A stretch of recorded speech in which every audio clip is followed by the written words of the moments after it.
Your Worship, we are now live. Thank you very much, Danielle. Good morning, everybody, and welcome. We'll call this meeting to order. And under item number 1.1, the land acknowledgement, today we'll be starting the meeting, will not be starting with the land acknowledgement, as we're excited to be presented a new land acknowledgement by Makapulu Apili from the Urban Inuit Identity Project under presentation. So we'll hear from Makapulu, and we will then see our new land acknowledgement, and we'll do it at that time.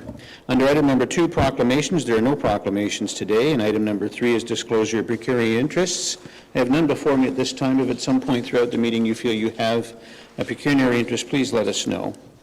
Item number 4 is the adoption of the agenda, and it recommended that the contents of the agenda of June 13th, 2024 be approved as circulated. Could I have a mover and a seconder for this, please? Councillor Ego and Councillor Belanger. All in favor? That motion carries unanimously. Moving on to item number 5, approval of the minutes. We have a motion that the minutes of the council meeting held May 30th, 2024 are hereby adopted as circulated. Could I have a mover and a seconder for this, please? Moved by Councillor Timms and seconded by Deputy Mayor Snell. All in favor? That motion carries as well. Item number 5.2 is the special council minute meetings of June 4th, and that the minutes of the special council meeting held June 4th, 2024 are hereby adopted as circulated. A mover and a seconder on this, please. Councillor White, Councillor DeLeo, all in favor? Carries unanimously. Item number 5.2 is the special council meetings minutes held on June 4, 2024 are hereby adopted as circulated. Mover and a seconder, please. Councillor Ego and Councillor DeLeo, all in favor? Motion carries unanimously. Moving on to item number 6, statutory public meetings. There are no public meetings today. Item number 7 is presentations. We have a few presentations, and our first one is 7.1. As I indicated earlier, Makapulu Pili is joining us here today. I'd like to welcome Makapulu via Zoom. So welcome. Makapulu, originally from the Iqaluit, now lives in Blue Mountains and operates the Urban Inuit Identity Project, a business that provides Inuit cultural consulting. She has also been helping to promote Indigenous inclusion in the local Wasaga Beach community through the grassroots group called Georgian Bay Indigenous Circle. We also have Vanessa Kennedy joining us this morning. Vanessa is here and the owner of the Red Quills, a consulting business that helps provide services to non-Indigenous sectors to build meaningful relationships with the Indigenous population. And Makapulu has previously worked closely with the town and the library staff on notable town projects, including the grand opening of the Wasaga Stars Arena and the Wasaga Beach Public Library. Her guidance and her assistance to staff in creating more inclusive programming for the events was welcomed and highly received by the public. So good morning, Makapulu. Good to see you again, and the floor is yours. Good morning, and we are also lucky to have Vanessa Kennedy here with us. She's the owner of Red Quills, a consulting business that helps bridge the gap between non-Indigenous businesses to help Indigenous communities and populations. She also helped write this line acknowledgement, so thank you so much, Vanessa, for being here. And I am going to give it over to Vanessa to start her PowerPoint to share about different pieces of the land acknowledgement and some terminology. Thank you. Vanessa, the floor is yours. Thank you, Makapulu. I will get it started here. Just give me 1 second.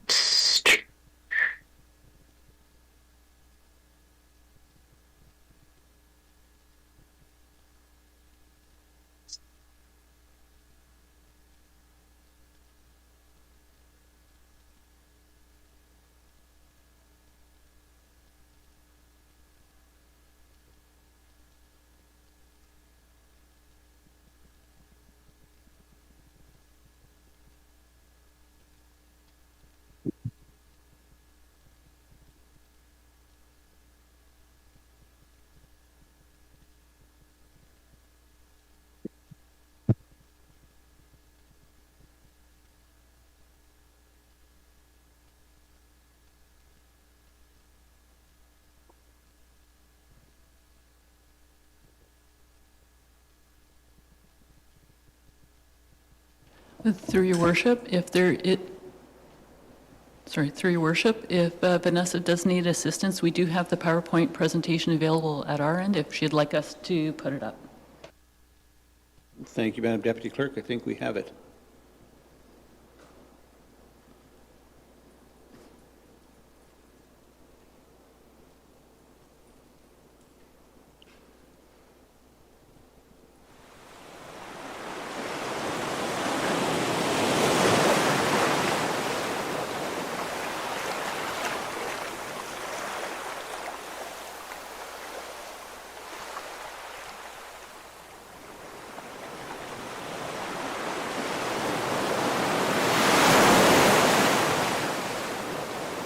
Excuse me, Vanessa, your mic is muted.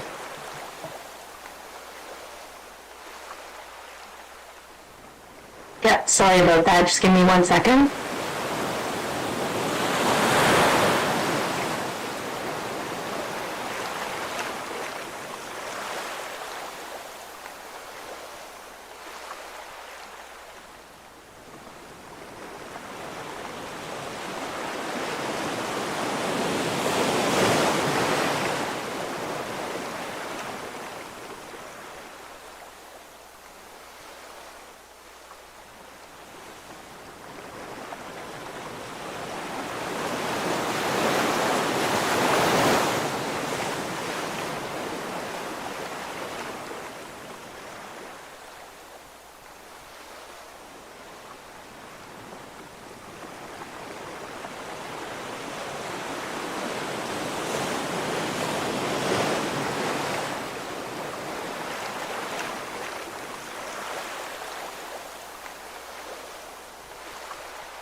Are we able to advance the slides for Vanessa? We clearly have it on the screen. Are we able to move that forward for her?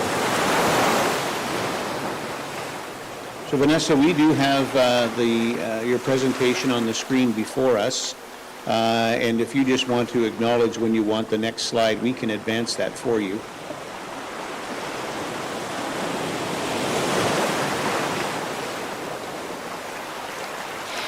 Vanessa, if it would be easier, we can make you co-host, and then you can open up the presentation and share on your end. Would that be easier for you so you can see your notes?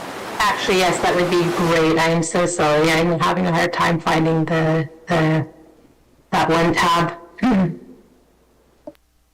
No problem. So I've made you co-host now. Please let me know if that worked.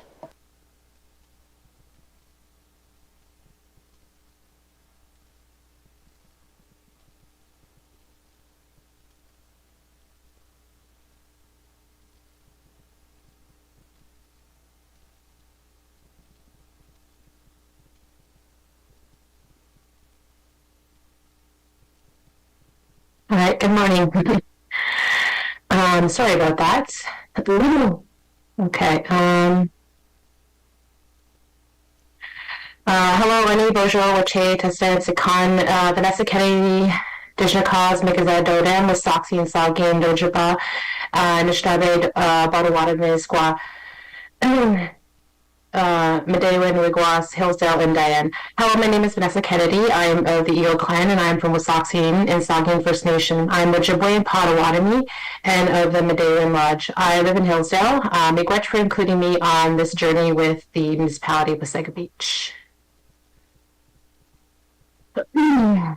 So today we will talk about, in this content, where we talk about an intro, what is a land acknowledgement, important terms, land treaties, and historical content, exploring and interpretation of land treaties, a little history about the Anishinaabe, the Petun, Indigenous peoples of in Wasaga Beach, and resources. This presentation has been created to develop an understanding and acknowledging of the truths of our history and the impact of colonization of the Indigenous peoples of what we now call Canada. As part of this journey together, we are addressing your needs to establish a personalized land acknowledgement and answer the calls to action from the Truth and Reconciliation Commission. Land acknowledgement. The Tattawasega Beach acknowledged is located upon the traditional territory of the Anishinaabe people of the Three Fires Confederacy. We also acknowledge that the people of the Wendat Nation also inhabited these lands. We acknowledge that these nations were sovereign nations existing before the arrival of settlers. We respect the spiritual interconnection among these nations to the land and to the water. We also acknowledge that the waterway near us have a long history predating European arrival. Since time immemorial, waterways were the lifeblood of the Indigenous people by trade and hunting routes. We are dedicated to inclusivity of First Nations, Inuit, and Métis people in our future stewardship of the land. In the spirit of reconciliation, we welcome the opportunity of learning to be sustainable caretakers of the land and waterways for all future generations. What does a land acknowledgement mean to you? It is acknowledging the presence of Indigenous people living around you.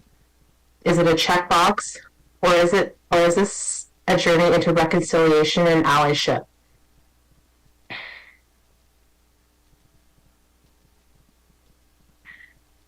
Personalized land acknowledgement. The town of Wasaga Beach acknowledges it is located upon the traditional territory of the Anishinaabe peoples of the Three Fires Confederacy. We also acknowledge that the people of the Wendat Nation also inhabit these lands. We acknowledge that these nations were sovereign nations existing before the arrival of settlers.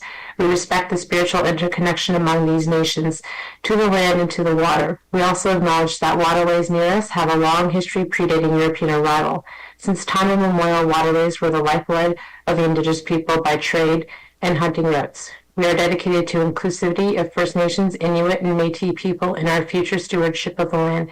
In the spirit of reconciliation, we welcome the opportunity of learning to be sustainable caretakers for all future generations.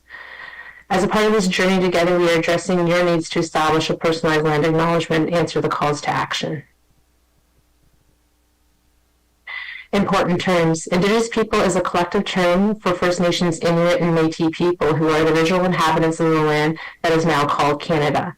First Nation. First Nations are the descendants of the original inhabitants of Canada, various nations, beliefs, and languages existing within this group.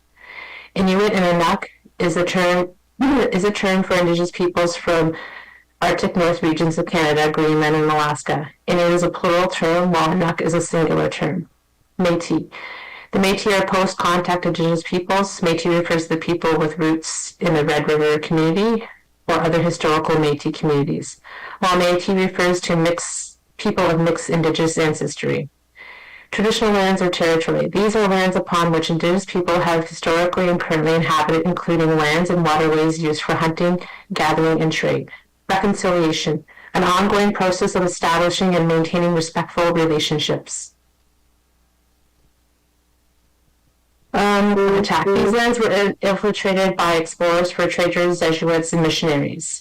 Here we have a map on the left and the right, circa 1603 and circa 1836. As you can see, the terrain obviously was mapped differently, but you can see some notations on the maps here and different names back in the day when it was called different things. These were infiltrated first by explorers, Recollets, and Jesuits. Samuel de Champlain, aka Father of New France, was desperately trying to find missionaries to go back to the New World. This is when contact happened in this area, but not limited to, as in 1492, Italian explorer Christopher Columbus arrived in the South. A whisper floated across the lands of newcomers to the lands. These continued explorers changed how the perception of discovery of the lands in the future laid claims on our beautiful landscape. As you can see from the arrows in this area, we are now called Wasaga Beach. But as you can see, it was formerly referred to Toronto Bay, and a name referring to which is known as Mikichin, the fish weirs, which means place of the fish fence, or Apple Narrows. The Toronto is an anglicized name from the name derived from the Haudenosaunee pronounced Takaranto, which translates to the place in the water where the trees are standing, which is referring to the ancient fishing weirs. That name was carried down to the city we now know as Toronto. The other map circa 1836 has Nottawasaga Bay, Iroquois Bay, and Thunder Bay listed, which are no longer on the map today. Nottawasaga is also another anglicized name. In Anishinaabe, it translates to where the enemy comes out of, which refers to wars fought between the Ojibwe, the Odawa, Potawatomi, Three Fires Confederacy, and the Haudenosaunee. Also note on the name of the Iroquois, which is actually a derogatory term to describe Haudenosaunee, referring to the hair and how it was styled and worn back in the day.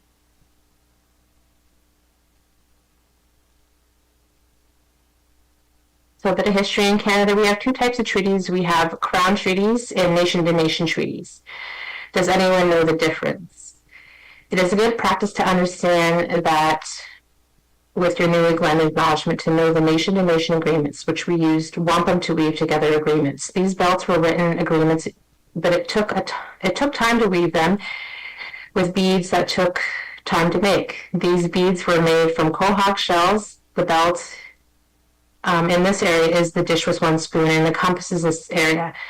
It was used to settle a war that ravaged this area known as the Beaver Wars. It refers to we all must eat from one dish and we must learn to get along. There is no knife by the dish or fork, so as if my hand should slip, I may cut you with my knife or stab you with my fork. We share a spoon and eat from the same dish.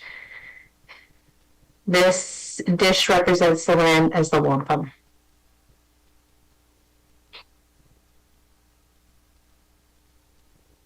And I'm going to play a quick video.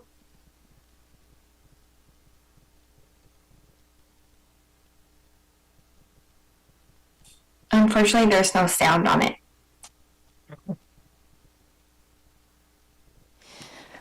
Hi, Vanessa. We can play the video on our end if you'd like, so then there would be sound. Sure. Okay. Okay, just give us 1 second. Yeah.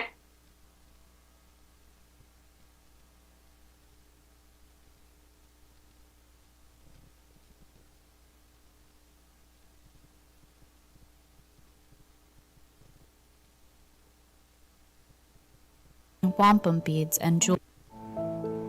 Cracking a quahog shell with a deer antler is the first step in creating wampum beads and jewelry. But today, Native American artist Alan Hazard uses a wet saw to more precisely transform shells into shiny wampum pieces like these. Despite finding more modern ways, Alan still practices and teaches the traditional way of making wampum, a 4,500-year-old practice whose significance is still distorted today. Because if this works, the whole monetary system's obsolete. We're back to wampum. Before a shell is broken for wampum, quahogs or hard-shell clams are acquired from ocean waters. The art of making wampum beads comes from Native Americans along the Northeast coast. This includes tribal nations from New York, Connecticut, Massachusetts, and Rhode Island. Alan is from the Narragansett Nation in Rhode Island. The word wampum is what the Europeans took out of our Algonquin pronunciation. The true Algonquin pronunciation is wampum peg. P-E-G was taking off the end of our pronunciation and shortened to the word wampum, which means white shell. At 62 years old, Alan has been making wampum for more than 40 years. And he's accumulated lots and lots of quahogs, so there's plenty to choose from. When selecting a shell, he looks at its size, color, and thickness, which determines what the shell will become.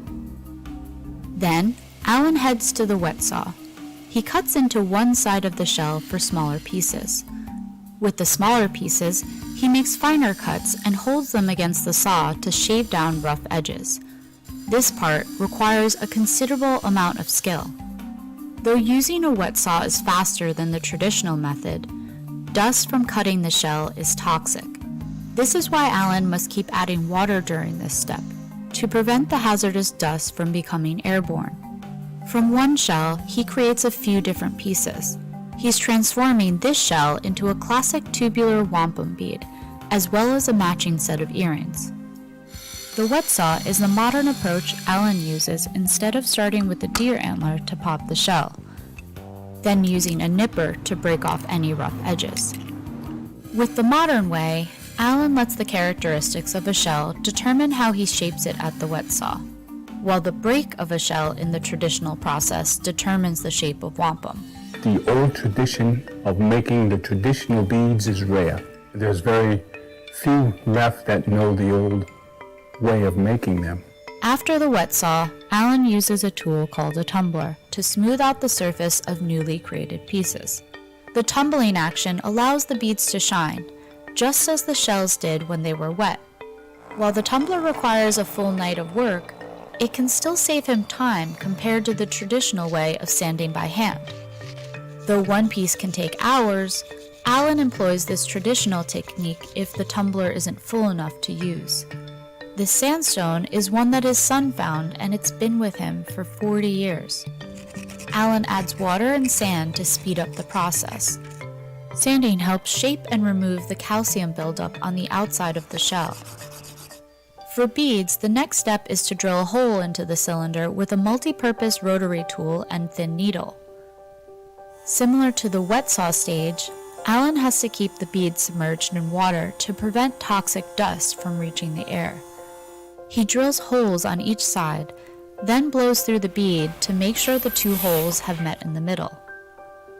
This modern method is an alternative to using a bow drill, which has 3 parts: a pointed stick, a bow, and a burrow, commonly found on trees. You can see how much more manpower is required to pierce this cowhide using the traditional method. The bow drill was replaced when settlers introduced metal needles to indigenous tribes, but with the arrival of settlers came colonization and greed. For northeastern tribes, wampum was a valued gift, but European settlers, whether by mistake or by design, adopted it as money. So in 1637, the General Court of Massachusetts Bay Colony legalized wampum as currency and established rates for it. It was not Indian money. Money is terribly offensive. All right, how can anything that is a living being that we feel is a gift from the Creator be labeled as money? How dare them? But they did. The initially established rate was 6 beads to a penny. More value was given to darker beads, and exchange rates varied over time and sometimes areas, as colonists in several original colonies used wampum as money. The Dutch actually invented a machine to make the beads that I showed you 10 to 1, maybe 20 to 1, I forget exactly. They didn't give a darn about respecting our traditions and our ways, and all they had was this glossy-eyed on making money. So that's what they did, and we had no way of stopping it. An oversupply of wampum, plus a lack of standards and regulation, led to its devaluation in the late 1600s. Wampum's last known use as currency was in New York in 1701, but the concept of wampum as money persists today. Unfortunately, we don't take wampum. Ooh, sweet wampum. Along with preserving the original purpose for wampum, Alan is passing along the traditional techniques for making it. My apprentices, I have 2, Josh Carter from the Pequot Nation and Kristen Wayman from the Nipmuc Nation. It was my wish that they understand the tradition and the meaning to each nation that had it way before they could learn anything else. You know, making money wasn't even in the story of it. It was respecting the tradition of our ancestors and our elders. Pieces that he and Josh crafted are sold at Alan's shop, The Purple Shell. He opened it 10 years ago, and he hopes someday it will be his granddaughter's. I don't think I'll ever stop till they say, you know, your time is done, or I got so much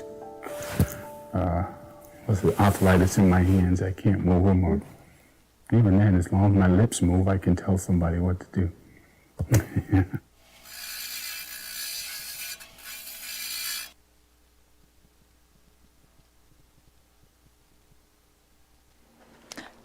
Vanessa, you will have to share your screen again.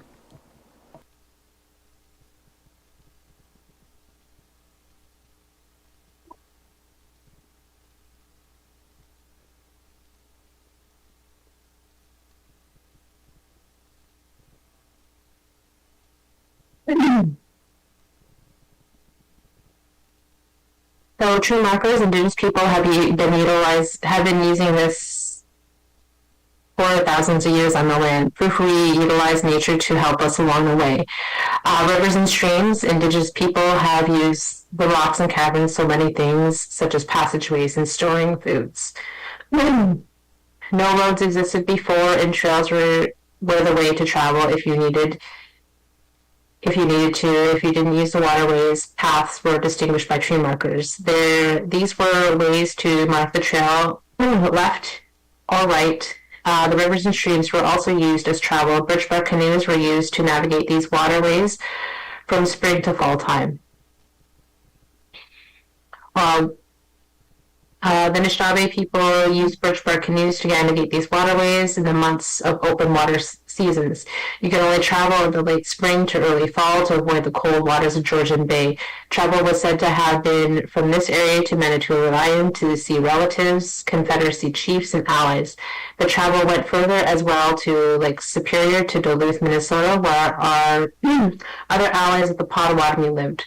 Vice versa, the travel came here to see us in this area. This confederacy was said to have sent messages through large fires set ablaze on top of the mountain. And you could see from neighboring villages which would light further larger fires in a domino effect to send messages.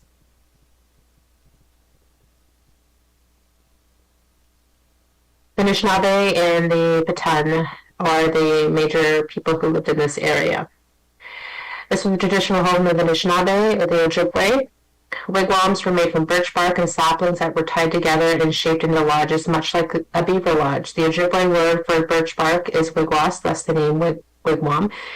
Ojibwe people relied heavily on the birch tree as they used this as well to build their canoes and baskets. The Shiantati Petun lived in longhouses made from larger trees, and the houses were clad in elm bark. These homes housed many in bunk-type sleeping quarters and gathering area with fire. At the top, you can see a hatch which was open to let up smoke from the fire. High in the rafters, they hung lots of food and medicines for the coming winter months. These homes were surrounded with a palisade to protect from attacks. The Anishinaabe are a group of culturally relative peoples. They share many cultural and linguistic similarities, but form ethnic identities over time. These groups reunited through the Three Fires Confederacy and form one of the largest groups in Canada. The Ojibwe are the keepers of the medicine and faith and entrusted with sacred scrolls and teachings of our ancient Medewin Lodge. The Adala are the keepers of trade, responsible for providing food and goods to the nation. In the past, they were commissioned and conducted large hunting and trading expeditions. The Potawatomi are council keepers of the fire. They are responsible for protecting and nurturing the council fire. National, at the point of the land portage, referring to the lands being at Cape Croker Portage. Sagi, mouth of the river, referring to the rivers that led back to Lake Huron. Chimising, which translates to Big Island, referring to the island's mass, also known as Christian Island. The Shiantati were given the name by the French, which refer to people who cultivated tobacco, but there have been no other accounts of these people growing tobacco. Other accounts from elders refer to them as the nation of the hoof and deer. The dialect of this nation was referred to in history books Algonquin, but not a term I use. I refer to Haudenosaunee, term which translates to the people of a longhouse. Landscape forever changed. The landscape has forever changed, with the beach being a commodity. Nothing compared to what existed before the arrival of settlers. Archaeological digs and reports reflect this, as items found are minuscule that reflect the living imbalance with the land. Our existence has been eroded from the area, our trails renamed and reclaimed by settlers, our markers removed, and old villages covered and/or removed. Indigenous people in Wasaga Beach, we are still here, and it is important to recognize that we are still here and we continue to tread lightly on this land. As reconciliation continues to grow in mainstream, we see ongoing evolving relationships grow with each other's collaboration into cultural spaces. I hope that future reconciliation happens with use. Thank you, and miigwech. Mekwameg, it means thank you.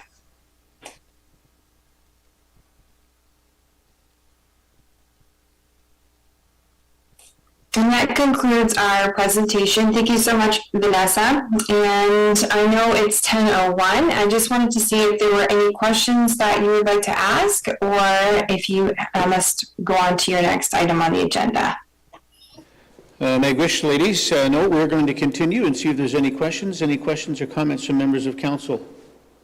Councillor Ego?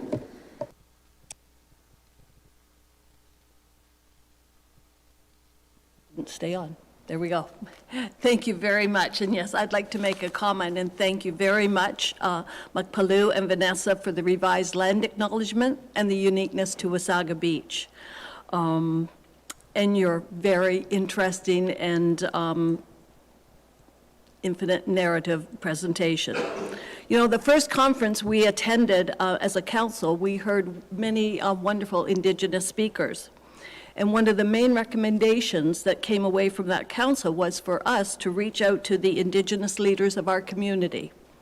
So the first sign I saw of this was at the opening of the TPAL, when walking into the Recplex and into the Recplex room at the TPAL, and I saw the beautiful display of Inuit artwork and tapestries. It was really heartwarming to see that, so I knew change was in the air.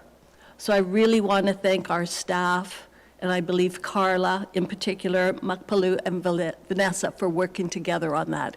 It was wonderful. I guess a term that really caught my eye was urban Inuit.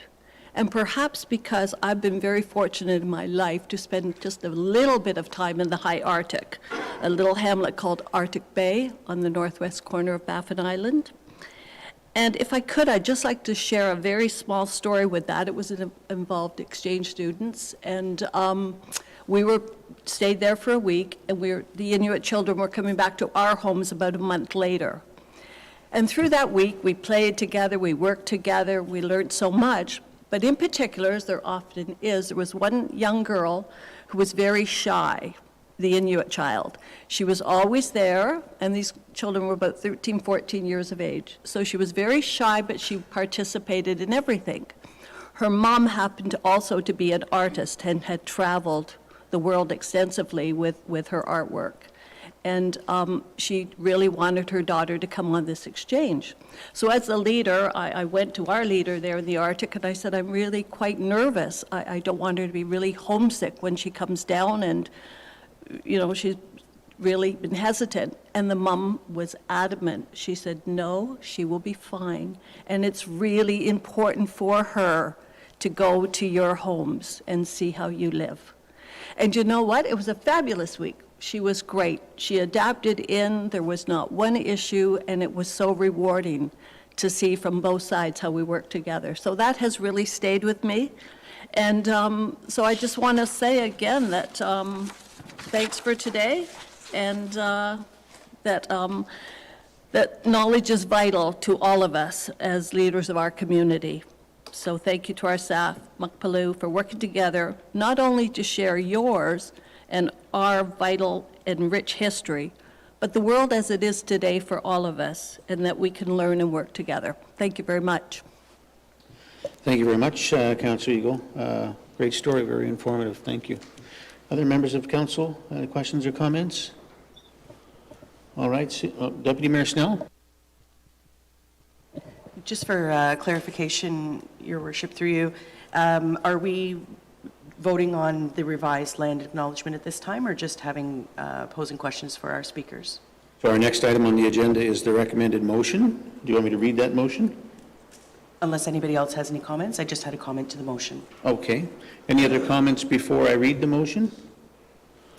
All right, I will make a comment. Thank you very much, ladies. This was a great experience this morning, and really enjoyed that video and that understanding of your history, as well as ours, quite frankly. And I think it's important to point out that, one of the reasons that we've engaged Makapulu to look at our land acknowledgement is that we wanted to make sure that it wasn't simply just a cut and paste from areas around Wasaga Beach, so as that we had one, but so as that we have one that truly is reflective of Wasaga Beach and the community that we are and the shores that we live on and the lands that we now inhabit, which were, of course, lands of the Indigenous people so many years ago. And I think it's important to acknowledge in many ways still is today. So I think as I've read through this new revised land acknowledgement, I'm quite happy to see that it is more inclusive of Wasaga Beach. So Makapulu, I'm sure this took some work on your part, but thank you for that. And I'll now read the motion, and then if you want to comment on that, Deputy Mayor Snell. So the recommended motion is that the report titled Revised Land Acknowledgement to the Council meeting of June 13th, 2024 be received, and that the presentation from Makapulu Apili of the Urban Inuit Identity Project be received, and that Council adopt the revised land acknowledgement statements Appendix C and D for the use at the start of all Council, Committee, and Advisory Committee meetings and other significant meetings and events. So that is the motion, and I'll now turn to you, Deputy Mayor Snell. Thank you, Your Worship. And through you, I feel the same way in regards to the uniqueness of Wasaga Beach. And so I'd just like to request a slight amendment or addition where it says we're dedicated to inclusivity of First Nations, Inuit, and Métis people in our future stewardships of the land. I'd love to see also added, and the longest freshwater beach in the world. Thank you. Thank you, Deputy Mayor Snell. And so I'm going to look to the expert on this, Makapulu, and get your thoughts on that.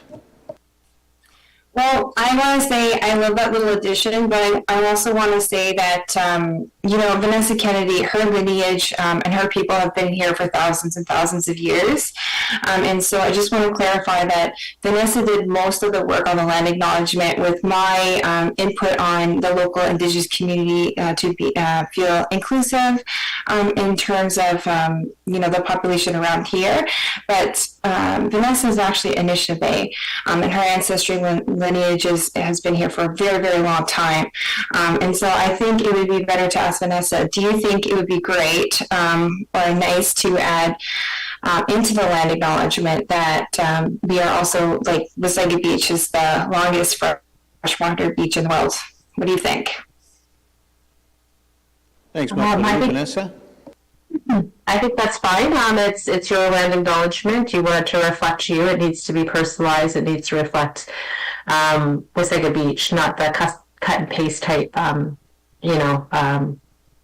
land acknowledgement. All right, well, thank you very much, ladies. So I guess what we will do is I'm just going to ask you to read one more time, Deputy Mayor Snell, your addition, and then we'll reread the motion as amended. Thank you, Your Worship, through you. So it would read as, with the amendment, we are dedicated to inclusivity of First Nations, Inuit, and Métis people in our future stewardship of the land and the longest freshwater beach in the world. In the spirit of reconciliation, we welcome the opportunity of learning to be sustainable caretakers of the land and waterways for all future generations. Madam Deputy Clerk. Okay. Thank you, Your Worship. What I would recommend is that Council vote on that amendment. So the amendment would be that the fourth paragraph of the land acknowledgement statement be amended to include the words "in the longest freshwater beach in the world" after the words "in our future leadership of the land." So if Council votes on that and it's carried, then the main motion would be that the revised land acknowledgement statements be as amended be approved. All right, so we've heard the amended version. I need a mover and a seconder on that. Moved by Deputy Mayor Snell, seconded by Councillor Timms. All in favor? That carries unanimously. And then we'll go back to the first motion, which you have also heard. It will just end as amended, but I'll read it one more time to be clear, that the report titled Revised Land Acknowledgement to the Council meeting of June 13, 2024 be received, and that the presentation from Mukpulu Ipili of the Urban Inuit Identity Project be received, and that the Council adopt the revised land acknowledgement statements Appendix C and D for use at the start of all Council, Committee, and Advisory Committee meetings and other significant meetings and events as amended. Mover and a seconder for this, please. Moved by Councillor DeLeo and Councillor Ego, seconded by. All in favor? That also carries unanimously. Thank you very much, ladies. Miigwech, have a great day. You too. Can I just add just one or two sentences? Please. I just want to share that it was lovely to work with you as a group, and I don't want this to be the end of our interaction. So I want to informally invite anybody who would like to come to the Collingwood Indigenous Day celebration on June 22nd. We're going to have lovely Indigenous vendors. You can get to meet some other Indigenous community members. If you can't make that one, we have Indigenous Market Day and Celebration in Creemore on June 16th, this Sunday. At those vending locations, if you don't have an orange T-shirt, Every Child Matters T-shirt, I am selling them. I know that's a question often posed, so I hope to see council members and people from town of Wasaga Beach at these events, and if not, I'm sure we'll cross paths again in the future. Thank you so much. Thank you very much, ladies, and I'm sure some of us will attempt to attend one of those events. Have a great afternoon. Miigwech. You too. Bye. All right, now moving on to item number 7.2 of the agenda, compensation review for management, non-union employees and members of council, 2024-0613-01. I'd like to welcome Marianne Love from ML Consulting, who is attending via Zoom today, and ask that Denise Ellen, our Director of Human Resources, to provide an introduction and the presentation and the items that are before us. Denise, the floor is yours. Thank you, and good morning, Your Worship and Council. I have Marianne Love with us today as the consultant that completed the compensation review for both members of council and non-union staff.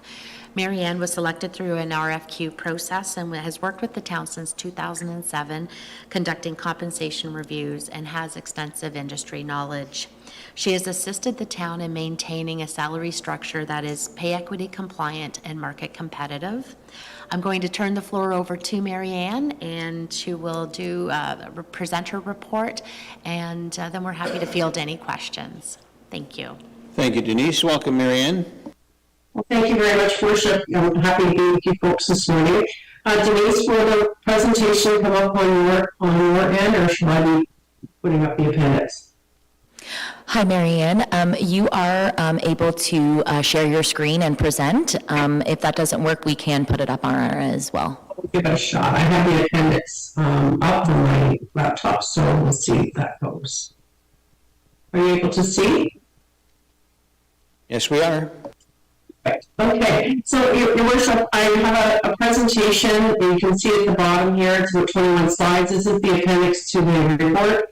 I thought if this would work for council this morning, I'll take you through the presentation, and then I'm sure there'll be some questions, and then I can field those at the end as well as staff, or I can take them as we go through. I'm in your hands. How would you like me to proceed? I think we'll let you complete the presentation, and then we'll take questions at the end. Okay, thank you. Thank you. Okay, so by way of background, as Denise has laid out, you have a long-standing history, a track record with regards to compensation reviews and updates. The last review for the non-union employee management non-union employee group was completed in 2018-2019. That review produced a salary grid with 17 value groups, and the job rates, or the maximum rates of pay, were targeting the 55th percentile of the defined pay market. We also looked at pay equity compliance at the same time. Now, in 2019, compensation was also reviewed for members of council. Council maintained their base pay rates at the 50th percentile of the defined group.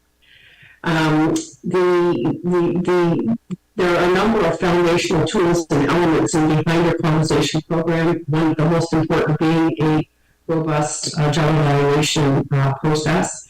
And the Wasaga Beach has a long-standing history with regards to evaluating positions to ensure that we can support the principles of fair pay.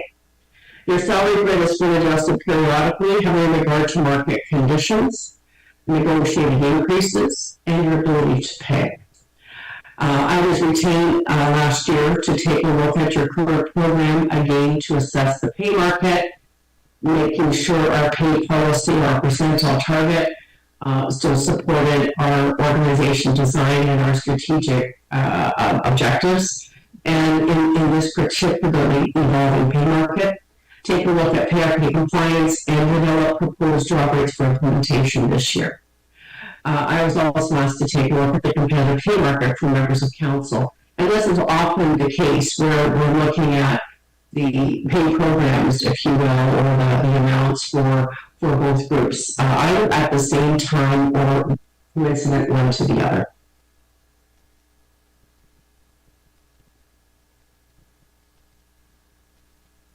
In terms of, I'm going to speak to the management non-union project first, in the next few slides. So in terms of the approach, I completed a custom market study using 8 municipal comparator organizations. We selected these comparators having regard to those comparators we may have used in the past, certainly geographic placement of Wasaga Beach in the province, and also looked at measures of size and scope of service.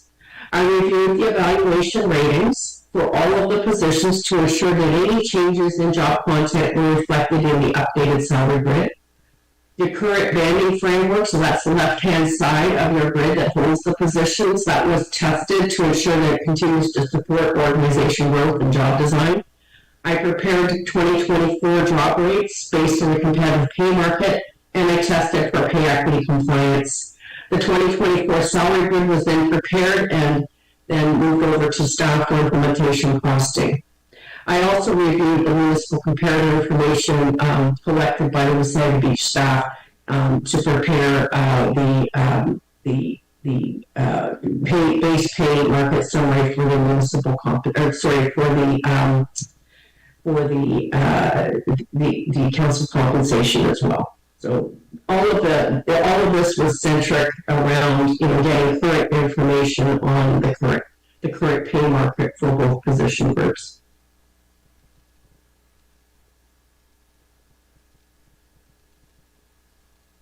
In terms of some of your history and your principles and supporting your compensation programs, this slide talks a little bit about those. We can say that Wasaga Beach stands for fair pay or pays fairly when it is that we use job evaluation and place positions in pay bands based on the content of the job and the application of the job evaluation grading system.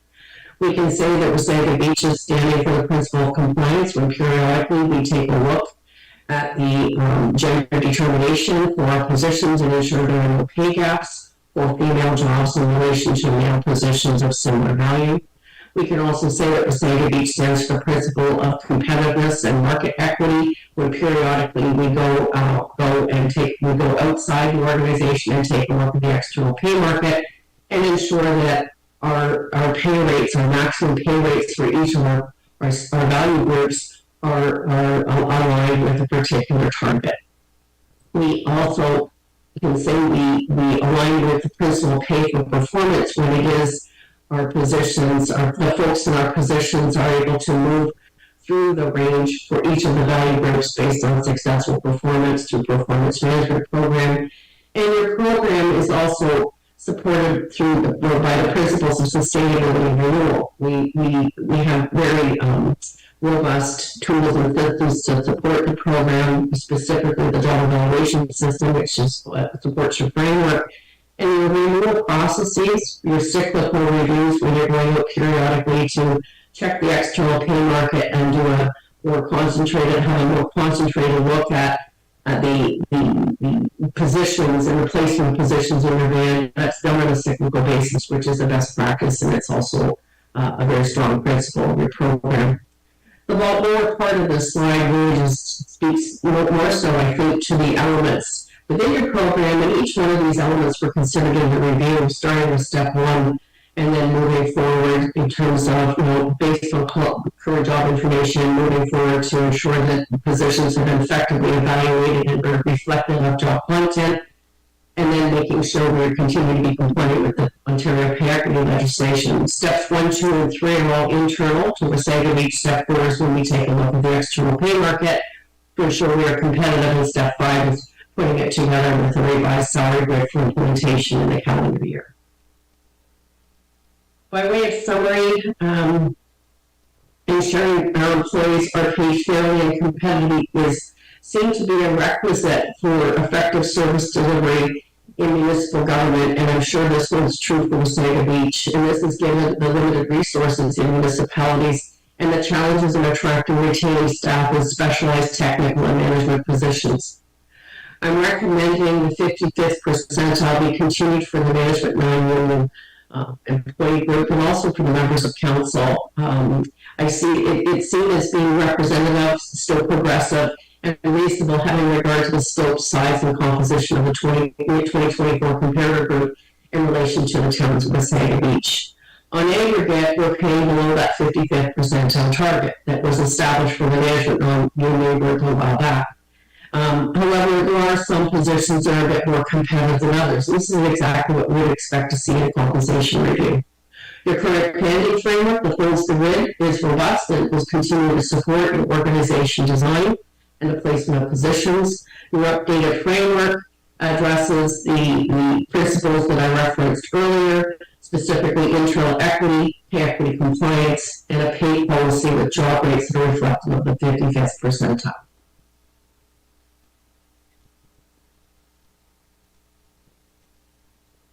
I'm just going to sort of focus on a little on some of those key elements, those steps that were reflected in that previous graphic. So here we're looking at the internal equity and pay equity compliance. These were those steps 2 and 3 put together on one slide.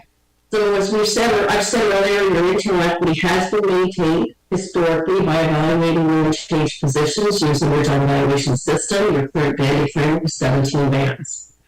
The jobs are within these bands because the job content is basically supporting that through the application of the job evaluation system.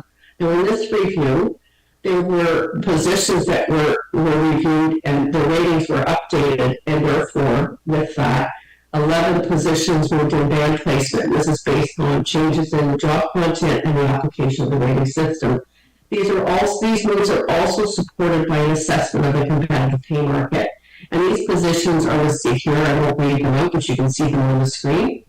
All right, and it gives, again, this is one of the outputs of a comprehensive review that we do on a cyclical basis. It gives us the opportunity to take a look and do a deep dive in terms of the positions and ensure they're placed appropriately using the tools and systems we have in place. So in addition to the job evaluation, again, tested for pay equity compliance, and there are no pay equity impacts identified. So we continue to be compliant with the legislation.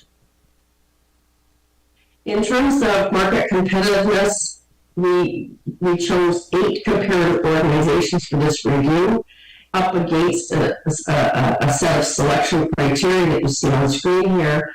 We looked at geographic location and sort of elements of that are unique to and specific to the site of each. The seasonal influx is of key importance, and also proximity to larger city centers. Economic conditions, also consideration, similar service and alignment and like services. That's important because market reviews are all done based on a position match. So it's important that we align we include in the group comparators we're able to make that so. Also size and scope, also a consideration when taking a look at who we've used in the past. This is the list of comparators that were used for this review. We have Innisfil, King, New Tecumseh, Brackley, West Gwillimbury, Collingwood, Orangeville, Riley, and Barrie. And you can see those that have been denoted with an asterisk, or an asterisk, that those are organizations we've used in the past. So we have a pretty good cross section, I think, of comparators as you put them up against the selection criteria.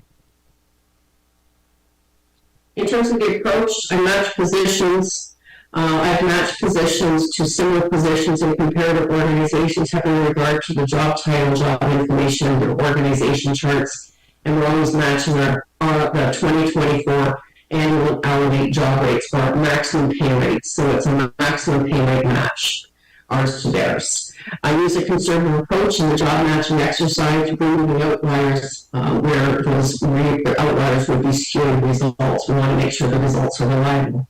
Where it is in the end, I'm able to produce 3 or more matches for a position. I'm able to calculate the competitiveness for each one of those positions based on particular percentile targets.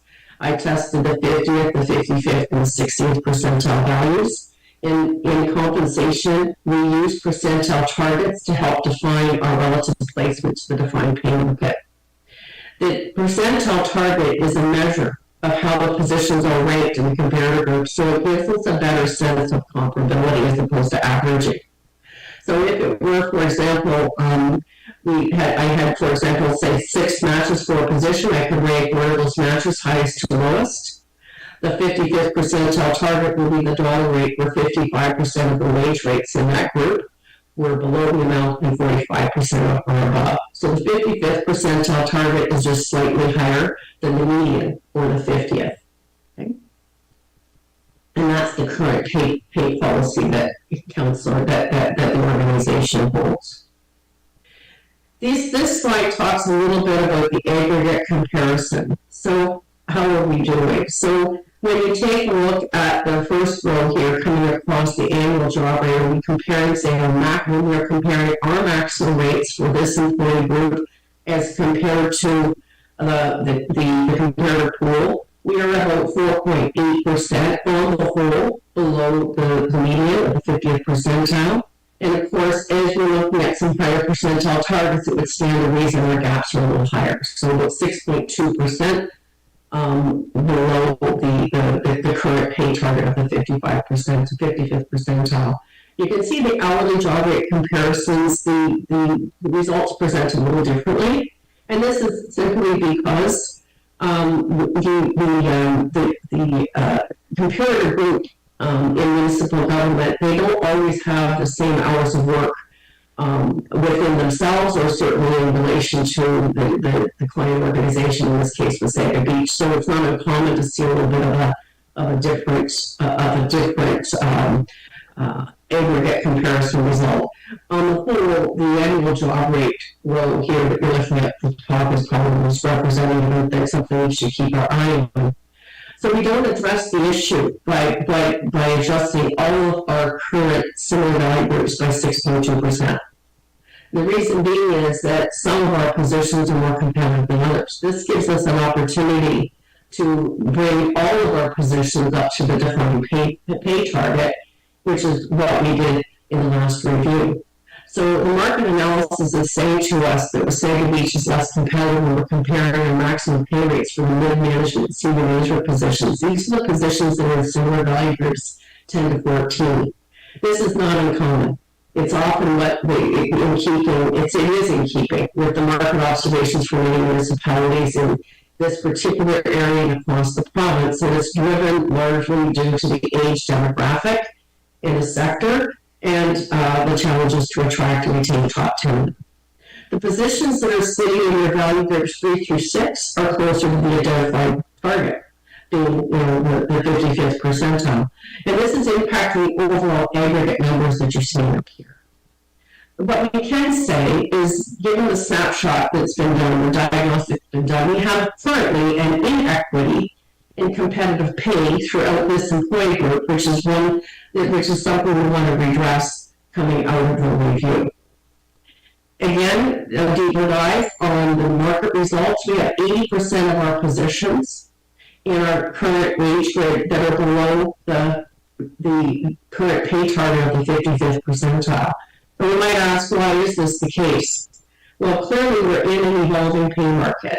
Many of our comparators have completed a salary review in the last 3 to 4 years and have adjusted their grades accordingly. Many of our comparators have revisited their own compensation policy and have adjusted their comparator group and or increase their target market percentile above the 50th percentile to achieve competitive rates. Now, Wasaga Beach is already targeted the 55th, and that's wonderful, and I think that's really been a good legacy. We just need to get back there. So 5 of our 8 comparators have adopted a pay target at the 55th percentile or higher, and I think this is remarkable because probably 10 years ago, perhaps about 10 years ago, the 50th percentile was still the norm, and it's now moving up from 50th up to, in some organizations, up to the 75th across the province. Okay. So why is the 55th percentile still appropriate for Wasaga Beach? I think, we've got a pretty solid comparator group, so it's reflective, I think, a good alignment with the group. I've used a conservative approach to job matching. Clearly, any attraction retention challenges that are specific to Wasaga Beach, I know Denise can walk you through those. But across the sector, I can clearly state that it's an evolving pay market. And there are a number of economic conditions and external influencers within the local regional area that are causing councils such as Wasaga Beach to pay particular attention to how their positions are positioned to market. And what this has really evolved to is looking at the percentile comparisons in the sector and also cyclical reviews that are on a shorter timeline. It used to be 5 to 7 years, now it's tighter, which would make sense given the volatility or the variability, I would say, in the market. I think this is reflective of a reasonable approach in aligning our job rates with the evolving competitive pay market. And I think the pay target provides an opportunity to align our pay rates for positions in the employee group and achieve equity for all positions as we're lining up to the external pay market. So we can shore that up, just as we did the last time. We just need to take another crack at that and make it all right for this year. And take us through to the next cycle. So again, on the build, I prepared maximum pay rates for each of the value groups reflecting the 55th percentile. Then a salary grade framework was prepared. The grade framework consists of 5 steps, 4% step differential. We just aligned with a previous framework that we've been using. We just changed the values in some of the bands. And of course, because this is still, all this work has been done in 2024, we'll need to adjust this framework again for the 2025 budget cycle, and implementation costing has been prepared by staff using a next closest step value of reasonable steps in the methodology. And this is in keeping with best practice in the sector, considering consistency, equity, retention, and sustainability. In terms of pay practice and future considerations, the recommendation I'm recommending that council give consideration implementing your 24 salary grade effective January 1 of 24. And staff will work through costing scenarios and financial impacts to be able to support the recommendation. It's also recommended that Wasaga Beach, adopt and in some cases continue the following pay practices to continue to build resilience in our pay policy. And this is supported by best practice. In terms of the periodic market reviews, 3 to 4 year cycles are a best practice, particularly in this evolving pay market. The 3 to 4 year cycles allows them for the organization to ensure they're paying at an appropriate target and not overpaying, underpaying positions. And it also reinforces this principle of equity, market equity within the employee group. I'm also suggesting and recommending your annual increases to the grid be determined by conducting a review of your comparator organizations. We compare them for these cyclical reviews. It's nice to see how they're doing as we move across, in between cycles. It's also important that we take a look at what the CPI increases are for the particular calendar year, and certainly your negotiated increases. There's a number of data points for council to consider as council's determining the appropriate salary grade adjustment on an annual basis in between your compensation review cycles. This will support and allow you to maintain a sustainable compensation framework. And of course, I'm recommending that the organization continue the practice of evaluating rule change positions using the job evaluation system. This really has, I think, in behind the scenes, really supported, a robust compensation program at Wasaga Beach over the years. So now I'm going to switch gears a little bit. I'm now going to focus on the member of council current compensation and pay practice. You can see on this slide, and I won't read it out, but it's in your packages, and I know you folks are in these positions. We have a position of mayor, deputy mayor, and councilor.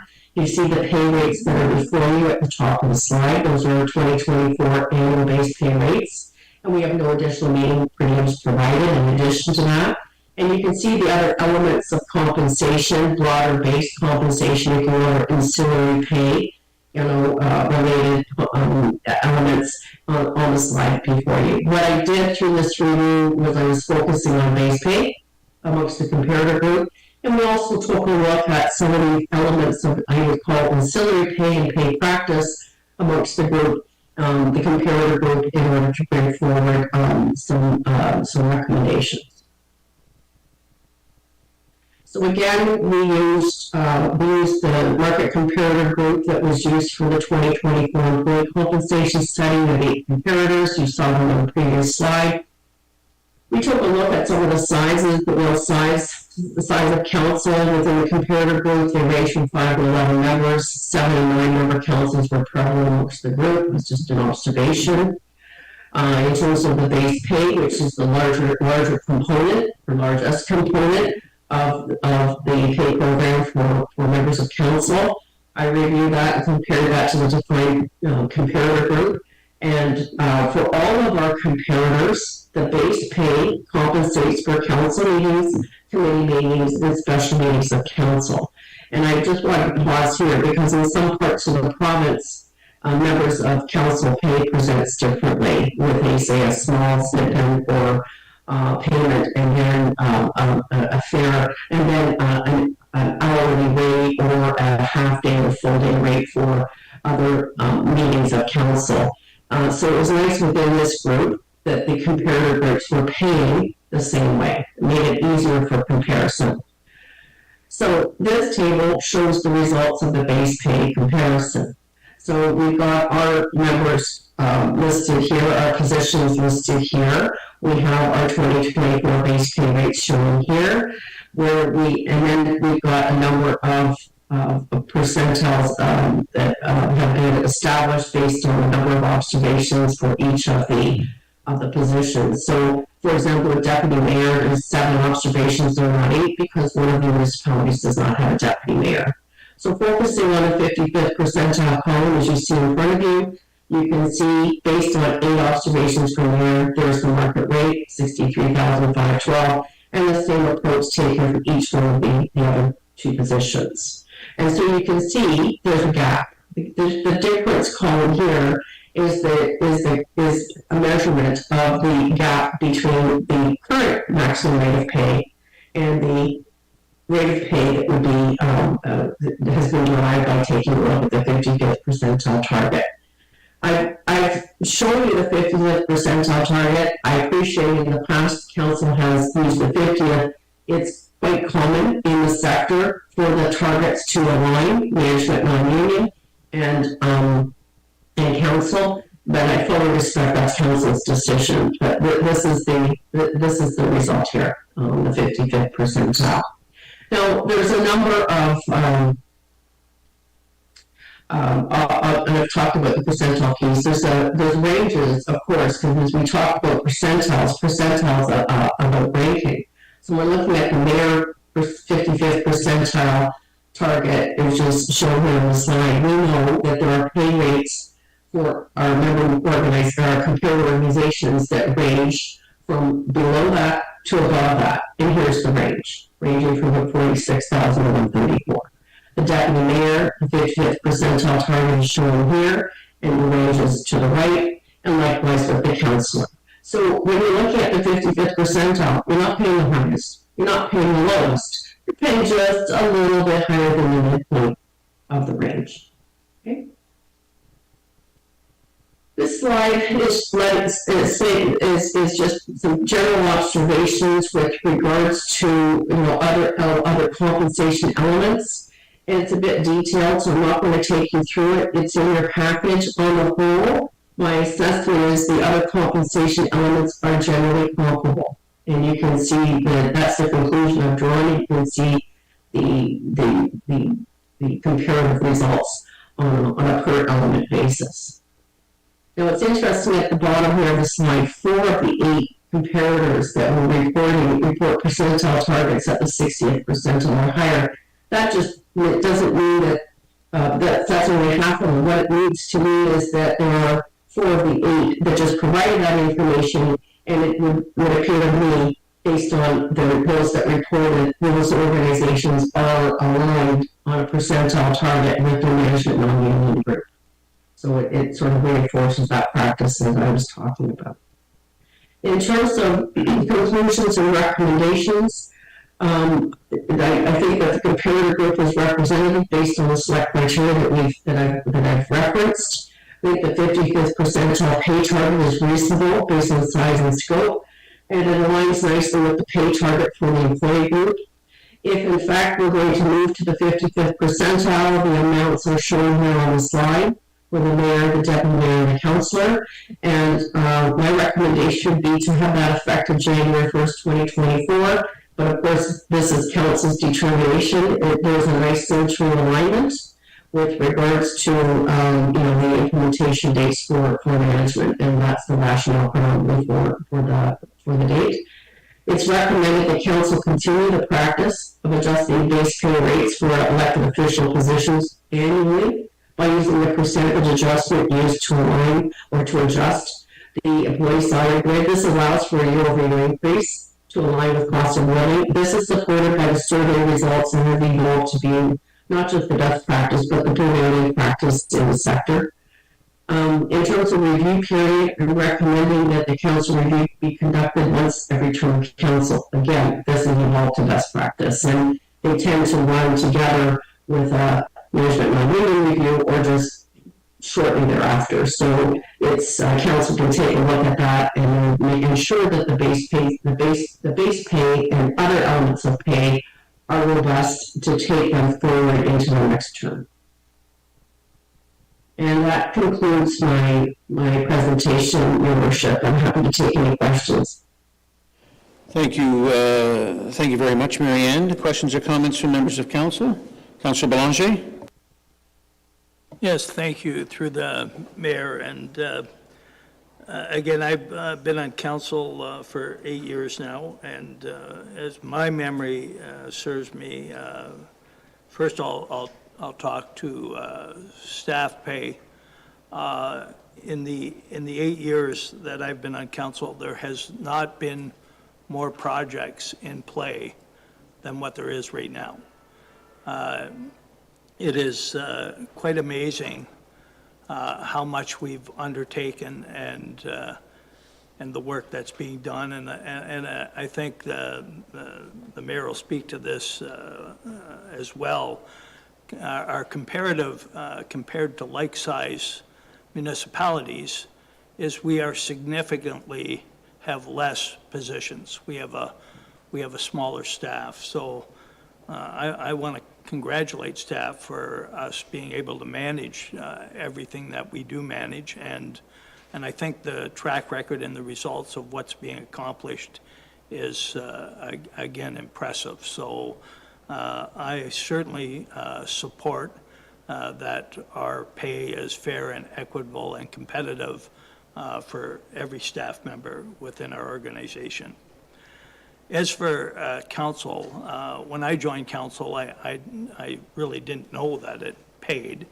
I have certainly finished my career some time ago and wanted to contribute to our community. But I think for the education of the public, they see us sit in on meetings, sometimes 2-3 times a month. But they may not understand. Those that follow me on Facebook can certainly see all of the events we are requested to attend, whether it be a grand opening, whether it be an organization with a special event or all of those kind of things. They may not also be aware of the amount of reading we do. They may not be aware of the number of times that we're contacted by residents concerns or suggestions that we then follow up with staff. But I want to assure the public, and I think I can speak for the majority of council,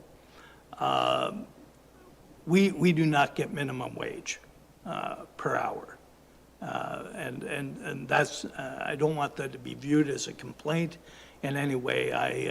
I'm quite excited to participate in how we're moving our town forward, but just for the public's knowledge, because in some cases, I addressed by the public is, just do the job you're paid for. And the bottom line is we're not paid very much. I'm not looking for a big salary or anything like that, but I do, on the behalf of every resident, want to work hard to enhance and improve your lives. So I just don't want the public to think that in any way that we're trying to give ourselves a raise. We have not had a good process of how we evaluate council pay on an ongoing basis. And I can't remember the last time we got an increase. It's when the government eliminated, council used to get 1/3 of our pay tax-free. And they eliminated that, and there was an adjustment to bring that back up to the same pay as if you didn't get that 1/3 tax-free. And I don't believe there was an increase at that time, so I think it's been quite some time. So anyhow, with that, I'll end my comments. Thank you, Councillor Belanger. Now looking to Councillor Timms. Thank you, Your Worship, and through you, comments and questions.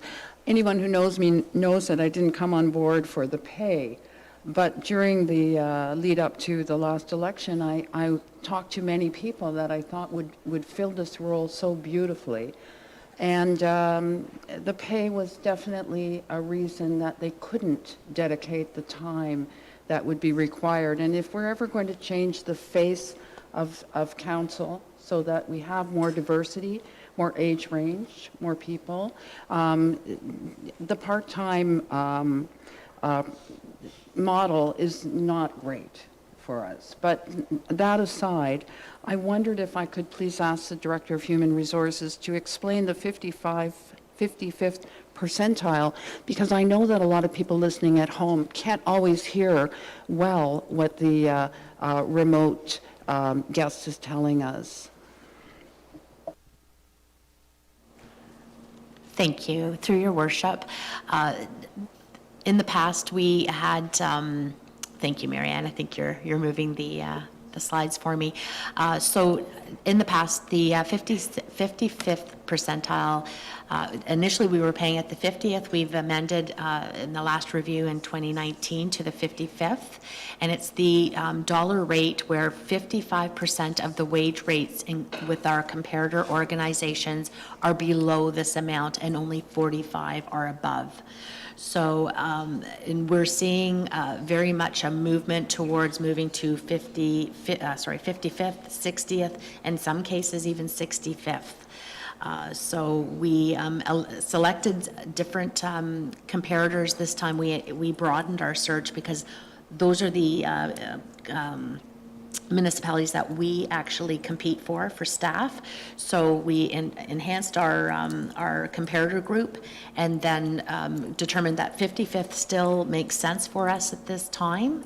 However, going forward, I can anticipate that we may elect to move into a different percentile. I hope that clarifies. Yes, thank you. I thought it was important for people to understand that because I know a lot of people were interested in what was going to be happening today. I don't want to reiterate what Councillor Belanger said, but I feel the same way.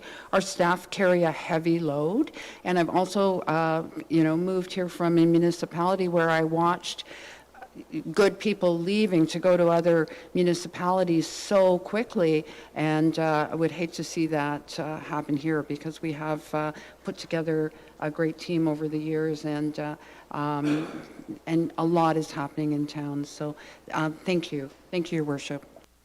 Thank you, Councillor Timms. Deputy Mayor Snell. Thank you, Your Worship, through you. Just to echo Councillor Tim's point, you know, this has been one of the greatest honors to fill this role.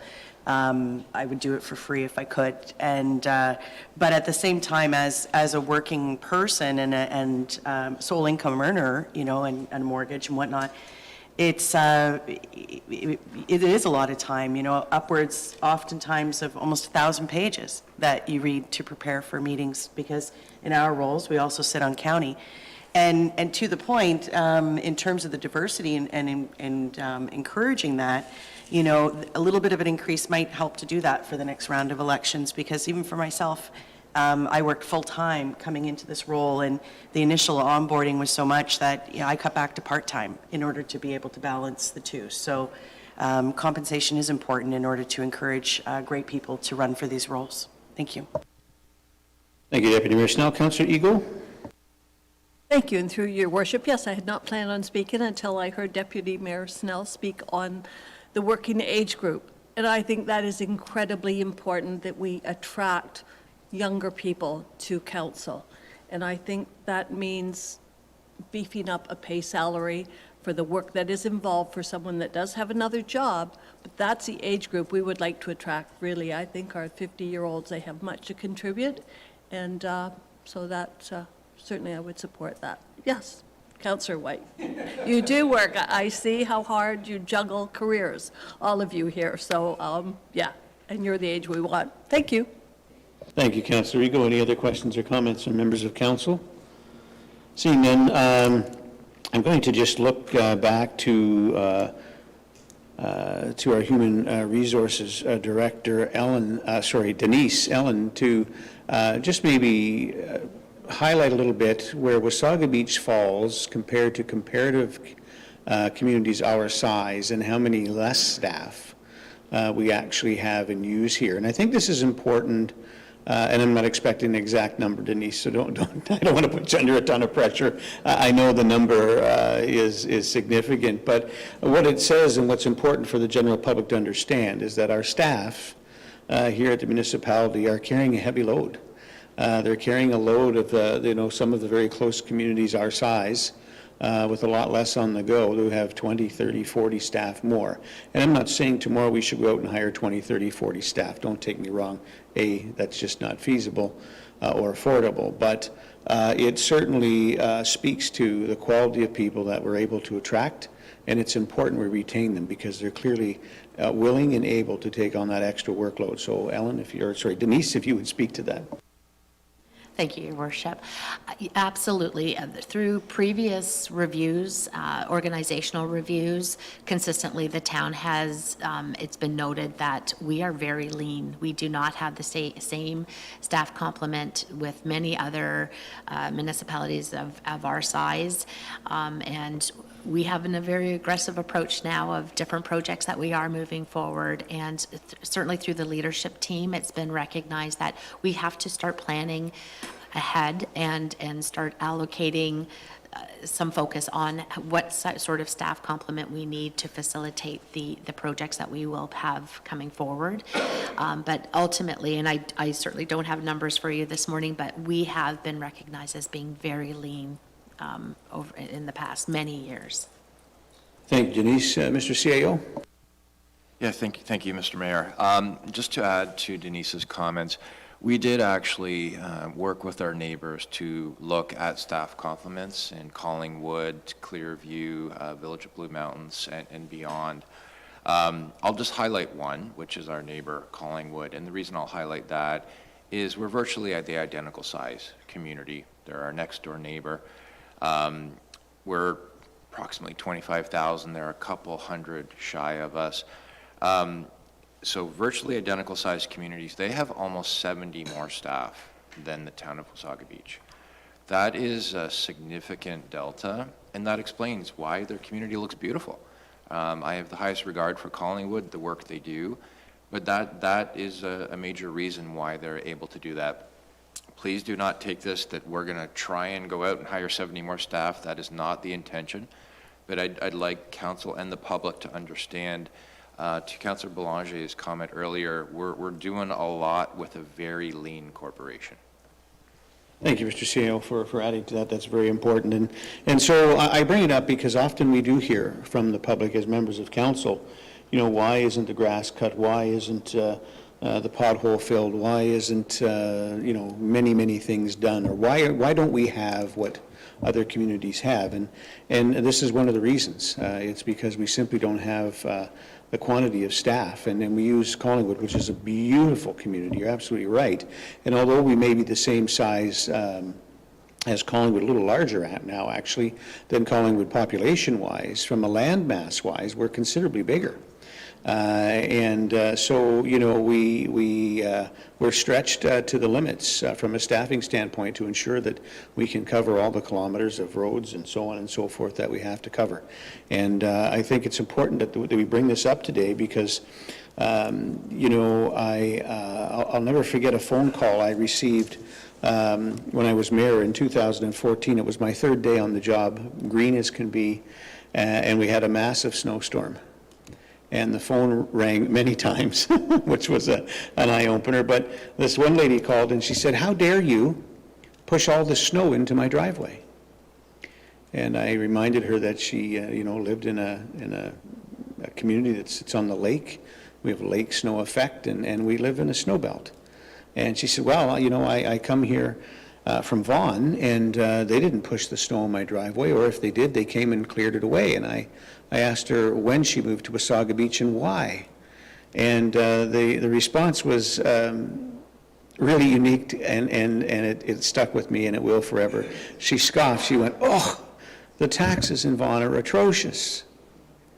Well, that's why, because they're clearing the snow. So I reminded her that we'd be happy to come clear the snow from the end of her driveway that day, but she might not be happy with her taxes several years down the road. We'd be happy to do a lot of things. We really would. But you need manpower in order to do that. And we're working towards it, but it's going to be a long, slow process to get back and up to those numbers because we are also very mindful of tax dollars and the affordability of the community. So important to bring that up. Again, I'll reiterate that our staff are lean, and we're very proud of the accomplishments and the work they do with the resources we have. So congratulations to our staff. All right, if there's no other questions or comments, I do have a motion before us.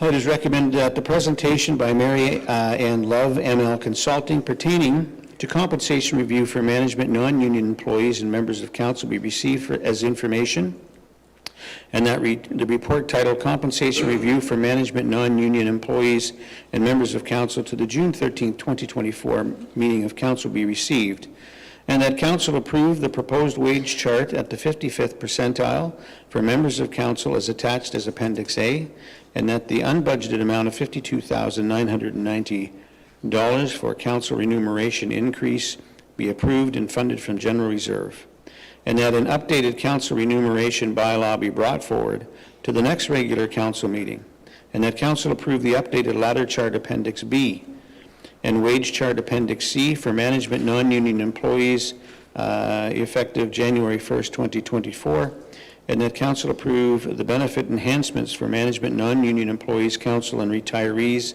effective July 1st, 2024, as referenced in the staff report, and that the unbudgeted amount of $249,500 or $349,500 less the budget of $100,000 associated with the updated ladder and wage charts for management non-union employees be approved, and the $249,500 be funded from the general reserves, and that the Director of Human Resources be directed to conduct another market review for management, non-union staff, and council every 4 years. Could I have a mover and a seconder for this, please? Moved by Councillor White and seconded by Councillor Timms. All in favor? That motion carries unanimously. Moving on to item number 7.3 of the agenda, we do have Mr. Richard Innes of Brain Trust Tourism Destination Management Plan presentation. I'd like to welcome Richard. There he is. Richard Innes is the owner and lead consultant of Brain Trust via Zoom here today. In 2018, he developed Wasaga Beach's first tourism destination plan, which outlined 15 key recommendations to enhance the area's tourism appeal and competitiveness. However, the tourism landscape has changed significantly in recent years, prompting the need for an updated strategy. Recognizing this, Council added update to the tourism destination management plan to this term's priorities. Consequently, Brain Trust was engaged to lead the critical update. And today, Richard is here to present the refreshed plan and to share the insights and strategies that will help to guide Wasaga Beach's tourism in the future. Good morning, Richard, and welcome. The floor is yours, sir. Good morning, Your Worship, and thank you very much for this opportunity. I'll share my screen with you, and we'll get underway.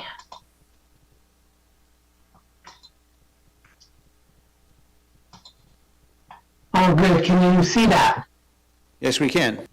Great. Well, thank you for that introduction. I'll get right to it.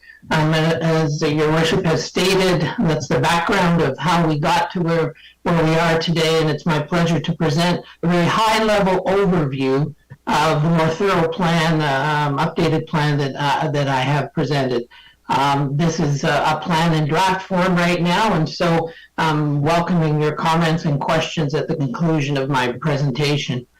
As Your Worship mentioned, much has changed, and so there was an immediate need to sort of look at what's happening in the tourism landscape, the tourism marketplace, and revise the plan that was done in 2018 and bring it up to current needs and wants of both the visitor and our destination.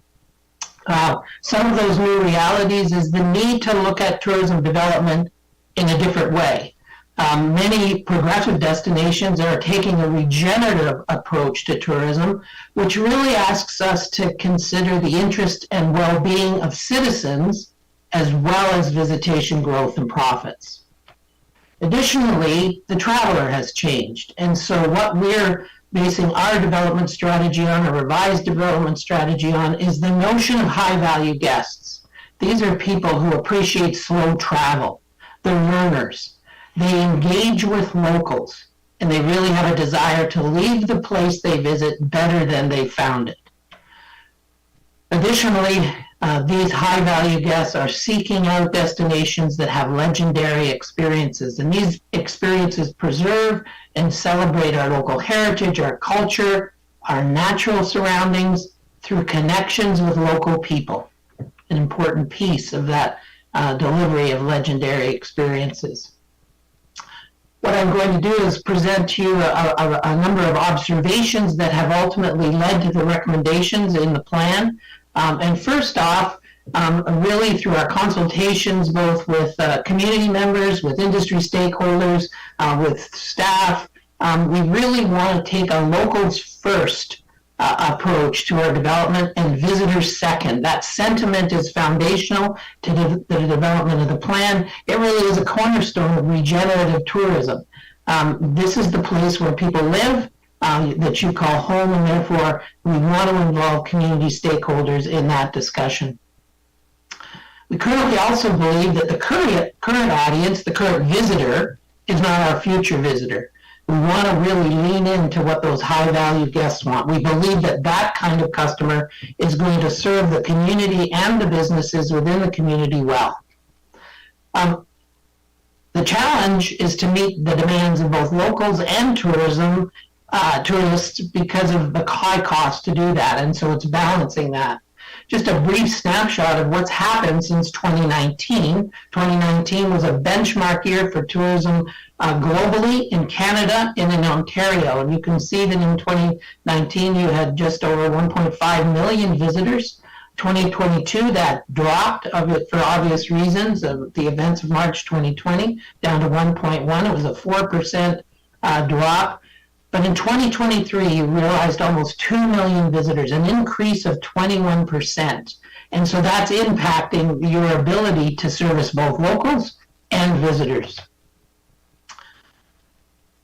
when we talk about revenue and getting that resources, many communities in Ontario have successfully implemented a municipal accommodation levy. That's an additional levy added to an accommodation stay. In some communities, 3%, in other communities as high as 6%. So the visitor is paying an additional amount to come and stay in that community. The recent enhancements that you've made to the community, the infrastructure, it has really enhanced and has the potential to enhance the visitor journey. The arena and library complex, the new high school and theater complex, the beachfront development you're talking about, and the wayfinding signage that has really stands out in terms of the communities that I do work in and across the country. These all have enhanced the visitor journey in a very positive way. You spend a lot of effort and energy around developing and presenting events, and it's my observation that those past events as tourism motivators have really lost their appeal and consume a lot of town resources.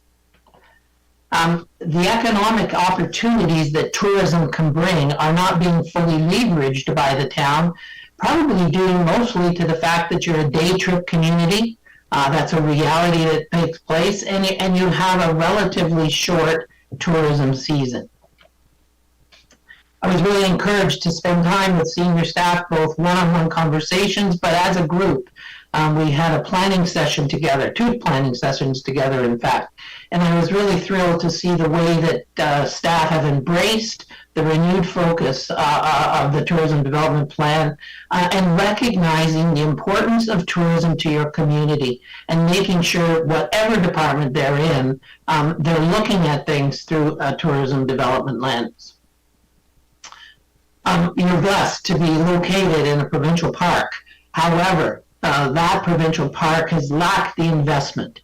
And so you know better than I do that the infrastructure and services have deteriorated dramatically. Secondarily, the provincially owned Nancy Island Historic Site has fallen into disrepair and lost its appeal. And so that's an asset that you have that really cannot be fully leveraged to those high-value guests who are seeking those cultural and heritage experiences. So those were my observations that led to 8 recommendations, but those recommendations are grounded in 4 overarching themes. First of all, citizens' desire to preserve the place they call home. We heard that loud and clear in our community consultation process. We're really building our strategy on the notion that a great place to live is a great place to visit. And so it puts that emphasis around making sure we're doing things that consider the citizens who live in Wasaga Beach, but also ensure that the visitor journey is enhanced by the things we're doing that serve both the visitor and the citizen. We want to be perceived as a tourism destination that offers family fun. That's been a cornerstone of who you are, and we want to continue to reinforce that. Arts and live entertainment with a specific focus on music is the narrative we want to recapture and then own. You were once known as a great place to come for entertainment, for arts, whether it's visual arts or performing arts. And that's a territory you own. We want to recapture that and then really take a prominent position in that kind of narrative.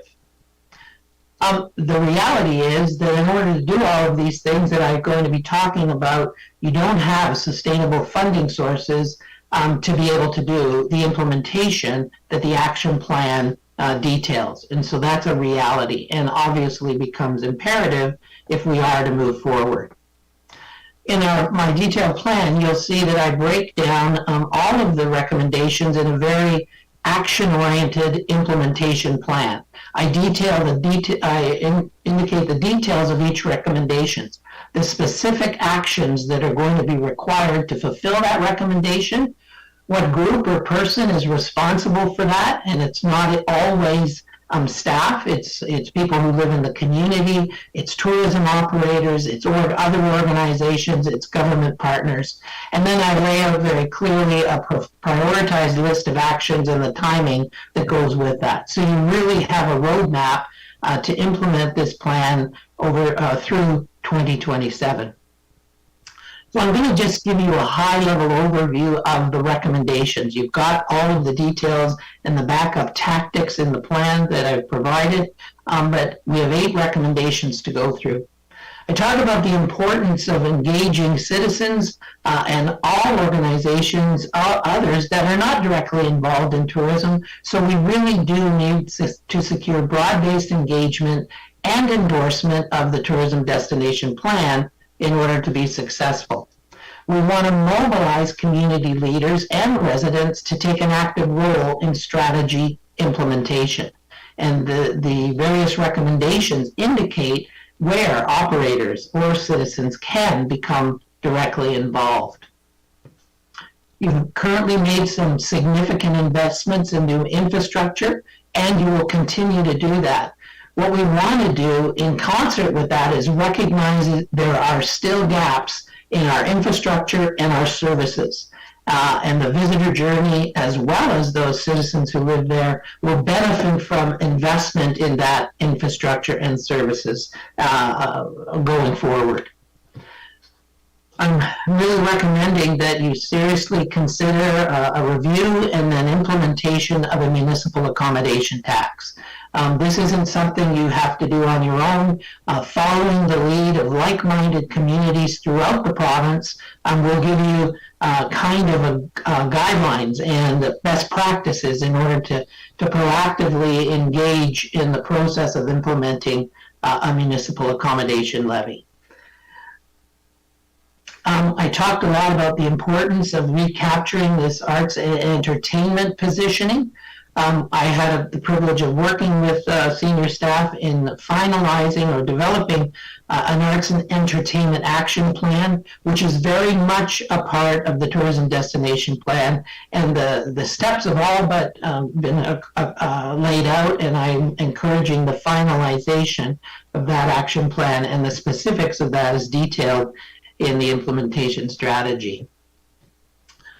I talked about the importance of citizens, and also one of the realities of delivering legendary experiences. This is going to really supplement some of the investments you've made and will make in infrastructure, but really we need to continue to develop experiences that engage guests, and that focusing on primarily the off-peak seasons. We know that we do very well in the summer season, but the spring and fall and moving into winter, there are opportunities to present hands-on experiences that our high-value guests are looking for. Regenerative tourism is something that as I mentioned, that progressive destinations are embracing. There's a lot of unlearning to relearn as we develop our destination, and I've detailed some of the specific activities that you can consider as you embrace regenerative tourism practices in your development strategy. And finally, I want to encourage you to continue to pursue the activities to reimagine the Nancy Island Historic Site. This is an asset that many communities don't have, and you have a provincial historic site with significance that has appeal to certain visitors.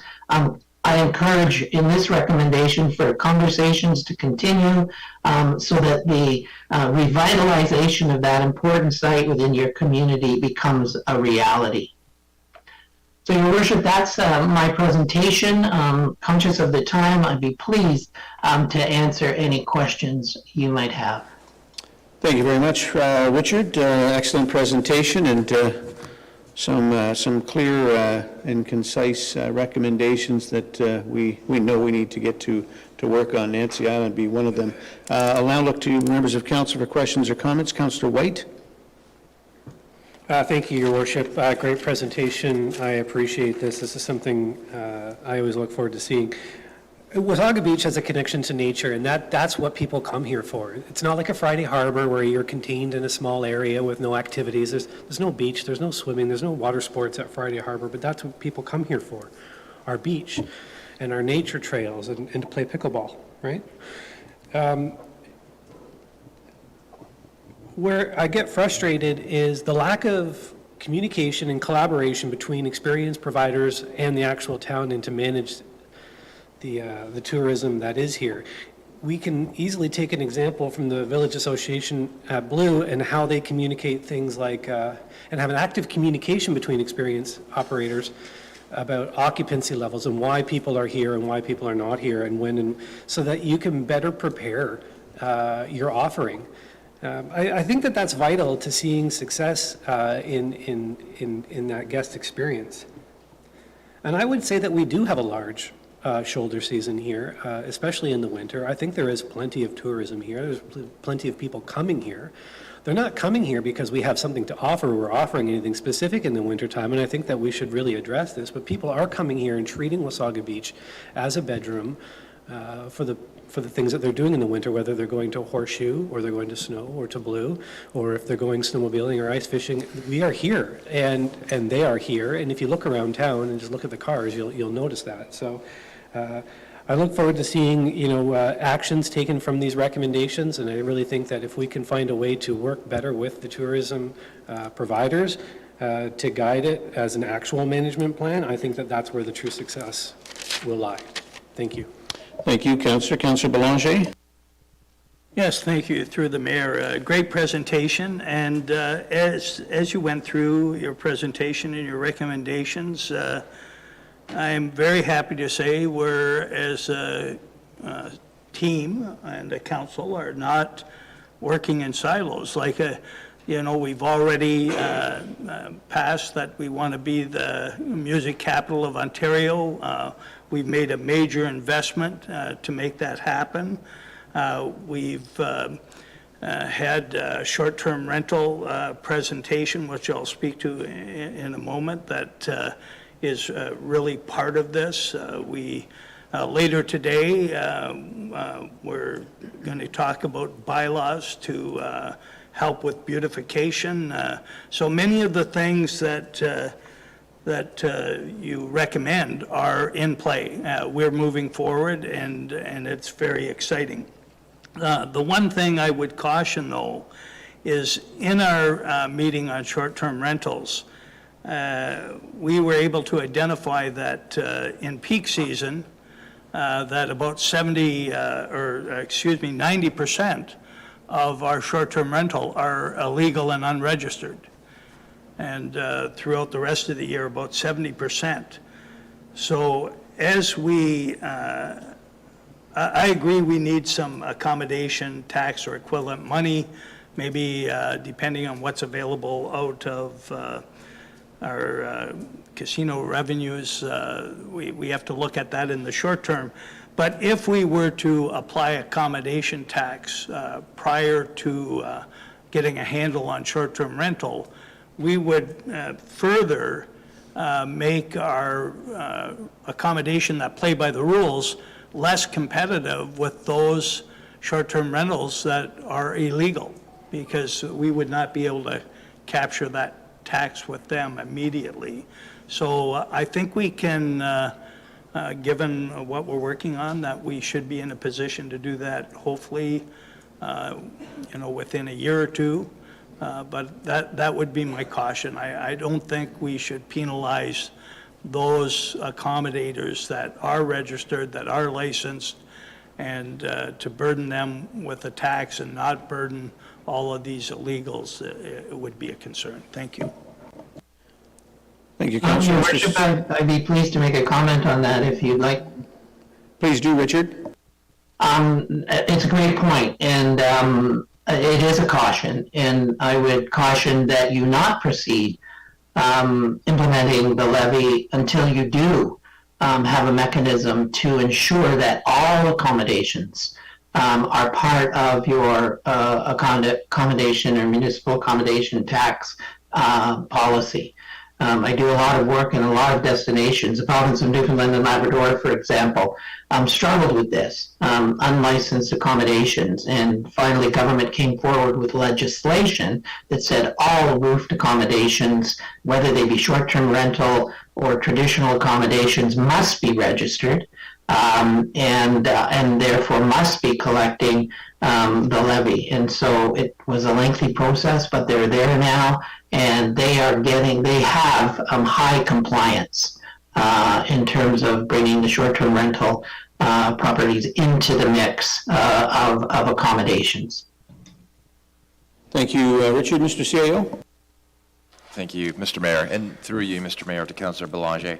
I wanted to remind Council of the presentation we had at last meeting with Granicus, who would be involved in actually helping us get a handle on short-term rentals in the community. Granicus is a company that many municipalities work with to actually administer a municipal accommodation tax. So they actually work very closely together. It's kind of a package deal. So Caitlin, I don't know if she's going to add anything when I'm done.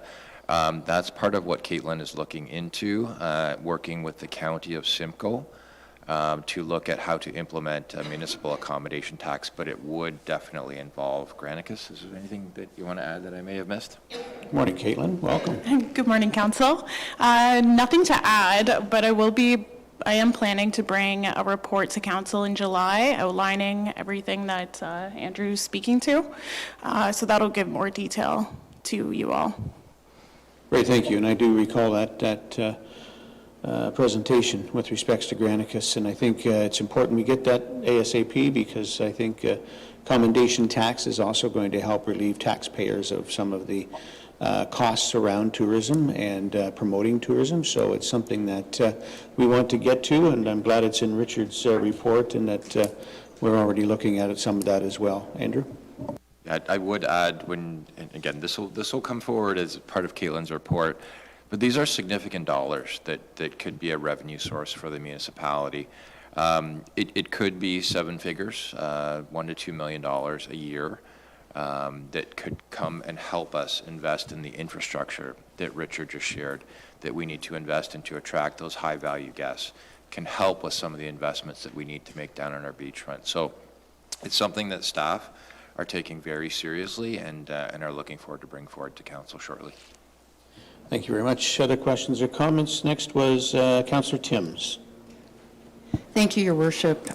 It's been my pleasure to be council representative on EdTech, and I would like to acknowledge that Peggy Harris from the committee is here. Peggy is also a member of the library board, and she is a past councillor with the municipality of Grey Highlands. So that entire committee is made up of some very talented people with a lot to offer, and it was great to work through this process with Richard, basically leaving no stone unturned. But I think that the municipal accommodation tax is probably the most misunderstood tool in our toolbox, and as Councillor Belanger stated, and the CEO has also endorsed, it's a little premature until everybody is fully aware of what it is, how it works, and who bears the cost, and where the revenue and results go to. Because I've enjoyed the work that the committee has put forward, I wonder if I could propose an amendment to the resolution rather than accept this plan for information. Could we please approve this so that staff can get working on the TDMP as soon as possible? So, Councillor, I don't see an issue with that at all. Let's get through the rest of Council's comments and questions, and I'll come back to you for that for certain. All right, next is Councillor DeLeo. Thank you, through you, Mr. Mayor. Thank you, Richard, for that very informative presentation. Now, tourism is very important to Wasaga Beach. I'm all for it, but we must be mindful going forward that we keep our taxes down and no taxes go up to accommodate tourism.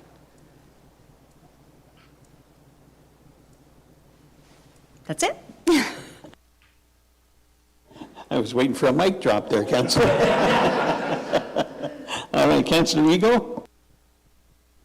Thank you, and through your worship. I'm going back to kind of what Councillor White was referring to, and that is the tourism operators and how we can work together. And the shoulder season here is really a great shoulder season.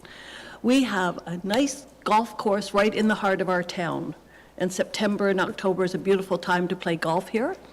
We have fishing. One day I was Googling fishing because I had a guest coming interested in fishing, and it came up. Wasaga Beach has epic, was the word, fishing.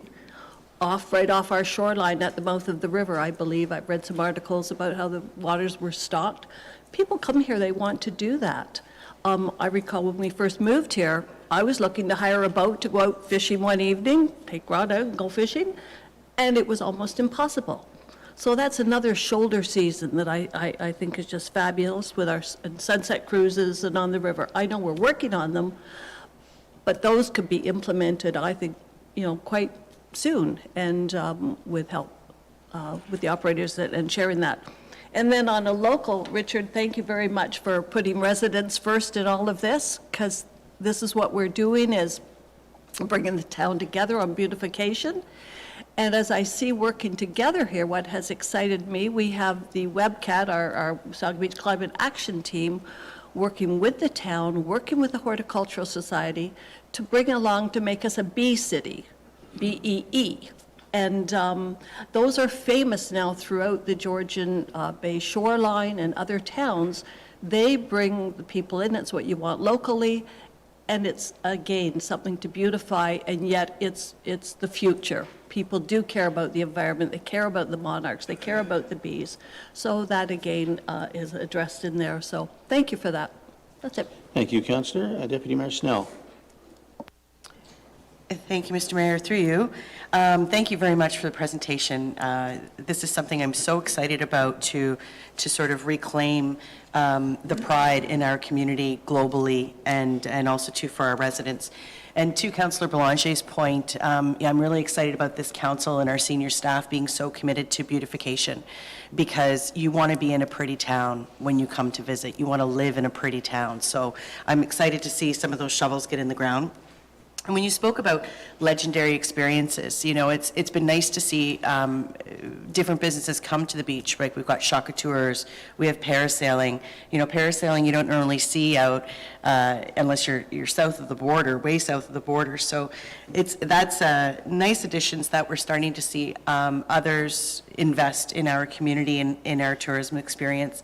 And one particular project I'm excited about this year is the Ambassador Program. Because, as you say, finding out the information and finding out directions from locals doesn't always happen, but it impacts the experience incredibly. And we've invested in developing the Ambassador Program. So all summer long, we've got some great young gals that are going to be out on the beach under a great tent, in fun-colored shirts and fun hats, welcoming people to the community, helping to provide directions, provide information about businesses, and encouraging them to take their garbage with them. So that's going to be, I think, a great addition. As far as the day trip community, you're right on that one. I'm really excited as well, and I hope we get a fantastic turnout for next Thursday evening, where we're going to be finding out and sharing with the community what's going to be happening down at the beachfront. Which hopefully is going to impact in changing that. And the only thing I wanted to add is I echo hugely about Nancy Island. It's a shame what's going on there right now, and I hope the province starts to pay attention. Thank you. Thank you, Deputy Mayor Snell. Any other questions or comments? Seeing none, thank you very much, Richard. Excellent presentation. I think you hit all the important points for certain, and I think you'll see that this council is going to take these recommendations as well as other recommendations that we've heard and seen in the past and move that forward to make Wasaga Beach even better from a tourism destination standpoint. So thank you, Richard. We do have a motion here before us that the presentation by Richard Innes, Brain Trust pertaining to Tourism Destination Management Plan, be received for information. I'll look back to Councillor Timms. If you want to just reiterate what you'd like to do with this, Councillor Timms, then look to the Deputy Clerk to implement that, and we'll do a vote. Thank you, Your Worship, and through you to the Deputy Clerk. I'd like to have that motion amended from for information to approval of the Tourist Destination Management Plan. Okay, thank you, Your Worship. So what we have here is, and my apologies, the last motion, because it hadn't been on the floor yet. It could have just been all as one with regards to the land acknowledgement. So with regards to this one, then if that's still the request, the council can put forward a motion that the presentation by Richard Innes, Brain Trust pertaining to Tourism Destination Management Plan be received, and that the Tourism Destination Management Plan as presented by Brain Trust be approved. Is that what you're looking for, Councillor? All right, so you've heard the question. Ladies and gentlemen, we have a mover, moved by Councillor Tim, seconded by Deputy Mayor Snell. All in favor? The motion carries unanimously. All right, now, because it was adjusted and not on the floor, we can just move forward now, correct, Madam Deputy Clerk? That is correct, Your Worship. Thank you very much. All right, moving on to item number 8, delegations. Any pickleball fans in the audience today? Had we known this, we'd have kind of set up a portable court. We do have Alan Middleson and Wayne Browning from Wasaga Beach Pickleball here this morning to do a delegation and request for additional courts. So good morning, gentlemen. Good morning. Welcome. And just going to ask you, when you speak, just the mic in front of you, the silver button in the middle, just push that, and you are live, and the floor is yours. Great. Good morning. My name is Alan Mendelson. I am responsible for strategy and business planning with the Wasaga Beach Pickleball Club. With me today is Wayne Browning, our Vice President, who will assist me with some Q&A. Not speaking today and in the gallery is our President, Chuck Burgoyne, and our Director of Player Development as well. So we're here today to talk about pickleball. As Councillor White noted, it's one of the draws to Wasaga Beach. There's a lot of interest in pickleball in this community, and I'm going to talk about that interest and the growth needs. There we go. Growth. Pickleball is noted as the fastest growing sport in North America. And it's happening here in Canada as well. Just about a week or so ago, it was announced that there will now be professional pickleball coming to Canada. So yet another driver in the growth of the sport. Some are suggesting that pickleball could actually become Canada's second national sport. Let's not debate hockey versus lacrosse and what have you, but you get the sentiment there. But let's talk about what's happening here in Wasaga Beach. On the right-hand side is a report from the Recreation Department for adult recreation. This is the May report. And in a nutshell, 2/3 of the over 1,700 participant visits that was organized through the town was associated with pickleball, either securing a pickleball slot or a pickleball lesson. So the growth, the interest is very strong. The growth is very strong. The club today, as of this morning, has 313 members. We are projecting that by the end of the season, we'll be around 375 to 400 members in the club. The club membership has grown. We operate today out of the 4 dedicated quality outdoor courts over by the old arena.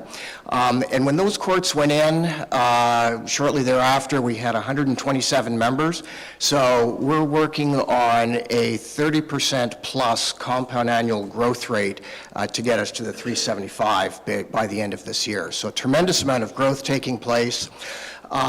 The pictures that you see up there is kind of the state of the nation, if you will.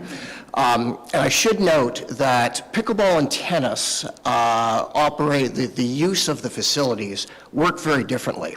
In tennis, people tend to organize outside of the court who you're going to play with. You show up at the court, you play for 30 minutes, 45 minutes, an hour or so, and you leave.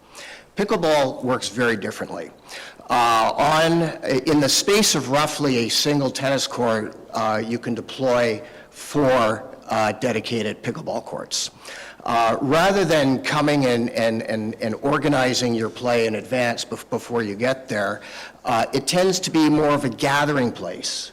You show up, whoever's there, you play with, you play a single game, you get off the court, you stack your paddles to represent your place in the queue, and when your turn comes up, out you go again. And each time you go out, you're typically playing with a different set of participants. So it becomes very social, very interactive, and just hanging out until your time comes.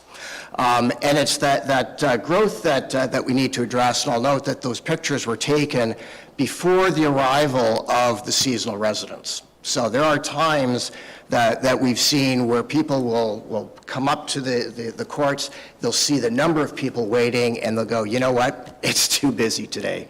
I think I'll go home and I'll go do something else. So we're literally turning people away. To get a sense as to the planning for demand, both short-term as well as medium and long-term, Pickleball Canada estimates that 11% of Canadian households have at least one household member playing pickleball at least once a month. That would put Wasaga in and around close to 1,200 participants, and that's on the assumption that we're just talking about a single member of the household playing. If you've got multiple people, then obviously the numbers go up from there. When you do some comparatives, Wasaga Beach, with our dedicated 4 outdoor courts, we've got 1.6 courts per 10,000 in population. And when you add into that the seasonal residents, it's actually below 1. By comparison, Tecumseh, community about the same size as Wasaga Beach,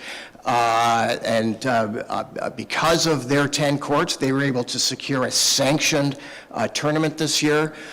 They've got 4.3 courts per 10,000 in population.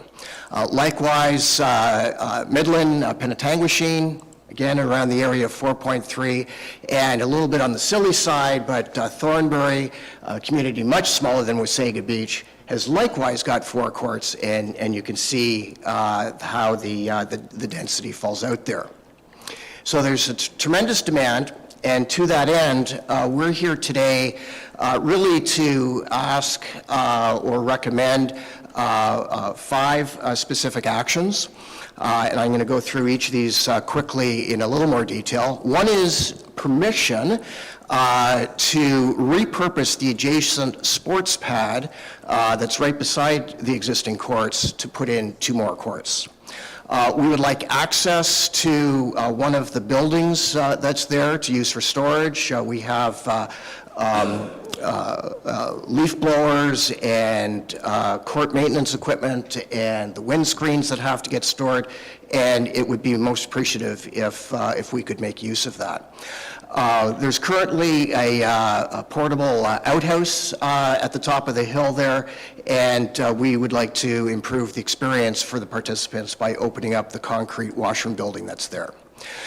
We're going to be proposing that we do some minor development, as I said, on that sports pad. We recognize that there's risks, that the land right now, the future is uncertain, and so we need to plan for the potential displacement through the sale of that land, and we've got some suggestions around that.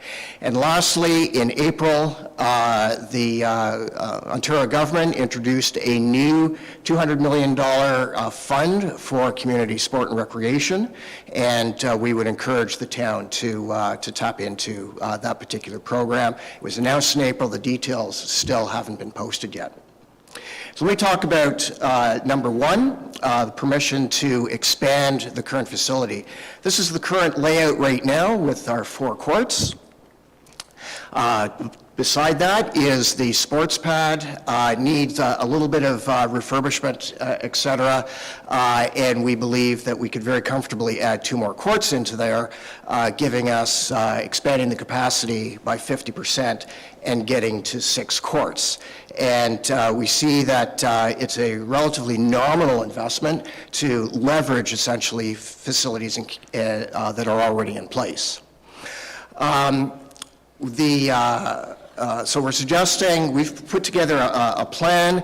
We've gone out and secured some quotes from some suppliers and vendors to see what would happen, what would be required there. The good news is, relative to building brand-new courts, there is a tremendous amount already within that facility, within the town, that can be leveraged. We also believe that it would benefit the town by reducing potential liability risk because of the state of repair of that sports pad right now. We also believe that if we can convert that space, it would reduce the likelihood of it being a hangout place and experiencing the vandalism that we encountered earlier in the spring. In all, the number isn't showing up on here just because it's the reformatting that's taken place. But in all, the budget for this exercise would be just over $13,000.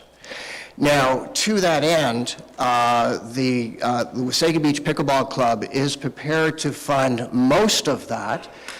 We'd very much appreciate some co-funding from the town, assuming that this plan were to be adopted. But should funding be a roadblock to either going forward at all or introducing significant delay, the club, although it's not our preference, is prepared to fund the entire redevelopment exercise. The other items that we're looking for, as I said, access to Building 8 to use for storage and to really focus on the overall experience of both participants and guests by opening up the bathrooms. I talked about a plan for potential displacement should the land get sold. And we would ask that when the time comes, if the town is entering into negotiations with a potential purchaser or developer, that two things be considered. One is to ask the purchaser that upon acquiring this land, that they will replace the equivalent number of courts somewhere else within the town as the town directs accordingly, whether it's Klondike Park or anywhere else where there might be space. And in doing so, we believe that, all right, well, they'll develop that space, but it gets sold off, that secures some of the investment in doing so, that should that become part of the purchase agreement, that now the developer is putting in 6 new courts as opposed to 4.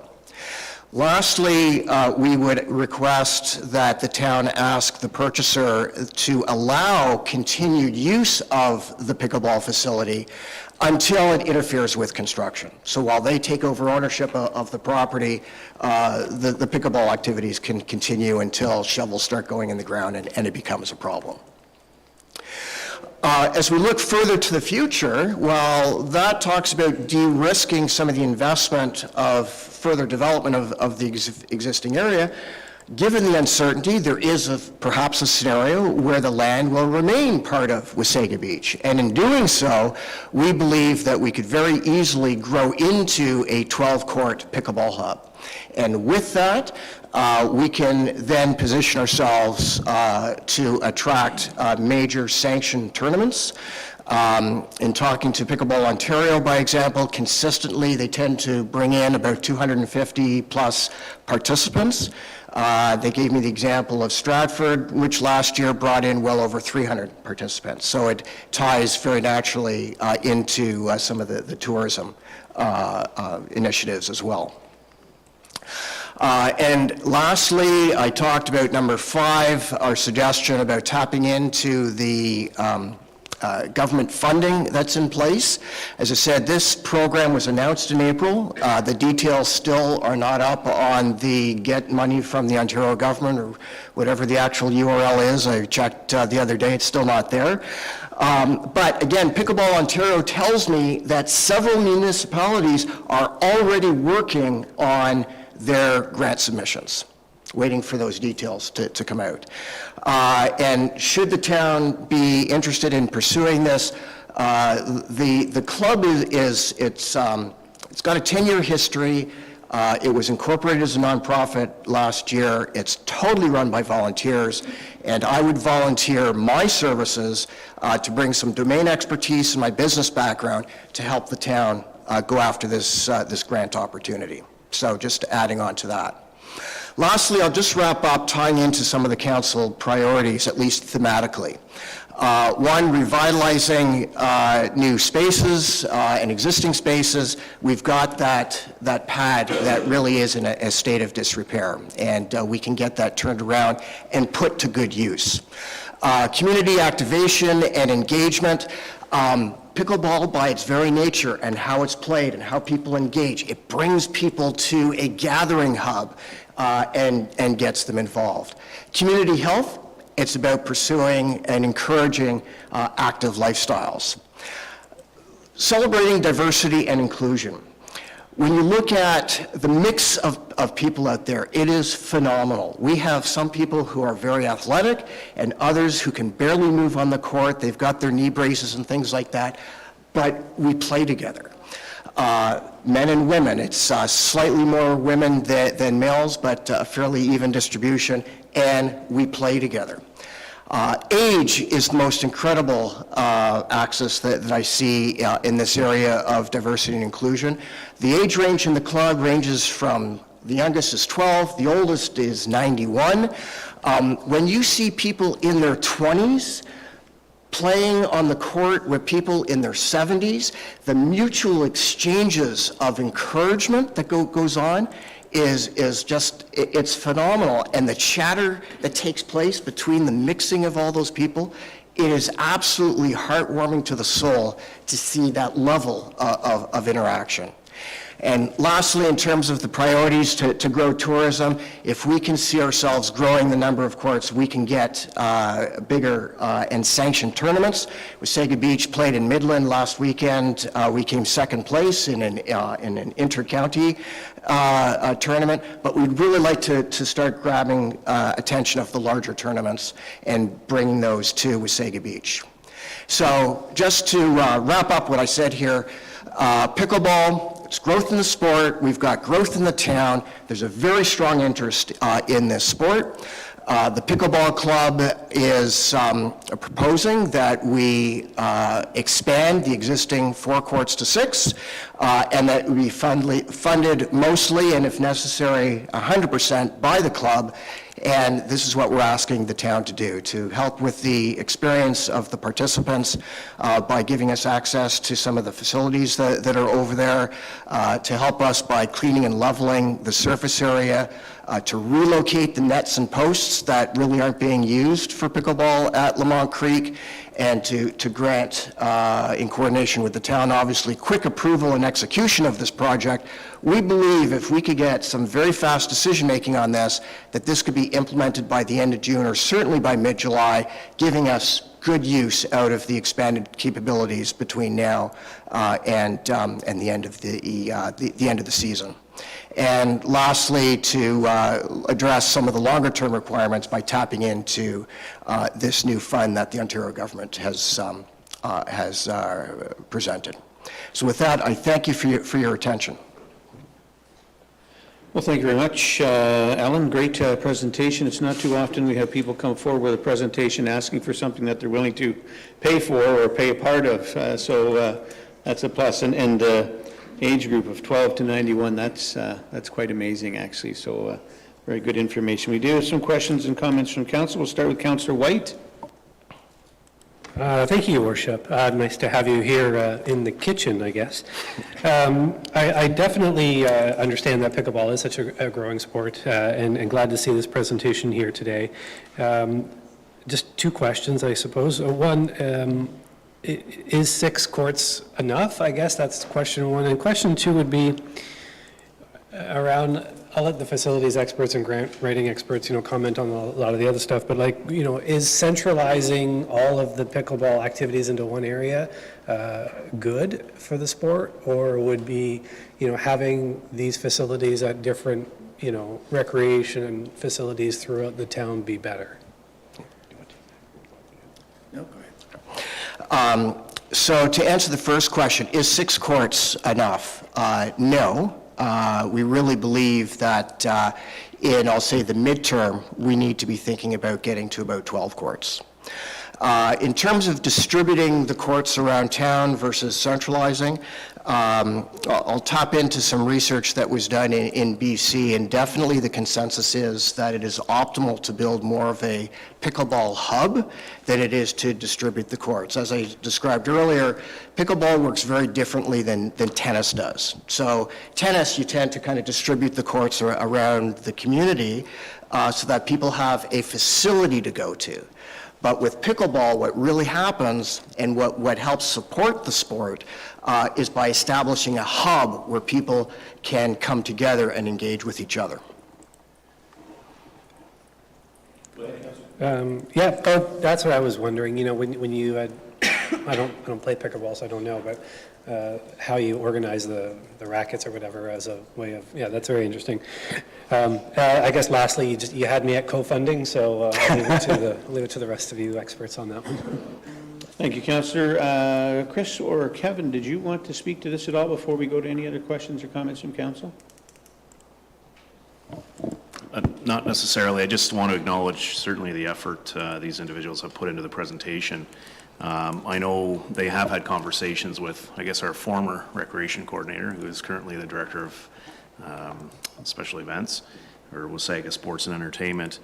And I'm glad Alan acknowledged the fact that we're currently undergoing the review of the subject property, and that's been our reservations in terms of investing further into that until we have a fulsome understanding of what we will be doing with that property. I wasn't quite, to be honest, aware of some of the permanent relocation in terms of the posts from the other site, and the balance that we had thought might be an opportunity would simply be to refresh the lines and use modular nets until we have a fulsome understanding this summer of next steps with that facility. But beyond that, we do know there needs to be a long-term strategy, and Chris and I have had discussions around how we incorporate this into our recreation master plan, which is due for an update.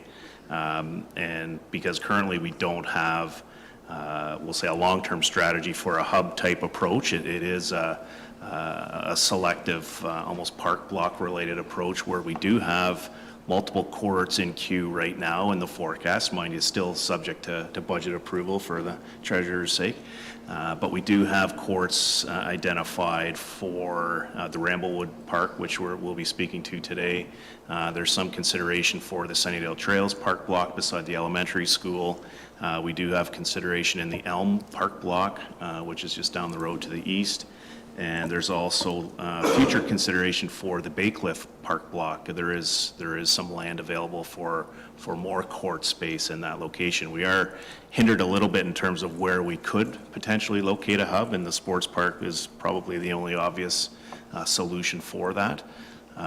But we do recognize the growing demand, and again, our reservation to this point and what's been communicated to the club has been just reluctancy to invest, regardless of whose money it is, into that space should there be a decision from council to divest in that property. So, thank you very much, Kevin. All right, we'll now move on to Councillor Dalio.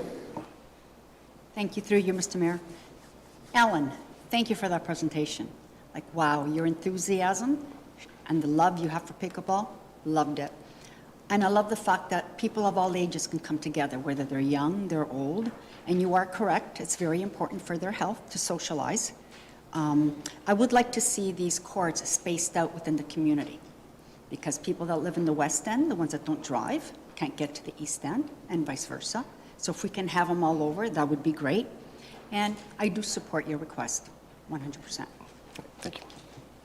Thank you, Councillor. Councillor Eagle. Thank you, and through your worship. Yes, Alan, thank you for the presentation. You, like many others on this council, have friends that play pickleball avidly. So my question is, to have a tournament, to bring in, the Tourism tournament, at the present time, we have 6 in one area. Would you need all the courts in one area, or could it, before we have a hub, hopefully a hub, can they be spread out? And how many courts do you need? Is it 12, you said, to have a tournament, or? Yeah, a tournament, so Tecumseh, as I said, they secured a tournament with the Championship Series this year. They have 10 courts, so they're squeezing it in. There are a number of things that need to come into play. But typically 10 to 12 courts is required. Spread out around the town may be problematic from a logistics perspective. Conceivably, and this we'd have to have conversations with Pickleball Ontario, perhaps to have a a pop-up site in the parking area over by the new arena is possible. My suspicion is that they're not going to really be in favor of that. Interestingly enough, one of the things that they require is access to some sort of a conference facility of sorts. So some of the rec hall and things like that that's up by the old arena would probably do well for that. Because one of the things that they do when they bring in a tournament is they provide free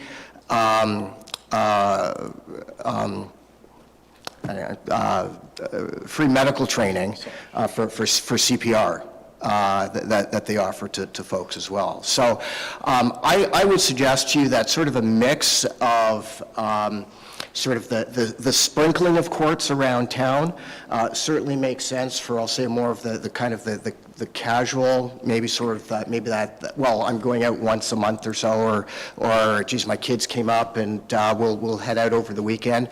I too, for instance, I make use of the facility at Oakview. For example, I will go there from time to time. It's not my preference because, again, I'm coordinating with the people I'm going to play with, and it's like, okay, let's go to the court. I'll also suggest to you that it's definitely not preferred in that people, one of the compromises that's often made is multi-use courts where you've got pickleball courts with tennis lines, and that's not optimal.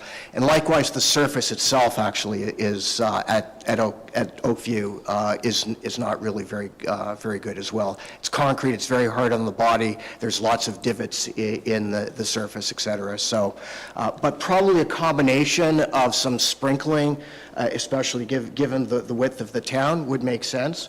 But there's absolutely a need shown by the growth in the club and the way the sport works, the way the membership works in terms of its social engagement and interaction, that a pickleball hub is definitely required. Yeah, two comments. My telephone number is in your town calendar for events in the summer, so the staff directs people who inquire to the town about pickleball specifically to me. So I get engaged in conversation with people I don't know, and they ask about the club. What's involved? How do they join? What are the activities like? And without exception, they all fix on the social aspects of the club. We do provide social opportunities other than simply playing pickleball. We have a number of events through the year that offer opportunities for members to meet and enjoy one another's company and conversation. That's important. That can't happen at a variety of disparate locations across town. That's why a hub's important. Secondly, when Klondike Park was first raised as a possibility, I went and had a look. There are numerous facilities already existing in Klondike Park that can be leveraged by a club like us to attract provincial tournaments and other sanctioned tournaments because you have those facilities already there.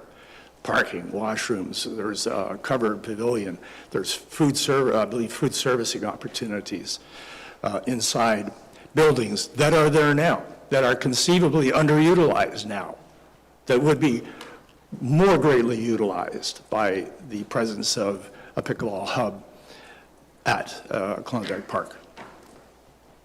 All right, thank you. Further questions, Yep. Councillor? No, just thank you for explaining the hub. I understood pickleball, Sure. but thank you for that fulsome report on the hub. All right, Thank next you. is, sorry, Councillor. All right, next is Councillor Belanger.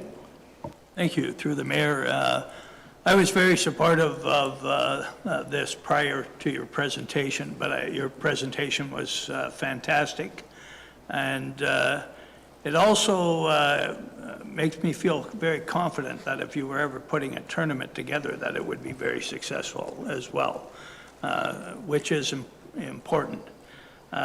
Certainly, your president has been talking to me over the last couple of months as we considered this process and this deputation. And since that time, I've been passing by the Stars Arena site usually a couple times a day. And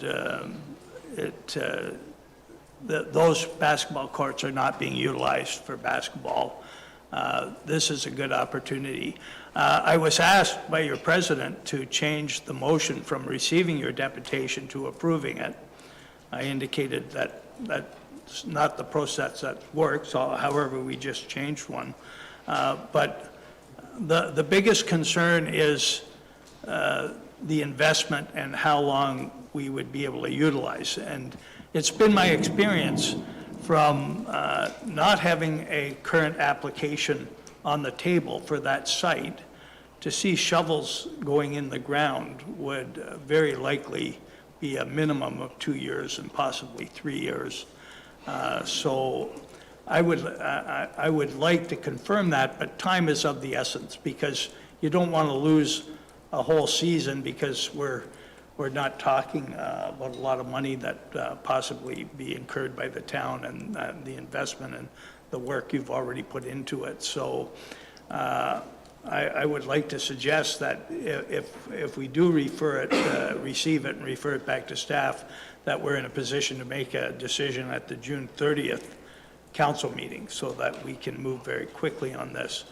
But again, I think the research you did in tying it into our council priorities and certainly highlighting all the benefits beyond pickleball. And I agree on the concept that we can spread a lot around town of single or double courts for casual users. But certainly I had discussed with Josh, who you had formerly spoke to, and he had indicated to me he had done some research with some municipalities that it was a municipal infrastructure, but it was turned over to a private club to totally manage and to schedule, and that it continued to be an asset of the municipality managed by a private club. When I say private club, there were not limits to who could join that club. It was very inclusive club, but that, to your point, to do the larger events and to schedule the larger number of people that could make up a club, a hub is critical. So I am willing to certainly recommend that we approve this, but my preference would be to allow staff to at least review and come back and guarantee or with some assurity that you would have 3 years return on that investment. So with that, I'll pass it to the next. If I could just comment on that. We had our... Actually, sorry, Alan, we're going to move along. Okay. We've got other questions, but sure. Believe me, I think we understand and get your point. You've done a great job at that. But I'll now go to Councillor Timms, please. Thank you, Your Worship, and through you. And I was going to say something similar to what Councillor Belanger said, so I would absolutely support your recommendation, Councillor Belanger. I can't tell you that a week rarely goes by that someone's not promoting pickleball to me and asking me to come and try it, and I've avoided it until now. But after hearing your enthusiastic presentation today, I think I should get out there and give it a shot. I do have a question. Can pickleball courts be used for other things? I wasn't sure when you were talking about Oakview that the concrete doesn't work well, and if the basketball courts could be used at the T-PAL. Could you explain that to me, Alan? Sure. So a dedicated pickleball court would be used exclusively for pickleball. To address the growth of of pickleball, what many municipalities have been doing is turning tennis courts into multi-use facilities by painting pickleball lines on top of the tennis lines that are already there, putting in some typically, they'd have to be putting in portable nets, and that's what exists right now at Oakview. I was down in Naples this year, and there were, it is incredible, there's 6 dedicated courts, kind of the social area in the middle, and then there was 2 tennis courts over to the side that could dual as pickleball courts. And there are, I don't know, 50, 60, 70, 80 people waiting. I should have included a photograph I took of that particular experience. All these people waiting to get onto the pickleball courts. There's open courts on the tennis side, but nobody wants to play there because of the conflicting lines and things like that. It's just that much more of a better experience to play on a dedicated court. But once you dedicate a court to that, it wouldn't be used for anything else. Thank you. And just a final comment, Your Worship. I appreciate relating to our priorities. It paints a really good, complete picture. Thank you. Thank you. Thank you, Councillor. And now to Deputy Mayor Snell. Thank you, Your Worship, through you. Great presentation, and I noted last year in the budget from our Parks and Rec angle, $20,000 was generated from pickleball. So obviously very, very popular. I had a question for Kevin. How would this impact if this were to be approved in regards to the washrooms? Because I'm assuming those washrooms are turned off right now, or does the woodworking group still operate out of there and use those washrooms? Through you, Mr. Mayor. I may defer that question to Chris. I'm not familiar with the washroom utilization on site.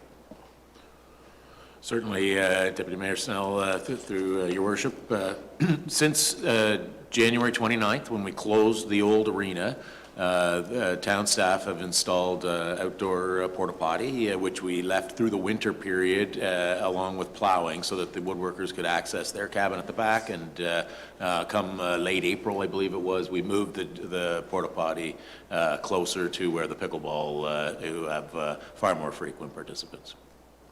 So the wash house is shut down for now. Thank you. And in regards to the request for the storage shed, would there be any impact to any current use of that storage shed right now? No, the only other space being used in the old property is through the Canettes, and certainly with 8 cabins, it would be very immaterial to have one of the cabins with a key for the pickleball group to store some of their things beyond their shed. Thank you. And just one final point. If in your suggestion, if the property were to be sold to annex that piece, based on all this great information that you've brought forward in terms of understanding what the true needs are of growing pickleball in the community, I don't think that site would meet your needs. It wouldn't have any parking, it wouldn't really lend to the social element. I don't think it would support or sustain the tourism growth piece that you spoke so confidently about.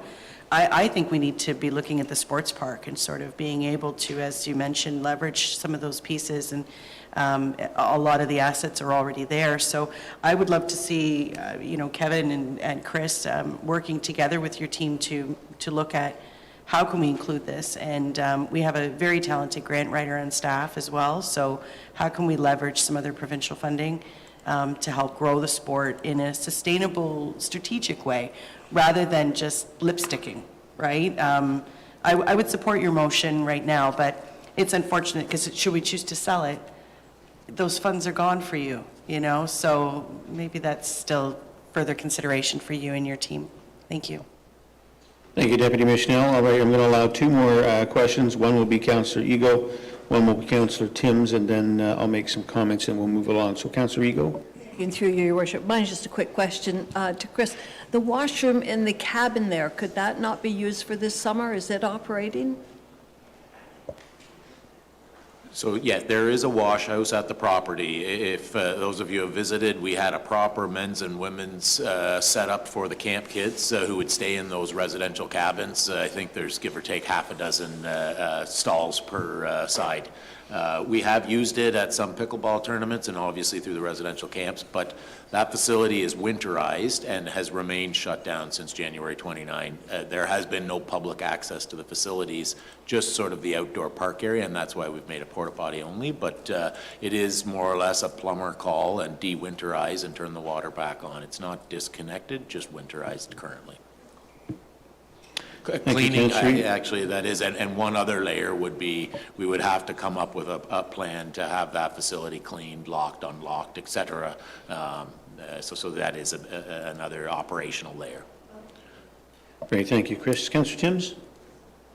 Thank you, Your Worship, and through you to Chris. The porta potty that's there, is it an accessible washroom with a hand sink, et cetera?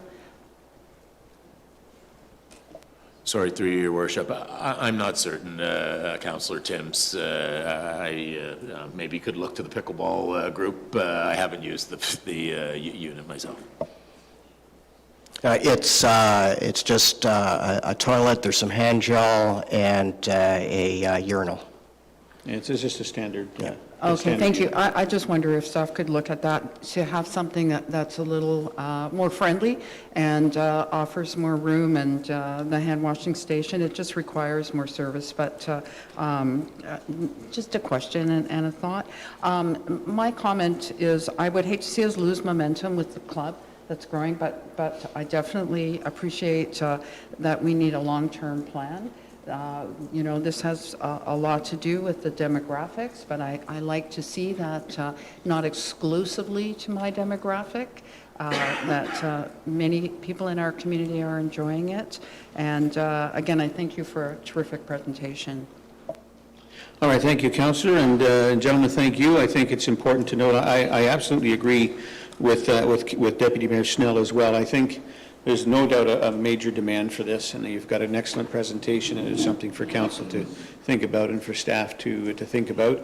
I also agree that time is of the essence, but we have some constraints that we need to work around. I think the best location for your club, or for the hub, not your club necessarily, but a hub, is absolutely at the sports park. We have the facilities there and everything else that's required, which is underutilized, in my opinion, grossly underutilized. So we should be looking to that. And the only thing I would say is that I don't necessarily have an issue with changing the basketball courts or relining them somewhat to solve a problem temporarily. I think what would be most important, though, is that the club would have to understand that if a developer was to take over, if we were to decide to sell that land as opposed to continue using it as a town facility, you know, we'd need it to be clearly and in writing that you understand that, and it would be a loss to the club as well as to the municipality. But rest assured, I think you can tell from the comments and the questions that council's heard you. And congratulations on, again, a great presentation, and we look forward to getting back to you folks as soon as we possibly can. Great, thank you very much. Thank you, gentlemen. We do have a motion here that the presentation by... Sorry, that the delegation by Alan Middleton and Wayne Browning pertaining to the request for additional pickleball courts and use of washrooms for participants and portable shed to equipment storage be received. I think that there was Councillor Timms who wanted to add this, that it be approved, or sorry, Councillor Belanger, that this be approved today. Do you still want to add that, Councillor Belanger? Mike? Thank you. Mayor, I gave two options. If we don't approve it today, that we want to sort out a couple things that we can make the decision on June 30th, that it come back. I did want to make one comment too. Hearing from what we've heard, I think if we're opening the washrooms exclusively for pickleball, maybe the club would be willing to maintain it. Maybe they can get back to us on that, because that would make our decision a little easier. But if if we're willing to get back to the club at our June 30th meeting, then I would move to that as opposed to an approval today. All right, thank you, Councillor. I guess the other thing to note here is that whatever decision is made, that these courts still would not be exclusive to the club only. We've got a lot of folks, I think, in Wasaga Beach who play pickleball that may not belong to the club, and so they should have rights to those courts as well throughout town. So what I'm hearing then is that the delegation by Alan Mandelson and Wayne Browning, my apologies if I'm not pronouncing that right, Alan, pertaining to the request for the additional pickleball courts and the use of washrooms for participants and a portable shed for equipment storage be received, and that report come back to council for June 30th for consideration. Madam Deputy Clerk. Okay, through your worship, if I may. Actually, our council meeting, it will be on June 27th. And the motion would be, and if I can just, for clarification, because the motions, the previous motions, just because it's been brought up and I don't want any confusion, the previous motions, there was a request for changes to them. There was no mover and seconder for those motions, so that those motions were not in the possession of council as of yet. So there's no requirement for a motion to amend. If a councillor wants to change the recommended motion that's on the agenda, they can do so, just as long as there's no mover and seconder with it. So as of this one, there is no mover and seconder, so council through discussion is looking to change what the recommended motion is, and they can do that without an official amendment. Having said that, so that it would be that the delegation by Alan Mandelson and Wayne Browning of the Wasaga Beach Pickleball Club pertaining to a request for additional pickleball courts and use of washrooms for participants and portable shed for equipment storage be received, and further that the request by the Wasaga Beach Pickleball Club be referred back to staff for a report on the request with a recommendation to the June 27th meeting for consideration. All right, members of council, you've heard that question. Could I have a mover and a seconder, please? Councillor White, Councillor Belanger, all in favor? Motion carries unanimously. Thank you, gentlemen. Have a great afternoon. Thanks very much. All right, we're now 12:15. We do have item number 9, which is government relations, and we have no government relation updates today. And then we have staff reports, and I think what we're going to do at this point is we're going to adjourn for lunch, and we'll be back at 1 o'clock. So this meeting is adjourned till 1 o'clock.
Your Worship, we are now live.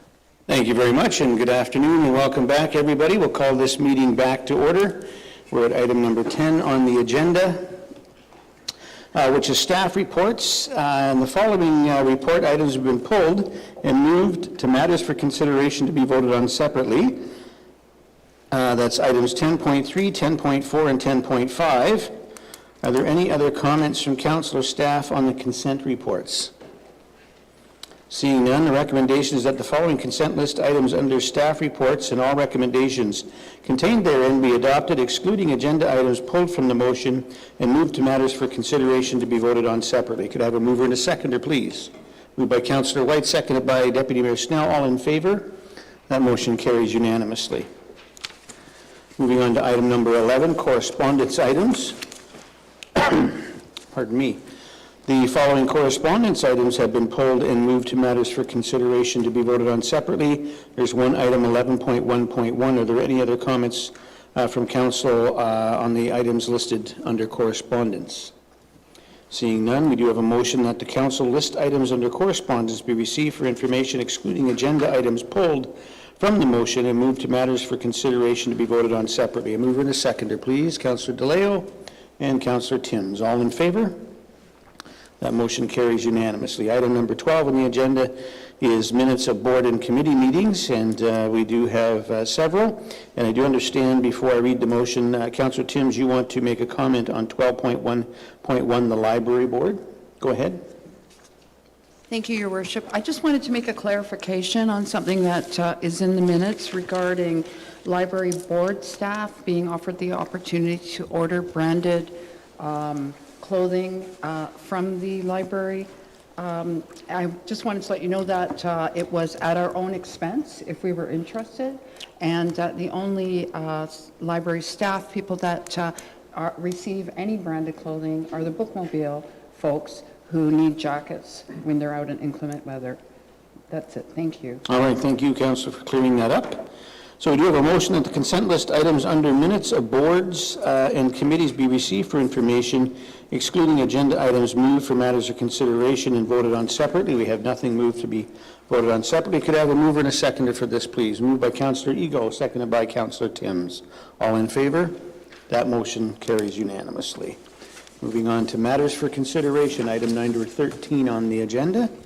And we'll start with item 13.1, or after being moved is now 10.3 on the matters for consideration. And Councillor DeLeo, this was pulled by yourself. Go ahead.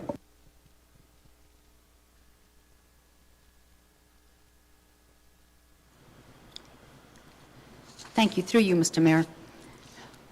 Andrew, thank you for that presentation that we saw online here. Can you please explain the increase in detail for me? This is the Ramblewood playground we're talking about, correct? Because we're going back and forth here? Right, there's a 240-something odd increase from the original budget. Can you just explain why such a big increase? Sorry, I think we'll direct that to Kevin. It's his department, so he can answer that question. Kevin, go ahead. Thank you, through you, Your Worship, although I'd prefer if the CAO did answer that question. Thank you, Councillor DeLeo. Yeah, it's certainly disappointing to see the results of the tender. Prior to its issuance, we did go back to our consultants to refine the scope and the design of the project to fall in line with our $530,000 budget, and we fell short of that mark. The majority of the overruns are largely contributed to the site preparation, the earthworks, and some of the granular removals, and that took up almost half of that overage. And really, it was simply an underestimated advice that we had, and we did follow through with that. But as I mentioned, we did scale back the scope with the goal to fall in line with our budget, but we missed that mark, unfortunately. Councillor DeLeo, further questions? Thank you. I have a further one. This is more of a comment, question. So, in the term of council priorities paragraph, it was indicated in brackets 15-minute neighborhoods. The discussion of 15-minute neighborhoods were brought forward in a previous council agenda meeting, and to my knowledge, it was clearly indicated that Wasaga Beach was not pursuing this concept and agenda. While I support the building of playgrounds for our community, I, for one, would appreciate that any links, mentions, or proposal of 15-minute cities be removed from the wording of any documents unless the town is actively moving forward with the concept, which obviously Wasaga Beach, due to its geographic map, could never achieve such a planning. So can we do that? Please. I'm a little perplexed by the question or comment. Kevin, or Mr. CAO, I'm struggling with this 15-minute city thing. Just through your worship, I can comment on where that's highlighted within the report, and it's under the term of council priorities, and that was my oversight. I should have modified the terminology there. It was an older version of the term of council priority documents that our landscape architect was referencing, and that's my apologies, Councillor. Mr. CAO? If I could, through you, Mr. Mayor, that has already been corrected. As Kevin mentioned, the term of council priorities has been amended to reference complete communities. Again, I think that's enough to say about that. All right, thank you.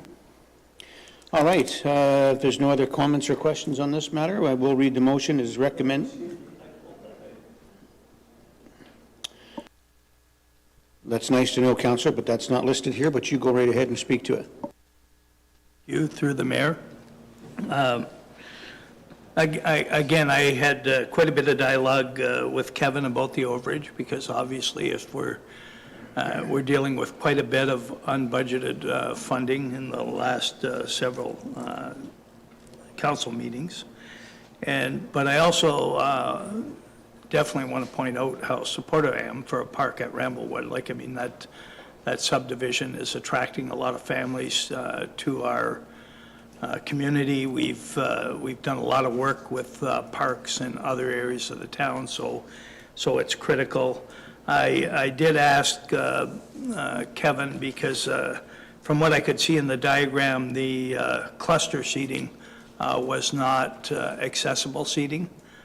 He assured me that the actual product that's installed will be accessible. So for anybody that had that question, that's good to clarify. But I think over the last several meetings, I have been opposing some items where we have been requesting money unbudgeted. And in this case, I am going to be supportive, but I am very concerned. I mentioned before that when it comes to the 2025 budget, I will not be supporting another, what I would consider an aggressive increase. I understand why we had to for 2 years. So I just ask the CAO and senior staff to be looking for every opportunity to save a dollar for the rest of this year. Thank you. Thank you, Councillor. Councillor White? Sorry, before you go, Councillor White, Madam CFO? Thank you, Your Worship. I just thought I should mention that we have been building that park reserve over the past few years because we recognized we did have a high need in this area.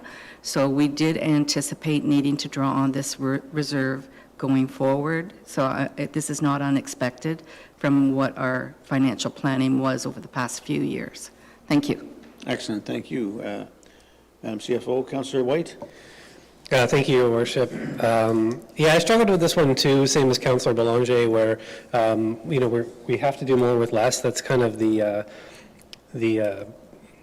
marching orders going forward, and unbudgeted expenditures being drawn from reserves are not, favorable. I've voted against them in the past. I will vote in favor of this one though, only because this is a need in this community, and I understand what the CFO has said here, and they've kind of planned for it in a way.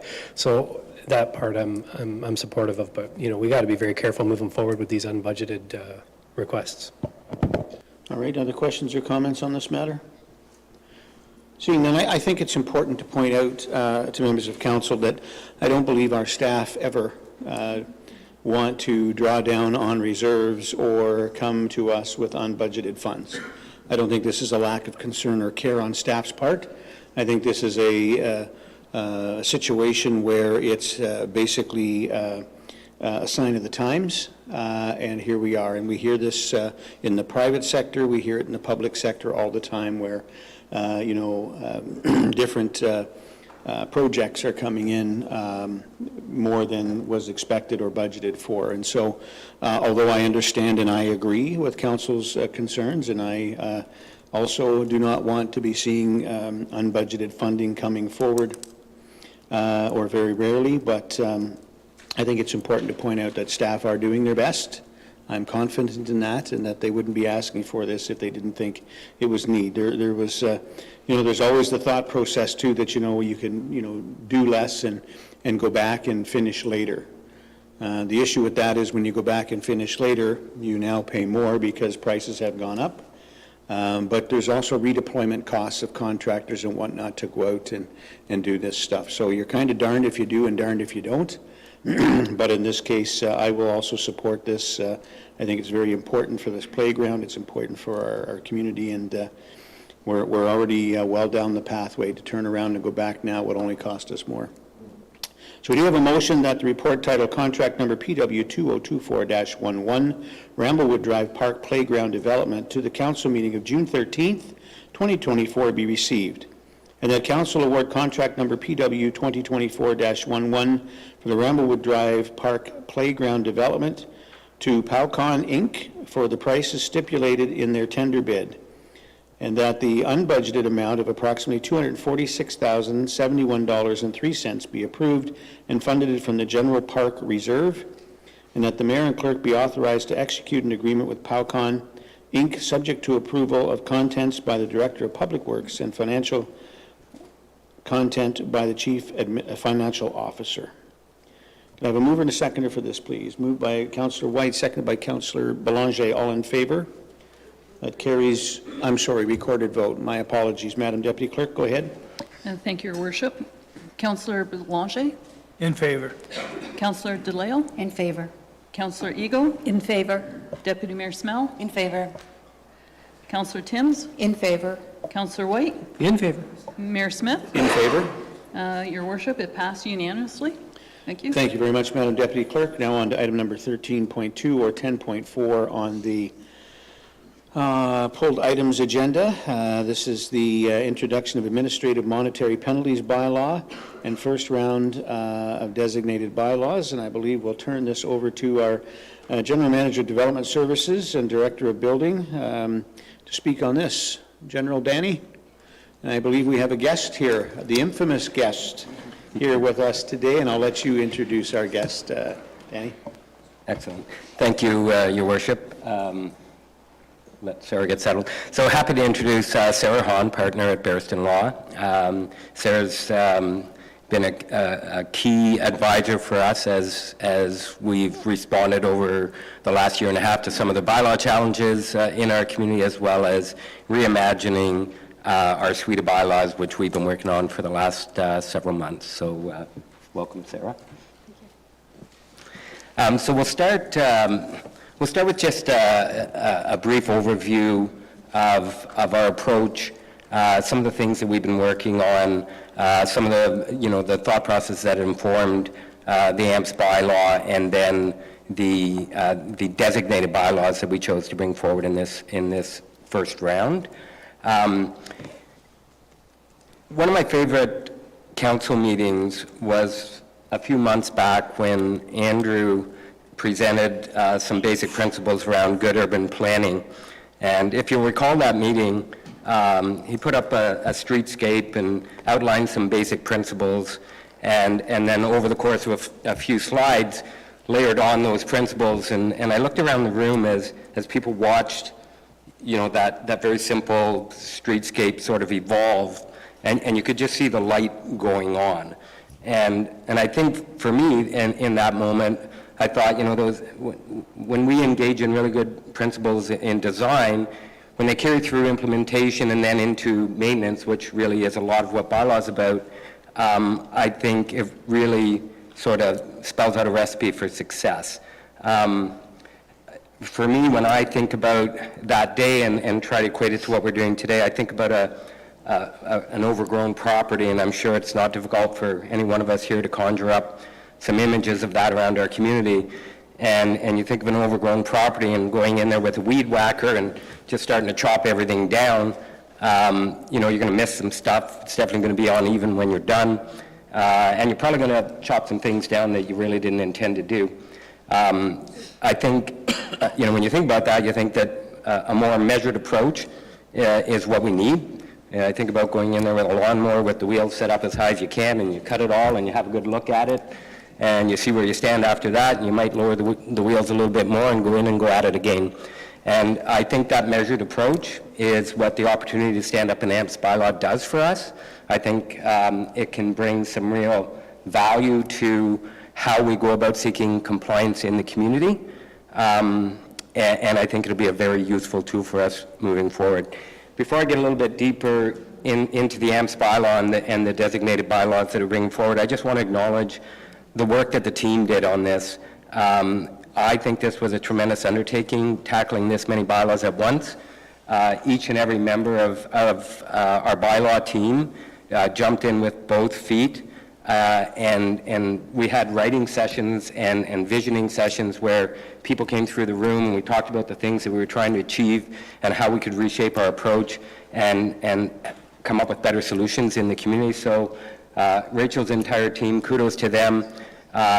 Within the planning and building department as well, we had participants that just jumped right in and participated and led the rewriting of different bylaws. So I just want to acknowledge that everybody that took part in this just did phenomenal work, and I just couldn't be prouder of what they were able to come up with.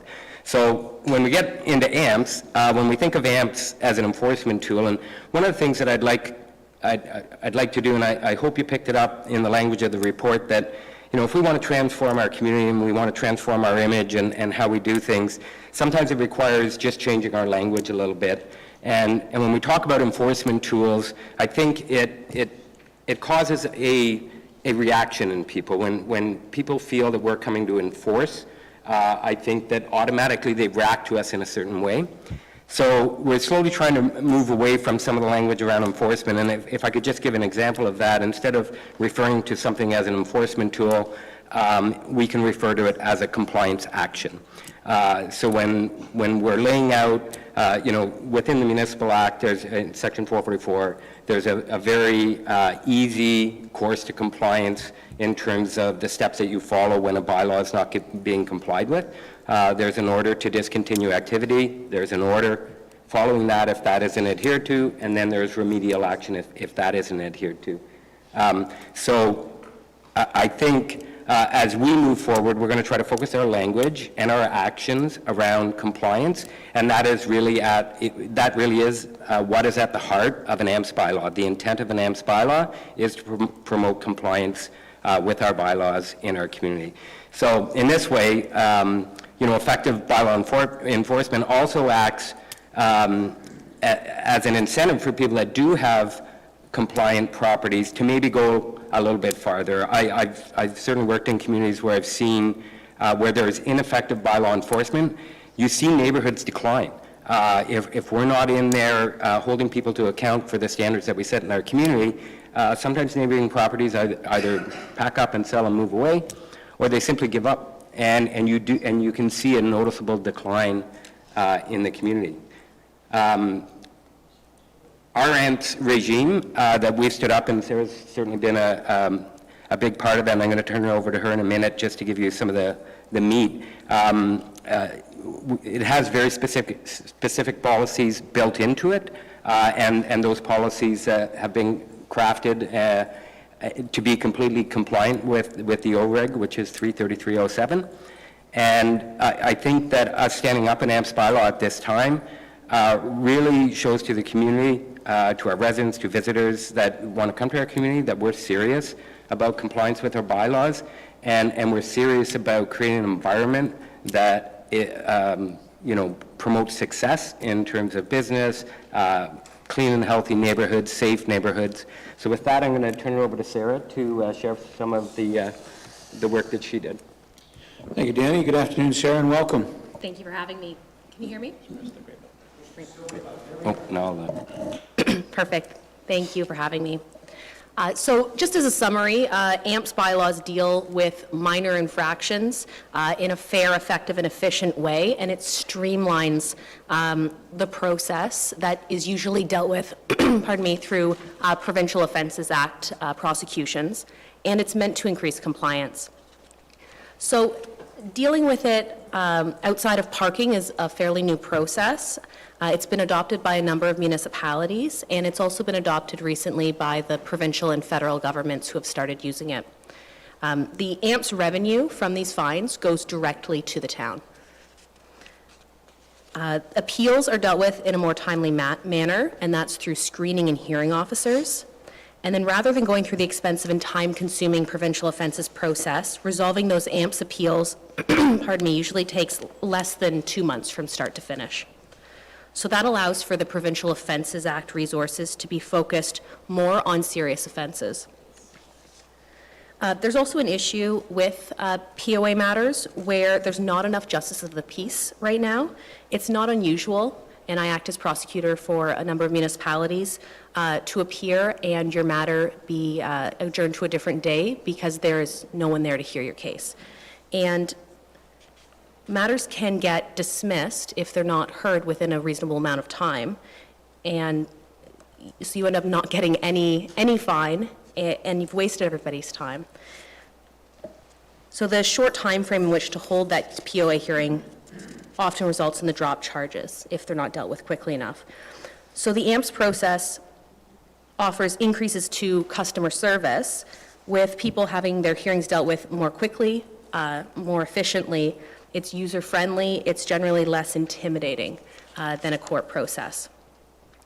So the jurisdiction is brought through the Municipal Act and the Building Code Act, and there's also a regulation that mandates certain procedural requirements. So the bylaws and policies that we have in the staff report meet the requirements under the legislation. So some of those procedural requirements include developing policies and procedures to prevent political interference, guidelines to address and prevent conflicts of interest, policies and procedures regarding financial management reporting, procedures for the public to file complaints, requirement to appoint screening and hearing officers, procedures for appeals and reviews. The regulation also provides enhanced enforcement mechanisms where parking notices are unpaid. So people who don't pay their parking fines can result in administration charges, and the town is also able to notify the Register of Motor Vehicles, and that person will not be able to renew their license plate until payment is received. So I've been working with staff for the past few months to get the AMPS bylaw drafted, as well as the bylaw for screening and hearing officers. And I've also been working with staff to update, simplify, and amend those other bylaws before you so they can benefit from the AMPS process. And I'm here today to answer any questions that you may have on the legal side of things and to facilitate any amendments to the bylaws should there be anything you'd like to see changed. Well, thank you very much, Sarah. Anything to add, Danny? Thanks, Your Worship. Yeah, I just thought I'd do a quick rundown of the designated bylaws, and then once I do that, certainly we'll open the floor to questions. So, you know, the exercise Sarah's outlined a little bit was really about simplifying things, making them more streamlined. So you'll note that, you know, we've renamed some of the bylaws. We've split up bylaws that were themes that were previously themed together. We've put them into standalone bylaws, and we've also introduced a couple new bylaws that speak specifically to, you know, some new pressures that we've noted in our community, or maybe some old pressures that weren't dealt with previously. So first off, I'll start with the building maintenance bylaw. So this would have been formerly the property standards bylaw, and our old property standards bylaw sort of grouped together everything that might occur on a property. So it dealt with structures, it dealt with fences, it dealt with, you know, accessory structures, and then it went in to deal with, you know, general yard conditions. And and using a bylaw, using a property standards bylaw, something to point out is property standards bylaws, we draw our authority from the Building Code Act, and within the Act, it lays out, specific processes for appeals. And, those processes, when somebody decides to appeal an offense, it can be a very long, drawn-out process. So we made a conscious decision to make the bylaw only about the buildings on private property. So in that way, and I think it's a little bit more fitting, given that it is the Building Code Act, that we're going to deal with, building code requirements. Most of the provisions of any property standards bylaw that you'll find across the province draws, the intellectual origins or the provisions for, the standards of construction from some version of the Ontario Building Code. Sometimes it's an older version, and sometimes it's the most recent version. So we thought, it was appropriate to do that.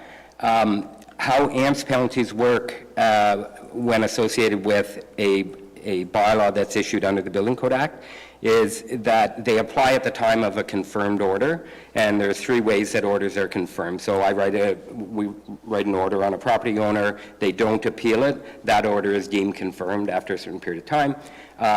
If somebody does appeal and we end up in front of the Property Standards Committee and the Property Standards Committee upholds the order, whether they modify the order or not, if they uphold the order, it is deemed confirmed, and then the last way is if it's confirmed through court. So it's at that point that the AMP penalty would kick in. The next bylaw that we worked on, we decided what was formerly Clean Yards. We changed the name of that to Clean Neighborhoods because we wanted residents to start thinking beyond their own property boundary and the effect that their property has on the neighborhood that they live in. So we thought that a name change was appropriate. The authority for this bylaw, it rests in the Municipal Act, and all of the bylaws moving forward that I'm going to talk about all draw their authority from the Municipal Act, and all, from an enforcement point of view, rely on that Section 444. They're all also tied to our new AMPS bylaw, but that enforcement protocol that's laid out within Section 444 of the Municipal Act applies to all of those bylaws. So it is a very clear, concise, and swift protocol for enforcement. The next bylaw, and this is a new bylaw, is the fence maintenance bylaw.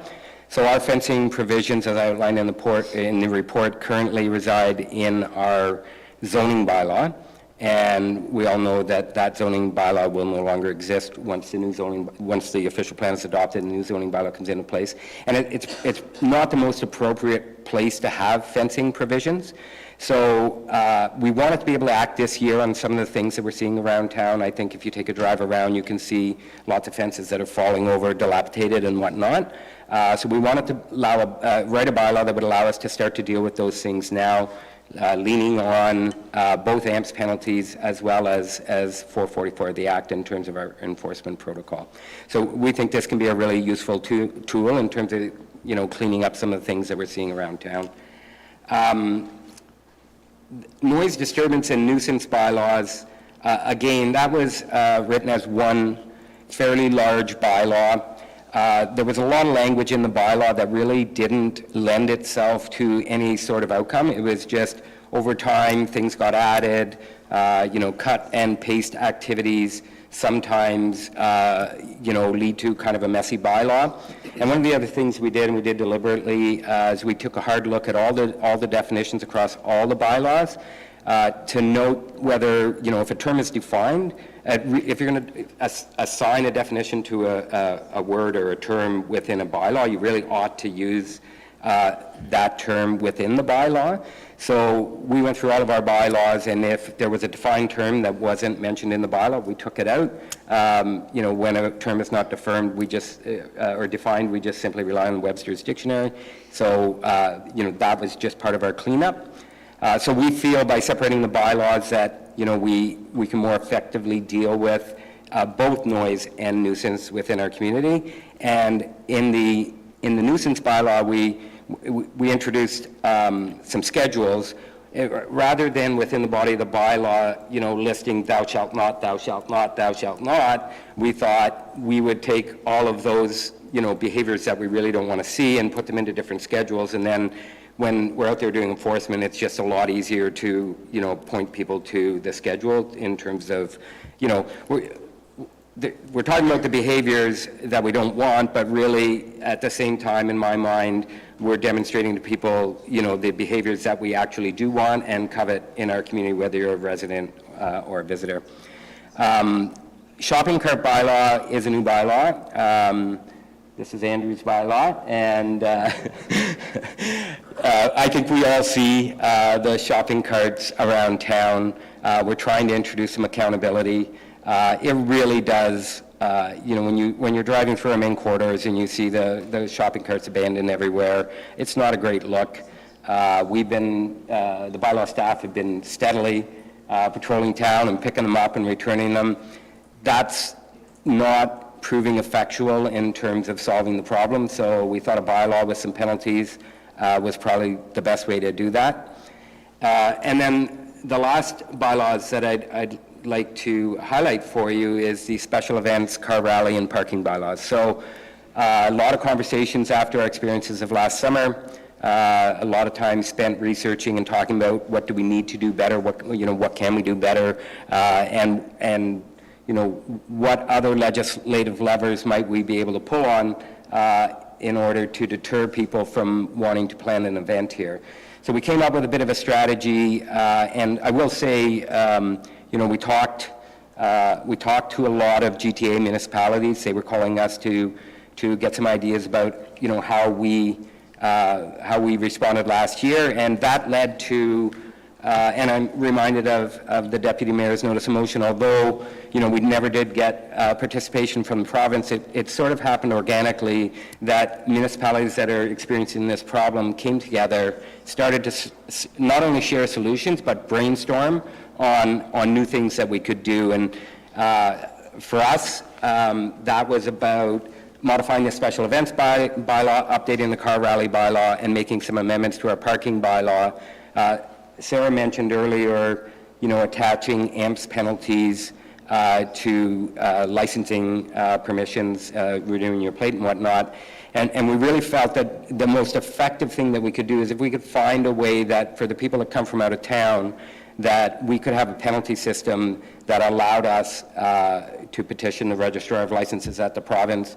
That would be a very effective way. It sort of expands our reach. Our municipal bylaws, often they're very effectual with our residents in terms, especially with AMPS, in that if we issue a penalty and it doesn't get paid, it goes to the tax roll. We don't get to do that with out-of-town residents, so finding a path to Section 102 of the Municipal Act where that authority rests to do that was something that, frankly, we're proud of. It took a lot of imagining. With the help of Sarah, we got there. So we think that's going to be a really effective tool for us moving forward in terms of preventing the rallies. In terms of the corporate implications of the report, and Sarah's got some things to add to this, we anticipate minimal financial impact in terms of cost. We in terms of the screening officers, we feel that we can bring those responsibilities and add them to a couple of job descriptions within this division.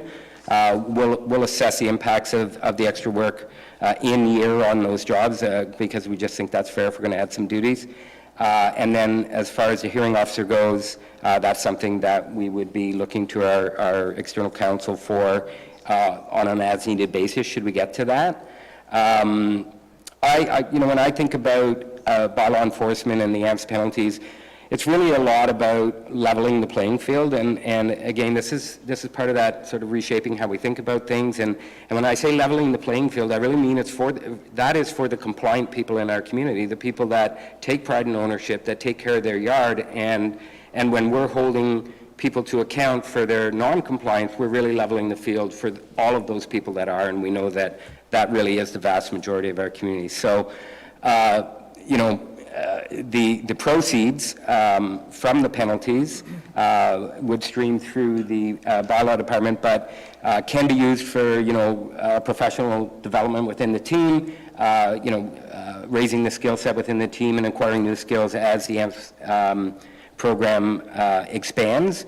Can be used for education of our residents, strategic initiatives around promoting compliance with our bylaws. So I think we can put the proceeds to good use. And with that, I'm going to turn it back over to Sarah just for a little bit more analysis. Thank you. I was asked to look into how other municipalities were doing with their revenue from AMPS bylaws, and I wasn't able to find any detailed reports on that. So as a general discussion with regard to the revenue on this and the expenses, I mean, certainly I was in the audience, I heard council is looking to do more with less, and this is one of those bylaws that does exactly that. AMPS is a simple process. It's less costly than prosecuting things at provincial offenses court. And again, the municipality keeps all of the money. There is some downside, I suppose, with no money going to victim surcharge fines. But the municipality is able to do what they want with the money, and you could figure out ways to increase victim programs if you'd like. The payment is expected in 15 days with AMPS, and that if it's not received, the license plate renewal denial for parking is available, so it's a really short time frame.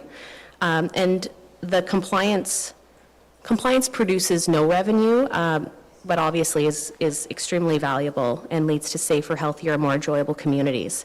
And then on the flip side with the Provincial Offences Act matters, like I was saying before, a lot of matters end up getting dismissed for delay.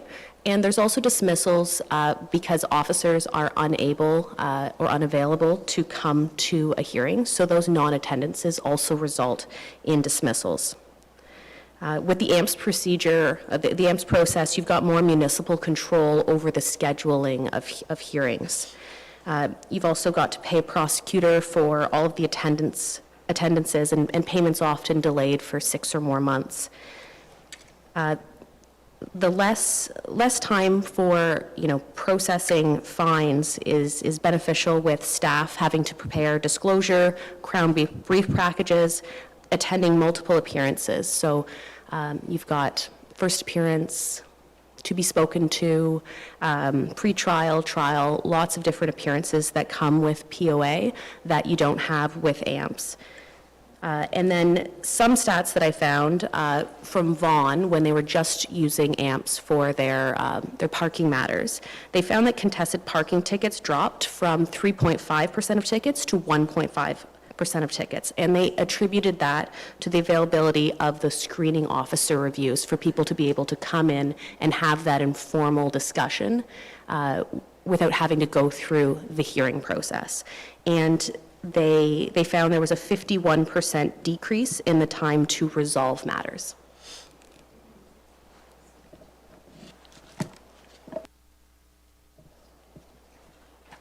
Sorry, Danny, is there more to add? Not too much. Thanks, Your Worship. I just, in terms of AMPS and what we see happening with AMPS in the province of Ontario, there is language currently written into the Building Code Act, but not yet proclaimed, and you'll all recall the Lake of Bays letter that I think we spoke about last council. Fire Protection Prevention Act, there is also language written into there, not yet proclaimed as well. So we're seeing a bit of an expansion of the AMPS program. I think everybody's seeing that this is probably the most effective way to deal with bylaw infractions and promote compliance. So I guess just what I'd like to wrap up with is I'd like to just mention again, the commitment from our bylaw department. We have an extremely hardworking group of people down there that have a great deal of love for this community, and I think equipping them with the proper tools, I think, is really important. And, I know from my conversations with council, I know from my conversations with my peers, And I know from conversations with our residents, the passion that's within this community, and everybody feels the momentum that's building right now with the amazing things that are being accomplished. So I just see, being responsible with our bylaws, bringing in something like AMPS, I just can't see how it isn't a winning recipe for our community. So with that, happy to turn it over to questions. Thank you very much, Danny. So this item has been pulled by 3 members of council, Deputy Mayor Snell, Councillor Belanger, Councillor DeLeo, and then I understand we have some other councillors who now wish to speak to that. So, Deputy Mayor Snell. Thank you, Your Worship, through you. I'm really excited to see this come forward. I agree in regards to the faults with the current system in terms of holding people accountable. And I don't see that changing, because we see it with the LTB, we see it with, most of these types of organizations where there's just, systems where there's backlogs. So just the fact that we can create better efficiency, number one, is fantastic. And I love the fact that it addresses holding our visitors accountable, because oftentimes it's visitors, I would assume, that are making noise, having noise issues. Clearly, we saw that with the car rally, that the majority of them were all outside folks. So the fact that we'll be able to hold them accountable and financially responsible for their grievances is a good thing. Love the shopping cart. I am so tired of seeing shopping carts throughout our community. It's very upsetting to see. But I'm curious about that one. How would that one work exactly? Would you be holding the Walmarts and the Foodlands accountable, or how does that happen, please? Through your worship, to the Deputy Mayor. Yeah, it's really about, I kind of look at it in terms of shopping cart management. I don't think it's going to take long for the retail sector to sort of cue in on what it is that we're trying to accomplish here. We're gonna confiscate when we pick up the carts. We're no longer going to return them. We're going to hold them. There's fees associated with that for them to pick them up after we hold them, and I believe the bylaw says 90 days. We're going to dispose of them. So I think it won't take long. I think there's reference in the bylaw that we're also going to try to encourage that our different retail outlets start to put some measures in place to make sure. I believe it's the Superstore, Your Worship, you were telling me that they have locking wheels if they go to leave the, So, we're going to, the bylaw isn't the end of it. I think, we'll do some outreach, possibly through our Economic Development Department. We can get talking with these retailers and just share our concerns and encourage them to put some provisions in place. So there's some good enforcement tools there within the bylaw, but I think obviously we want to collaborate with our business community and sort of come up with solutions together. So there will be an outreach that also accompanies the bylaw. Thank you, Your Worship. Supplemental. That makes me really happy to hear as well, because I'm really liking the tone of and the language that's being used in terms of collaboration, working together. It's not us just coming down with a big stick and whacking, but rather really through education and promotion and celebrating those that are also being compliant as well would be a great tool. But I'm just so happy because obviously this council has such a great, huge focus on beautification, and it's overdue in our community, and so I'm excited to see this be implemented. Thank you.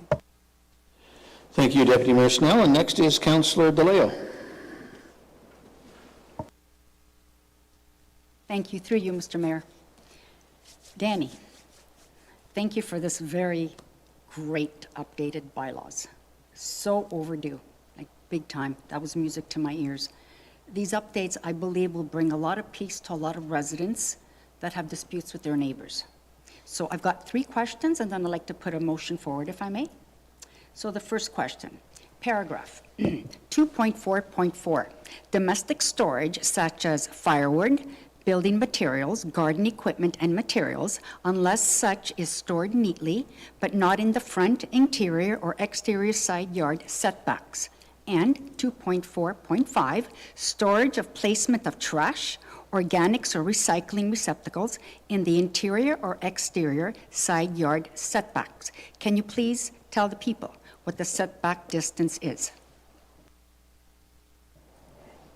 Through your worship to the councillor, the setback distance, the reason we reference setback, and I'd invite Sarah to step in here at any time if I run amok, but I believe it's because we have different, in the zoning bylaw, we have different setbacks around town for different things. So what we're really trying to accomplish through this section of the bylaw, first of all, was,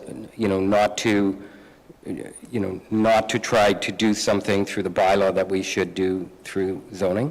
But what we're really trying to do is draw people's attention to their property lines and what they do at their property line. It's pretty much an invisible line, and what you do within a certain distance of that line can have a very positive or a very negative effect on your neighbor. And what we've seen on a few occasions around town is that there are people that once a relationship between neighbors starts to go south, will weaponize the property line and start to do things along there just to annoy their neighbor. I think that for the most part, property lines are undisputed. People keep things neat. We want it to be able to give ourselves some tools so that when we are dealing with those rare occurrences in our community where people are disagreeing or doing things to drive each other crazy, that we can step in and take some enforcement action. So the question still remains, what is the distance? A meter, 1.2 meters from the property line? So as I pointed out, I think that it changes around town, but I think that if you had a meter in mind, that would probably be a fairly fair I think number.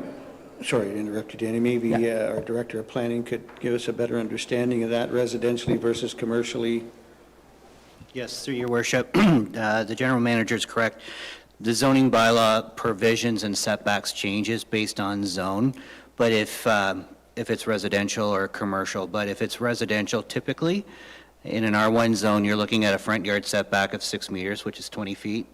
An interior side yard is generally right now 1.8, which is 6 feet. Rear yards, I believe, are around 7.5, which is about 25 feet. Thank you. And just for the record, commercially, is that sometimes it's 0, sometimes it's... Yeah, through your worship, I should point out, yes, there are residential setbacks that are 0. You see that commonly with townhouses and semis because they share lot lines and common walls, but commercially it can range greatly. They can be quite large in comparison, and sometimes they can be 0, like your downtown core areas. Okay, thank you. Second question. This is a tricky one. I don't know how you're going to answer this, so work with me on this one. Section 4.0, derelict motor vehicles. Is there a car limit that can be parked on driveways? Like, is there a limit? It has come to my attention that some residents, they work on cars as a business on their driveways and have several vehicles parked there all the time. Okay? So this will become tricky because these cars will have valid license. So when they scan, they're still valid because according to your thing here, if not valid, they'll be towed. How will this be controlled? Let's say you have visitors. How will you distinguish if a car is being worked on and if it's a visitor's car? Like, how would you? I've seen properties where they've got like 8 cars constantly on there, and there's only 2 people that live in there.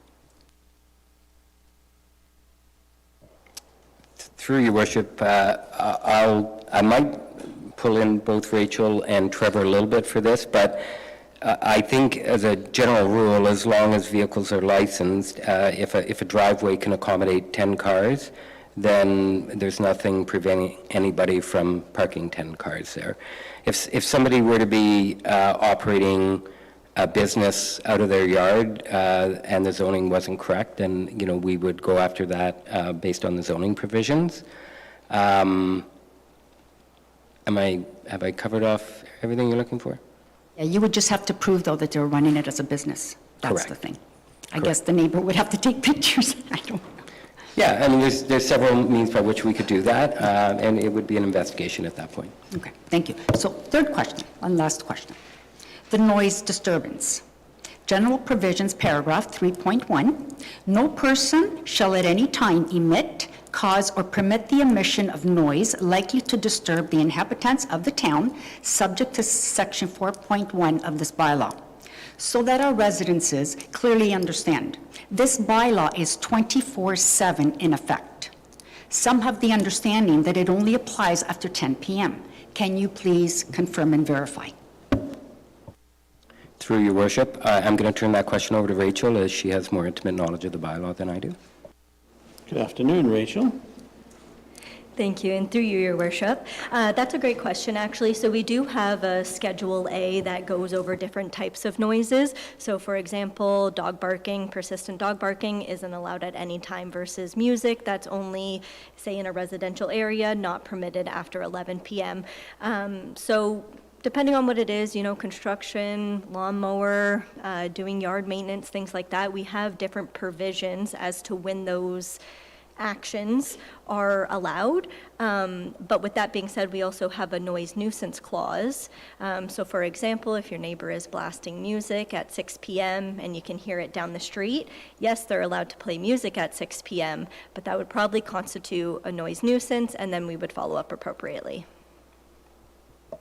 Great, thank you. Now I'd like to set a motion forward. May I at this point? So what we'll do, Councillor, is we'll go through the rest of the questions and comments, and I'll come back to you for a motion. All right, thank you. You're complete now, Councillor? Good? Yes, All thank right, you. Thank you. Councillor Belanger?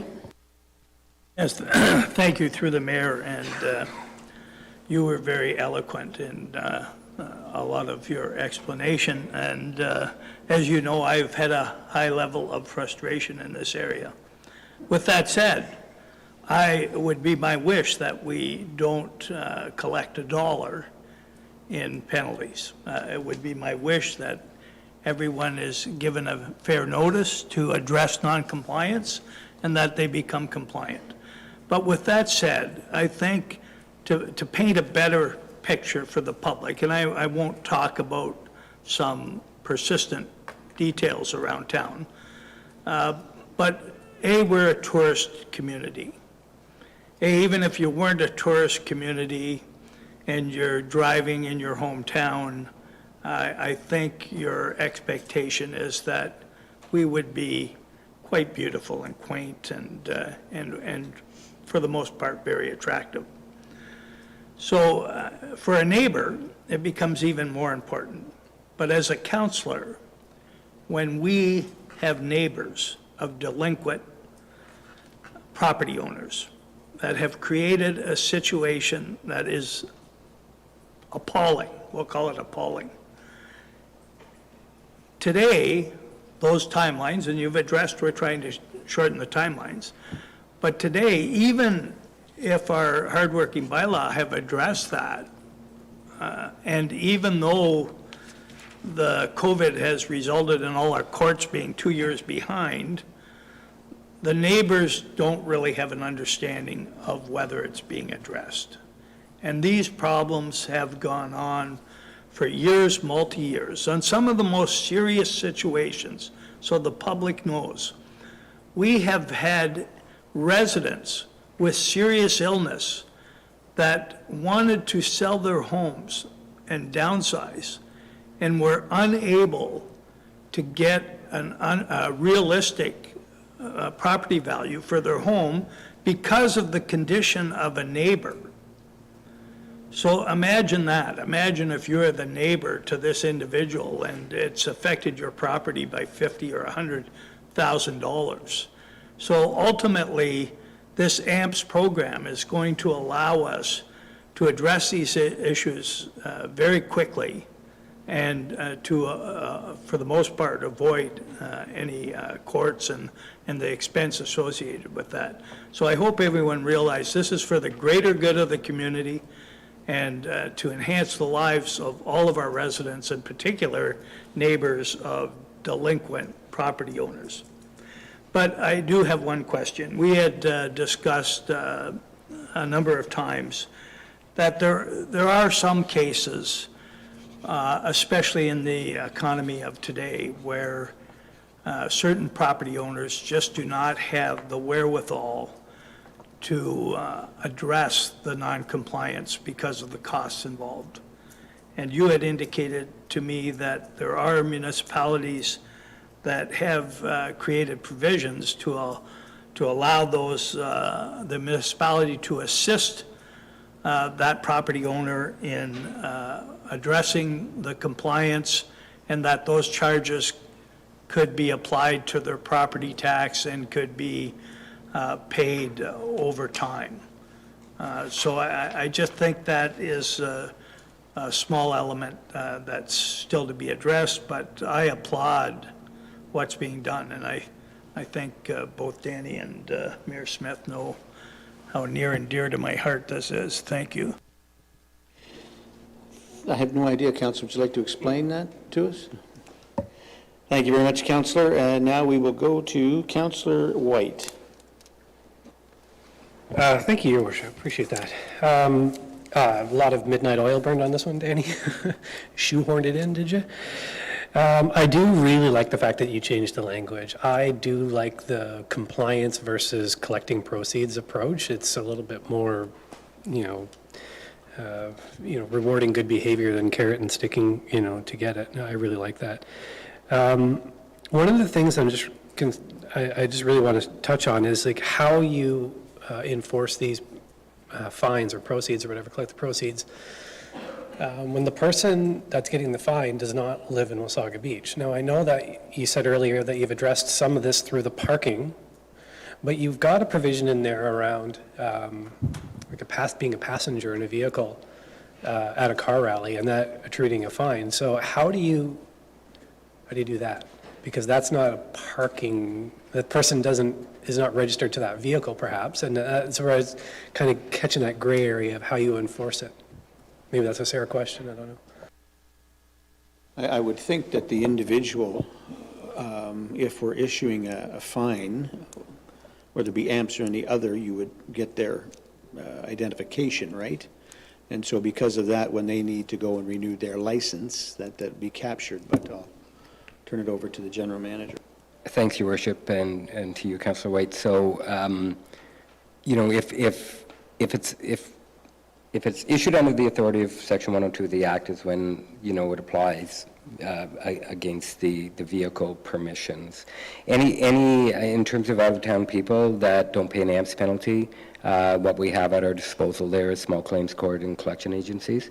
It's not a perfect thing, but it is all that we have. So, we felt most important was if we could somehow attach a significant penalty that had a very severe outcome in terms of when you eventually go to renew something, if we could sort of find ourselves there, that we would probably have a pretty good deterrence for those out-of-town people.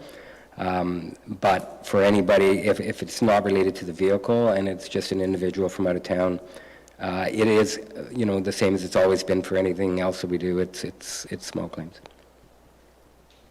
Thank you. Councillor, go ahead. So would that be the same case then if you're looking at, let's say you end up with a noise nuisance or something like this along the lines of somebody who's, because I think typically you would attach just to the homeowner, but let's say the homeowner isn't there, they've rented it out either illegally or whatever. How do you do that? Does it go to the homeowner or does it go to the person making the noise? Through your worship, I think that definitely the person making the noise would be the person that we would cite in that instance. Owner of the land in that instance. Go ahead.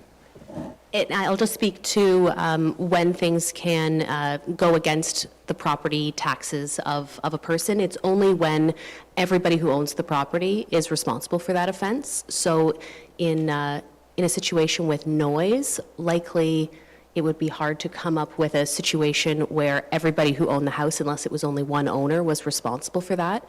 That would be more in line with property standards and things that attach to land. The noise would likely be just to that person and would be similar to a passenger of a vehicle in a car rally. Thanks. Yeah, no, in reading through this, like the one thing that really stuck out for me, and I know we touched on it a bit here today, is using the parking bylaw in order to get that, to get the proceeds collected. I think that's brilliant and I think it's an understated part, and I think other municipalities are probably going to look to that and start copying your lead here on that. I thought it was good. So again, thanks. Thank you, Councillor White. And now we go to Councillor Eagle. Thank you, and through your worship, I cannot imagine how many hours, sorry? Just let the mayor know he doesn't have to go to me again. How many hours you have spent on this report. Thank you very much. And it was lovely to see you here, Sarah, a lawyer today, because I thought, I think I have to be a Philadelphia lawyer to get through this. But actually, the wording was really good. It just taken a lot of time, so thank you. So I'd like to speak to just two items on the Clean Neighborhood section. And one in particular is the ground cover on the soil, and it keeps mentioning grass, and I get it, you know, grass and reseeding and resodding. And actually, Andrew may speak to this as well, or because we have a lot of avid gardeners in this town, and grass is being replaced often with other ground covers, whether it be clover or moss, like a low ground cover. So I don't know if the verbiage should be looked at on that so that it isn't written in stone, because today we are seeing many other options, so I see. Thanks. I think I'm taking this one, Counselor. Jumping on the left wing over here.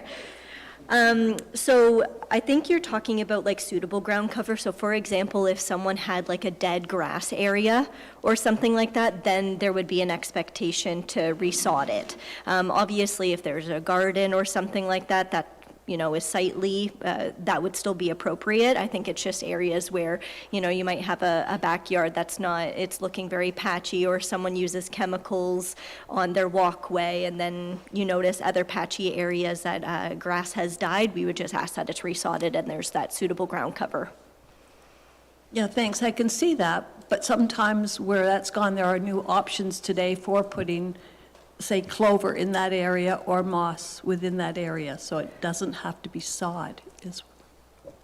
I see. Yeah, sorry, I misunderstood there. But yeah, I mean, it does talk about that. Obviously, I think the intent of the bylaw is to make it look sightly, and that there is that coverage of greenery per se. So I'm sure there would be discretion used in those cases where someone is still putting something there and not having those like patchy spots of dirt and stuff like that. Again, just to make the overall property and neighborhood in general look more sightly. I get the intent. Okay, thanks. The other part I was looking at was on the driveways on 3.3.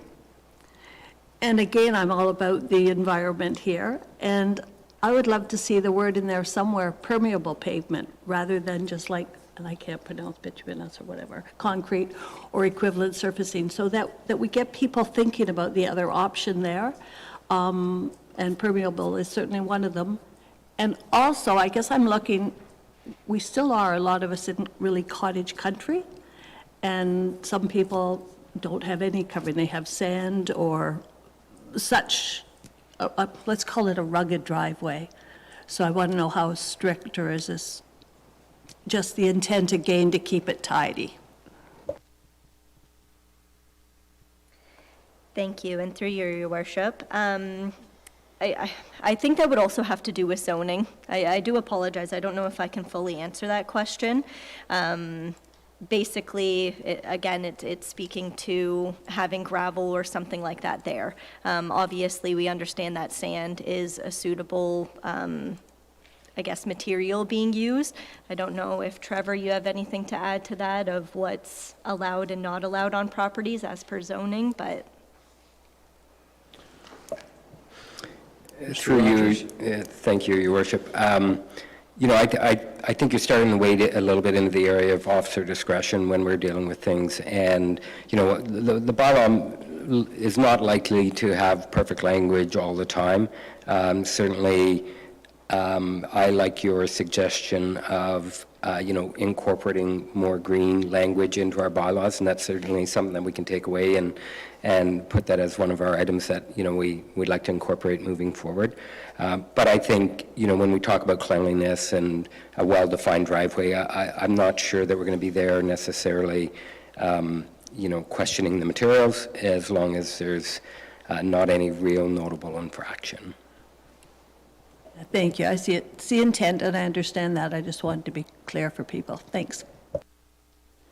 Yeah, I think the intent is you can have clover, but it can't be 10 feet high or 18 inches high. It would be the height of your normal lawn, right? And with respect to driveways, I think it's important to note that whether the driveway is made of dirt, whether the driveway is made of gravel, whether it's made of concrete, permeable concrete or pavement, I think that the zoning bylaws are pretty clear that it has to be delineated. And so what we can't have is people choosing to have their whole property as a parking lot. You're not allowed to do that. For example, if you have a lawn, you're not allowed to park cars on your lawn. You have to park in the driveway. So I think that's kind of where the common sense comes in for the officers and their discretion, and I have the confidence that they can do that. We now go to Councillor Timms. Thank you, Your Worship, and through you, and I hope I'm not just getting into the weeds too much, but on 3.3 on the driveway piece, I live in a cottagey community, and many people don't have a specific driveway. They park on the lawn. And would this bylaw disallow that?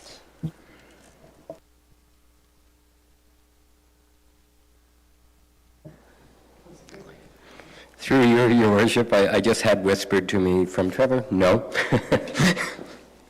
Okay, and maybe just a comment on the parking bylaw. I am seeing so much in communities where driveways are too short to accommodate two cars, and in these communities with sidewalks, they are parking across the sidewalk. A resident was just complaining to me about that, and I don't know how we get away from that, because they have a garage, but the garage is not being used for a car, and the road is not permitted for parking. So it's just going to be something we're going to see and time again. Not safe for baby carriages, etc. Go ahead, Danny. Thanks, Your Worship. Is it okay if I just circle back to a couple of comments that Councillor Belanger made earlier? Because I kind of got the sense that maybe we've had enough conversations over the last couple of years that you might have been going in a certain direction with one of your comments, and I just wanted to say that circling back to the notice to discontinue and then the order and then the remedial action in terms of holding individual property owners to account.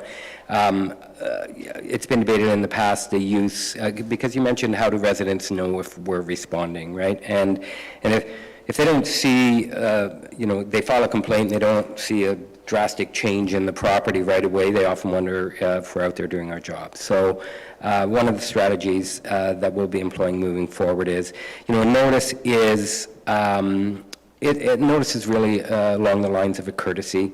We'll issue notices and we'll track that in our system. I think, the posting of an order, which, and I can tell you, somebody with a building background, posting of orders is how we communicate to the community that we're on it. So I think that as part of that protocol that we refer to under the Municipal Act in terms of that tiered enforcement, that it's completely appropriate to post the order should we get to the point of an order, which is the second tier of enforcement. We'll incorporate that moving forward. It's often said that people don't like getting orders, and that's why you write them. It's a good way to also promote compliance. All right, thank you. Any other questions or comments from members of council? I think it's important to note your last comment, Danny, and it's to promote compliance. And this is not about taking dollars out of people's pockets. It's not about a money grab. It's about trying to gain compliance. When we drive through our community, we have a beautiful community, but I'll tell you, we have more than our fair share of unsightly properties And we have more than our fair share of situations where neighbors are paying a price because their neighbors don't want to look after and maintain their property. And a good example is Councillor Timms just mentioned that, you know, we've got now people who they want to use their garage as storage perhaps instead of a parking place, and then they want to park another car in that driveway and then put a car across the sidewalk. Well, I'm sorry, if you bought a townhouse, you ought to have known when you bought a townhouse that you had 2 parking spaces. One's in the garage and one is in the driveway. It's not across the sidewalk where people are trying to walk and pedestrians are trying to be safe and kids are trying to play hopscotch and whatever. And so I look at this and say this is pretty simple and pretty reasonable. I mean, common sense tells you sidewalks aren't parking lots, they're sidewalks. They're for walking on and so on. So, you know, we need to gain compliance. And what we've learned over the years is that by issuing orders, we get tied up in courts, and then, of course, there's battles back and forth. You know, if you don't get heard by the court, we start over, and this is very expensive. This costs taxpayers of this municipality hundreds of thousands of dollars a year, if not more, I would say. And plus the time of our officers and so on and so forth. And it's not easy for the officers to try and gain compliance. The AMPS program is going to lay a small fine if you get a warning, and if not, you get a small fine. And if you don't comply, then you get that same small fine or maybe an escalated fine day after day after day after day after day. I have to believe that most people will then comply, will gain compliance through that. And I think our community will be much better for it. You know, and you know, the next argument will be, well, what about folks who can't afford or don't have the physical ability? Well, we'll form a program that we can help them. There'll be a cost to it, but we can help them in order to do that. But at the end of the day, if you own a home or you rent a home or you live in a home, you have an obligation to keep your property to a standard that the rest of your neighbors would keep their property to. And, you know, we could find all the reasons in the world as to why this might not work for everybody, but the vast majority it will work for. And that's our job. Our job is to make sure that our community and what we do is in the best interest of the vast majority, because we'll never make everybody happy. We know that for certain. So I'm very, very happy to see these changes come forward. I commend staff for you know, doing the research to find these opportunities in this program and to start implementing it. And I thank you for your hard work, your dedication to making our community better. And I think that this is going to be a program that we will see works very well in the long run. Danny? Thanks, Your Worship. I just wanted to circle back. Again, Councillor Belanger has mentioned it, and you just did, in terms of the help that we can provide. We did look, it's within Section 32 of the Planning Act that we could establish a fund, and the sort of the long history of this is that property standards used to be in the Planning Act. This is sort of a leftover provision. They moved it over to the Building Code Act back in the late 90s, and they didn't move over this section of the Planning Act, but it does allow you to loan money to people only when a property standards order is issued. And when we dug a little bit deeper into that one, it also required, it's not something that you can necessarily impose on the owner, so they have to agree to it. I can tell you in previous municipalities that I worked in, and I'll cite Innisfil as one, we had a lot of septic systems there, and we had a lot of failing septic systems there. And, you know, there were many times that in an emergency, the municipality stepped in and did lend money and you know, got them out of a bind. And there was, you know, there was an agreement set in place that the payback would be over a certain period of time. I'm sure Jocelyn is aware of that. She may have some thoughts on this. She may not, but you know, there certainly are opportunities for us to do exactly what it is that you're talking about. Thank you. Jocelyn, any comments on that? No specific comments, but yes, that we are aware that there are the ability to provide loans should council decide that this is a part of a program they want to offer. All right, thank you very much. And the other point I wanted to touch on that was brought up, and that is, what if the individual who's causing the disturbance or has loud music or is breaking the rules isn't the owner of the property? And I would urge staff to find a way that the property owner should be penalized as well, because just because you own a property and you're not present, or you've rented it out and you've got a bunch of people who are rowdy there, doesn't mean you're not responsible. It's your property. And so we absolutely need to find ways to not only then penalize the individual that are committing the offense, but we have this again in our community, many locations where there are disturbance calls all the time, and these are either illegal rentals or whatever the case may be. And again, the residents who work full-time and are trying to sleep pay a penalty or pay the price.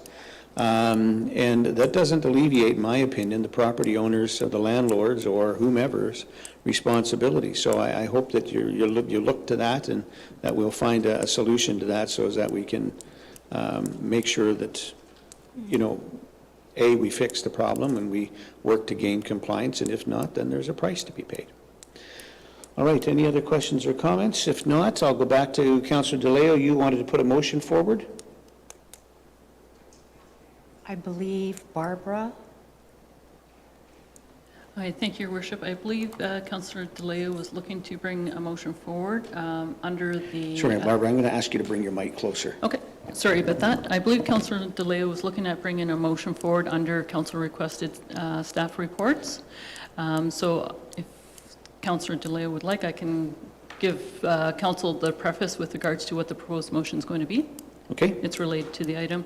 That staff be directed to bring back a boulevard and roadside ditch maintenance bylaw, setting out provisions with regard to the responsibilities of property owners in relation to the maintenance and cutting of grass along boulevards and ditches, and that the provisions include where a property owner is unable to maintain boulevards adjacent to their property as a result of mobility limitations, in terms, the terms in which the municipality will assist in the maintenance. And also where a property owner is unable to maintain roadside ditches adjacent to their property as a result of mobility limitations or the depth of the ditches in front of their property, the terms in which the municipality will continue to maintain the roadside ditch. So that would be considered under council staff reports. Okay, Requested so reports. I just want to be clear, Councillor, you're looking for a report to come back to implement such a bylaw? Actually, not a report. I'd like to make this as part of a bylaw. I'd like to add to the existing bylaws. If I could have the moment to speak. Certainly, absolutely. It would make a little It's more going sense. to be your motion. Speak all you like. Okay, so basically it would be to incorporate a bylaw for boulevard maintenance, hence the clean neighborhood. It would fall under that. So as you're walking around the neighborhoods, you see that most people cut their grass, like the majority do, and it looks beautiful. Then you look at the boulevard, and there you see these big weeds, all on tall grass. So number one, that's a breeding ground for ticks. Number two, right now, as you're driving, it just devalues the whole town. Like, it just looks bad. So I truly believe that boulevards, if it's in front of your home, should be maintained by the homeowner. It doesn't take much to do it. If you're already doing yours, all you got to do is go, 5 feet over and just cut whatever that is, 30 feet, 40 feet. That, like Barbara was saying, the exceptions would be the ditches that are too deep, that cannot be done, then Public Works will still maintain that. The seniors and disabled, they would have to obviously contact Public Works, and they would, I guess, be on a list where Public Works will maintain that as well. So if I may, I would like to put this as a bylaw, added to the, I guess you want to put it hence the clean air, or the clean neighborhood, if I may. Okay, thanks for that explanation, Councillor. I believe there's other municipalities that probably have these bylaws in place. Most cities probably do. It'll be new to Wasaga Beach, that's for certain. Did you want to say anything before I go to council for comments on this? Yes, Your Worship, and thank you. I completely understand the request. I think this is something that, we're aware that other municipalities do it. I think that would be a fairly large amendment to pull off in this meeting with the bylaws that are before you today. But we can certainly make this a top priority. We are currently, actively rewriting a number of other bylaws. This is one that we could turn around pretty quickly, I think, and have it back before council very soon. So if that satisfied you, Councillor, we're happy to. It does, thank you. And seeing that we are short-staffed in Public Works to maintain all these boulevards, it would be such a relief, I believe, to Public Works. And then the beauty of driving down River Road, Main Street, and just seeing all this clean up boulevards makes a huge difference to Wasaga Beach. And like I said, it doesn't take very long to cut it. If you're already maintaining your grass, it doesn't take much to do that part of the grass. But yes, if it can come back with the next round 2, I would appreciate that. Thank you. I think we see many already do that as well. So, so you're comfortable Yes, with that? Brampton already does it, and there's other municipalities up north. No, I mean, many people and businesses in Wasaga Beach already do that as well. So you're comfortable with that, waiting and come back at a later date? So we're Absolutely. requesting a Yes. report then? Yes, absolutely. Okay, I'm just going to ask for comments, and then we'll go to, I'll let the deputy clerk prepare a motion for that report to come back. Councillor Belanger? Yes, thank you through the mayor. For consideration is maybe not just the wordage of boulevard, but to your perimeter of your property lines and to the roadways. Like one of the things I notice quite a bit is on some of the deeper ditches, it's probably challenging for even any resident, let alone a senior. And we do have equipment that goes in and cuts, but we're unable to maintain the perimeter of a fence line or whatever, and we continue to have weeds a foot tall. Like, I mean, I know that there's many people that do maintain all of their property because they don't want that associated with how they maintain their property. And then there's others that, if you have to go around the back of the fence or do whatever, they choose just to let it be. So I would like that to be a consideration, that we go to the perimeter of the roadway because it's the back and the front of your property in some cases. Thank you. Thank you, Councillor Belanger. Councillor Eagle? Through your worship, yes, I guess I'm a tad confused. So, Councillor Toledo, thanks. So are you referring to, so someone has their lawn looking nice, but that boulevard between the sidewalk and the road is a mess, and you would like the town to take care of that? So, No, I'd like the resident to take care of that. so hold it, Councillor. We're not going to do discussions between councillors here. So we'll go through the chair. So I think what the councillor is asking for is that when you maintain your own property, you also maintain that section of property that is yours from your property line to the road's edge. Yes. Okay? And whether that be through a ditch or not a ditch, and if the ditch is too deep, then the municipality would maintain that. Right. But again, I think that needs to come back in clarity In the clarity, report that okay. we're asking for. Thank you. All right, thank you, Councillor. Deputy Mayor Snell? Thank you, Your Worship. Through you, I would assume there's obviously going to be financial implications to implement this type of service to our clients. So I'm assuming that with that report would also come the financial projections for what this might cost before we vote on it. Well, I would think that if we're asking residents to maintain to the road's edge between their property line, the financial implication would be less of a cost to the municipality to do that. We already do ditches twice a year, I believe it is, Kevin. We do major ditches and roadsides. Thank you, Your Worship. Through our levels of service is really roadside cutting is twice, sometimes 3, depending on certainly operational priorities. But roadside cutting twice per year. We do have a mowing crew that goes out more often, but crews are deployed to every street because. Not just those with ditches, because there are properties, as you know, that have boulevards that aren't being maintained, so we still have to go up and down those streets. So we are passing every street at least twice per year and cutting what we can with those boom flail mowers.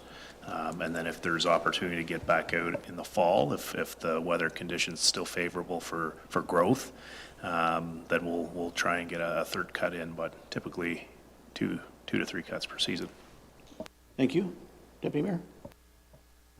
Thank you. Just a supplement. What I understood, maybe I'm confused as well, what I understood from Councillor DeLeo is that she's also asking for a program for seniors or people with disabilities that would then be able to request. So if that's not currently, is that currently being provided by your team if it's requested? Right now, we rely on our levels of service and our budget, so in all likelihood, those individuals that require support, whether it be for mobility issues or the ditch is too steep, we're cutting it anyways as part of our routine, so those ditches are being cut by us now for the most part, because we do get calls about wanting their, they've maintained these ditches for so long and they can't do it anymore. And our response to that is not a problem. We have a level of service and we do it twice a year. The challenge is really they want it done weekly or every 2 weeks, and one full cut with the roadside crew is 6 weeks, provided we don't have, we're not pulled away for other priorities or it's raining or there's other challenges that we have to pull from the roadside crew to address other challenges. So does that help? Yes, thank you for the clarity. So I'll retract the request then for any financial, doesn't sound like it's going to have too many financial implications. Thank you. Thank you, Deputy Mayor Snell. Councillor White?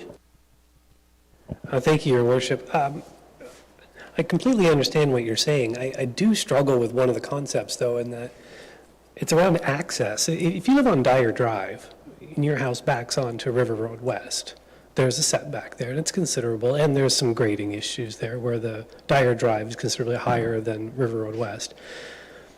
And if the homeowner has put in, say, a swimming pool, and therefore has a fence on their property, or has a dog and they've fenced their property, they won't have access to that unless they get in their car, drive down Odell or down Blueberry and go down to River Road West with their lawnmower. Like, I don't know how you would have access to that area if it's behind a fence. And I think that, I know what you're saying in principle, like there are areas where this is easily done, but there are areas where it's not feasible. So I don't know how you're going to get around that issue.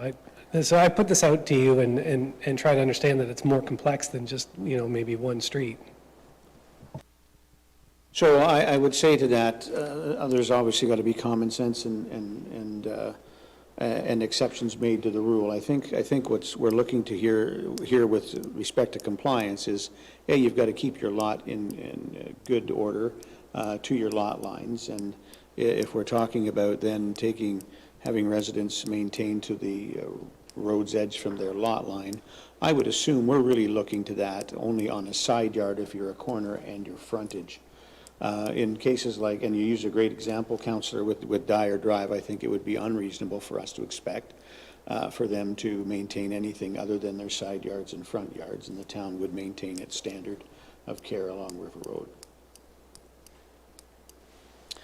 All right, any other questions or comments? Seeing none, did you have anything to add? Danny? Thank you, Worship. Yeah, just as I was hearing Councillor's comments, we'll get creative. We'll do a lot of research. We'll hopefully come back with some pretty creative solutions and some language that, gives us the discretion that we need when it's a situation that maybe it's not practical to, place that expectation on somebody. Thank you very much. Madam Deputy Clerk, do you have a motion for a report to come back? So through your worship, so what I had mentioned, that was what was going to be brought back under council requested staff report. In order to bring the bylaw, you have to bring a report, and therefore it would be considered a council staff requested report. That motion would be voted on underneath that section of the agenda coming up. The motion in front of us right now is with regards to the introduction of the administrative monetary penalties in front of you. Okay, great. So you'll just remind me when we get to that portion.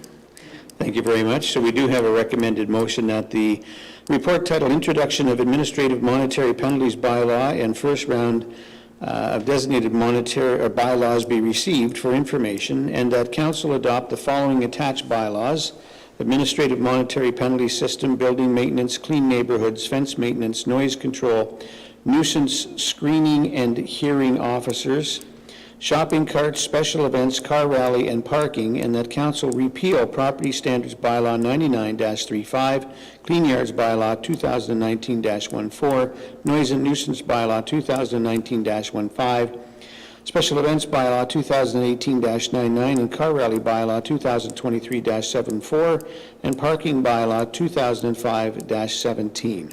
Can I have a mover and a seconder, please? Moved by Councillor Belanger, seconded by Councillor DeLeo. Madam Deputy Clerk. Thank you, Your Worship. Councillor Belanger. In favor? Councillor DeLeo. In favor. Councillor Ego. In favor. Deputy Mayor Snell. In favor? Councillor Timms. In favor. Councillor White. In favor. Mayor Smith. In favor? It's carried unanimously. Thank you. Thank you, Madam Deputy Clerk. And now moving on to 13.3 or 10.5 of the pulled motions agenda. This is with respect to Energy Conservation and Demand Management Plan 2024-0613-04, and this was pulled by Councillor Belanger. Councillor Belanger? Yes, thank you, through the mayor. Just a couple of things in the report. Certainly, it identifies the Stars Arena as being one of the greatest offenders related to energy consumption. Obviously, that status has changed. We're looking at how it may or may not be repurposed, but certainly it's no longer operating as an ice plant. But the report indicates a significant amount of money being required to address some of these issues and to achieve our emission reduction targets. But earlier, the CAO at an earlier meeting had talked about the expense related to Town Hall and the old library and the fact that we have 7 furnaces in this facility. So I wanted to turn it over to the CAO to possibly reinforce some of what we're looking at that is viable in so many ways, from an environmental perspective, from a productivity perspective, from a long-term perspective related to some other associated expenses. So I'll turn it over to you. Thank you. And through the mayor, sorry, are you looking specifically in relation to Town Hall or in general? Well, I'll leave that to you, but certainly the way I look at this is that as we look at emissions reduction, that can be done through the improvement or renovation of current infrastructure or the replacement of current infrastructure. If I remember correctly, you had indicated that in this building, we might be looking at as much as $5 million in repairs over the next 5 years. And at some point, we have to indicate, are we now pouring good money after bad? We just spent $350,000, which I had voted against, because at that time, I felt that other alternatives should be investigated. And I just believe when you look at $400,000 a year for energy plus $5 million in renovations, at some point in time, we're going to have to make some decisions that make sense long-term for our municipality. Thank you. Okay, thank you for the clarification. And absolutely, if you recall the report that I brought to council a few councils back, we did request direction to proceed with a request for expression of interest to see if there were parties external to the municipality who might be willing to work with the town to explore options. That has gone out, and as we committed to council, as we were directed by council, what we are now doing is reviewing. There was a proposal received. We're working through that. We will be working through the business case to be able to clearly demonstrate the benefit or lack of perhaps pursuing something new, a new build in partnership with an external party, or investing those capital dollars and continuing to spend the operational dollars to keep this building going. These are significant dollars. As you mentioned, upwards of $5 million to renovate this building. Almost, I believe it was just shy of $40,000 a month we're paying just to keep the lights on and the air conditioning going. These are very old buildings. They are not efficient at all. New buildings are dramatically more efficient. So we are exploring that option for Town Hall. I hope to get a report back to Council shortly on the results of the request for proposals as well as the business case. And then we can have a fulsome discussion around if you would like staff to proceed or not. Stars Arena will be something similar. We are currently looking at the Stars Arena. We'll be looking at the historical costs to keep that building going. If we were to retrofit it and bring in some new uses to it, what we anticipate those costs would look like. So we'll bring forward a business case for that as well for your consideration. I expect both of these business cases to be coming forward July, August. So it's in the works right now. Yeah. Is that what you're looking for? Thank you. Okay. All right, thank you, Councillor Belanger. Anyone else wish to comment or talk to this item?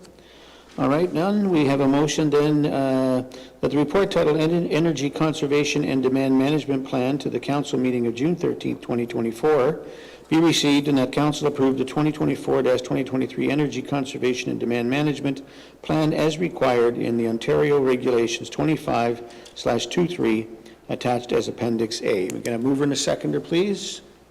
Moved by Deputy Mayor Snell, seconded by Councillor Belanger. Madam Deputy Clerk. Thank you, Your Worship. Councillor Belanger? In favor? Thank you. Councillor DeLeo? In favor. Thank you. Councillor Ego? In favor. Thank you. Deputy Mayor Snell? In favor. Councillor Timms? In favor. Councillor White? In favor. And Mayor Smith? In favor. Thank you, Your Worship. It carried unanimously. Thank you. And before we carry on to item number 13.4, I'm going to look to our fire chief to give us an update on what information we may have with respect to the weather. It's supposed to get pretty nasty out there, so probably a good time to speak to this and let folks know what they can and maybe should expect or be prepared for. Sure. Thank you, Your Worship. And I'll probably preface this update by saying I'm looking out the window in council chambers currently, and there's not a whole lot of leaves blowing around, and the skies look pretty dry, and forecasts have been wrong before. But with that said, when the municipality receives any information about a threat, we do take it seriously and we begin to prepare and protect our residents. So earlier today, Environment Canada issued a severe weather notice for most of southern Ontario, which includes winds that may exceed 100 kilometers an hour, localized heavy rainfall, and the possibility of tornadoes and hail. Your Worship, after receiving the weather forecast from Environment Canada this morning, we changed our municipal emergency preparedness level from routine up to enhanced. We also provided situational awareness to our extended leadership team and incident management team. Our Deputy Fire Chief attended a conference call with Environment Canada, and we have communicated with our emergency response partners.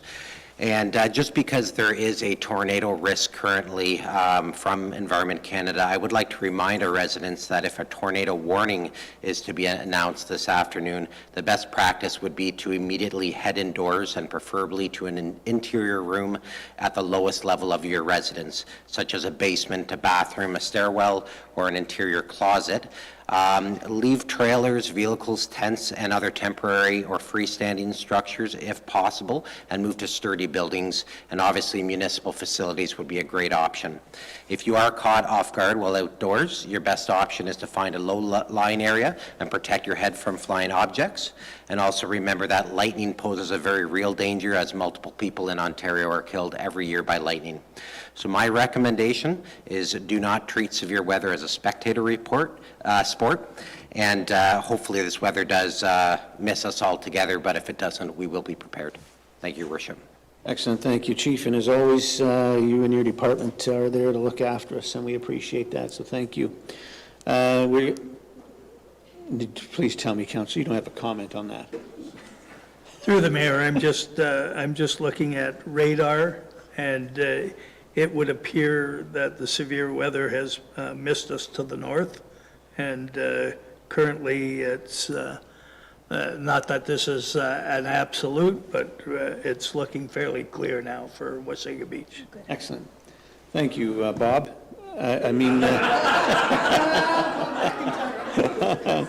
Councillor Belanger? And if it doesn't, we'll provide Councillor Belanger's home number at the end of the meeting. All right, moving on to item number 13.4, 1.1.1 under the pulled items. This is with respect to the Prince Edward County Municipality of Wawa Municipal Accessibility Fund, and I'll look to our Deputy Clerk on this one. Oh, I'm sorry, Deputy Mayor Snell. Yes, go ahead. Thank you, Your Worship. I just wanted to request that our council sends a letter of support along to all the folks that they included as well. I think it's really important as the responsibility comes down to us to make our communities accessible and having to upgrade and retrofit old buildings and whatnot, that the province should be putting some funds available for municipalities to apply for. Thank you. Excellent point, Deputy Mayor Snell. Any other comments on this? All right. So we have a motion that I'm not seeing here, Madam Deputy Clerk. That is correct, Do you have Your the Worship. motion there? Yes, I do. All right, you go right ahead. That the Council for the Town of Wasaga Beach supports the County of Prince Edward and the Municipality of Wawa in their request to the province to create a municipal accessibility fund for municipalities to develop, implement, and enforce AODA standards related to goods, services, accommodation, employment, and buildings, and that a copy of this resolution be forwarded to the County of Prince Edward, the Municipality of Wawa, the Premier of Ontario, Minister of Ministry of Seniors and Accessibility, and the Association of Municipalities of Ontario. Thank you, Madam Clerk. Ladies and gentlemen, you've heard the question. Could I have a mover and a seconder, please? Moved by Councillor Tim, seconded by Deputy Mayor Snell. Madam Deputy Clerk. Thank you, Your Worship. Councillor Boulanger? In favor? Councillor DeLeo? In favor. Councillor Ego? In favor. Deputy Mayor Snell? In favor? Councillor Timms? In favor? Councillor White? In favor. Mayor Smith? In favor? Carried unanimously. Thank you. Thank you very much. And moving on to item number 14 is recommendations arising from boards and committees. We have none. And item 15, council requested staff reports, and I'll look to our Deputy Clerk for this, for Councillor DeLeo's request. Okay. Thank you, Your Worship. I did put report in the first paragraph, just for clear. Okay. That staff be directed to bring back a report on a boulevard and roadside ditch maintenance bylaw, setting out provisions with regards to the responsibilities of property owners in relation to maintenance and cutting of grass along boulevards and ditches, and that the provisions include where a property owner is unable to maintain boulevards adjacent to their property as a result of mobility limitations, the terms in which the municipality will assist in maintenance. Where a property owner is unable to maintain roadside ditches adjacent to their property as a result of mobility limitations, or the depth of the ditches in front of their property, the terms in which the municipality will continue to maintain the roadside ditch. All right, Council, you've heard the question, or not the question, you've heard the report requested. Do we need to vote on that, Deputy Clerk? We do. All right, could I have a mover and a seconder for this, please? Councillor DeLeo and Deputy Mayor Snell. Madam Deputy Clerk. Through your worship, as this is not a matter under consideration, we do not need a recorded vote unless someone asks for one. Okay, all in favor then? That carries unanimously. Thank you. Under item number 16, notices of motion, we have none. And item number 17 is closed session. Pursuant to Municipal Act 2001 as amended, the next portion of the June 13th, 2024 council meeting will move into closed session to consider the following matters. 17.1.1 Climate Action Advisory Committee appointment in accordance with Section 239.2 personal matters about an identifiable individual, including municipal or local board employees.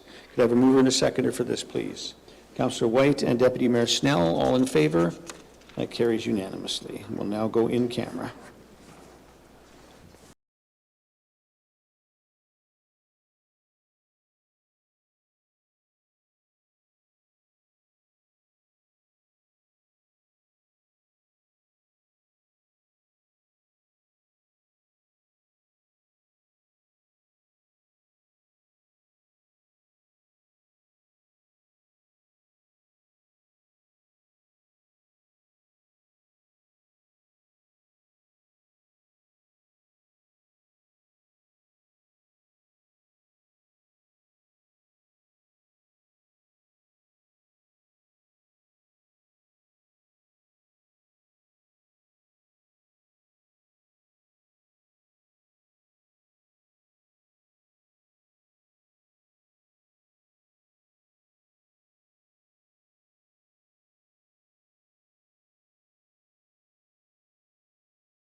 Your Worship, we are now live. Thank you very much, and we'll now look to our Deputy Clerk for a rise and report from our closed session.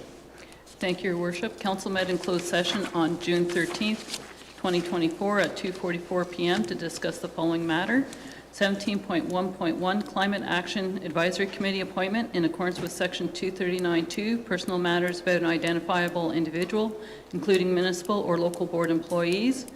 As a result of this discussion, the following motion is before Council for consideration, that Council appoints Thomas Coutu to the Climate Action Advisory Committee. Thank you very much. Ladies and gentlemen, you've heard the question. Could I have a mover and a seconder for this, please? Councillor Belanger and Councillor Ego. All in favor? That carries unanimously. All right, now moving on to number 18 on the agenda is bylaws.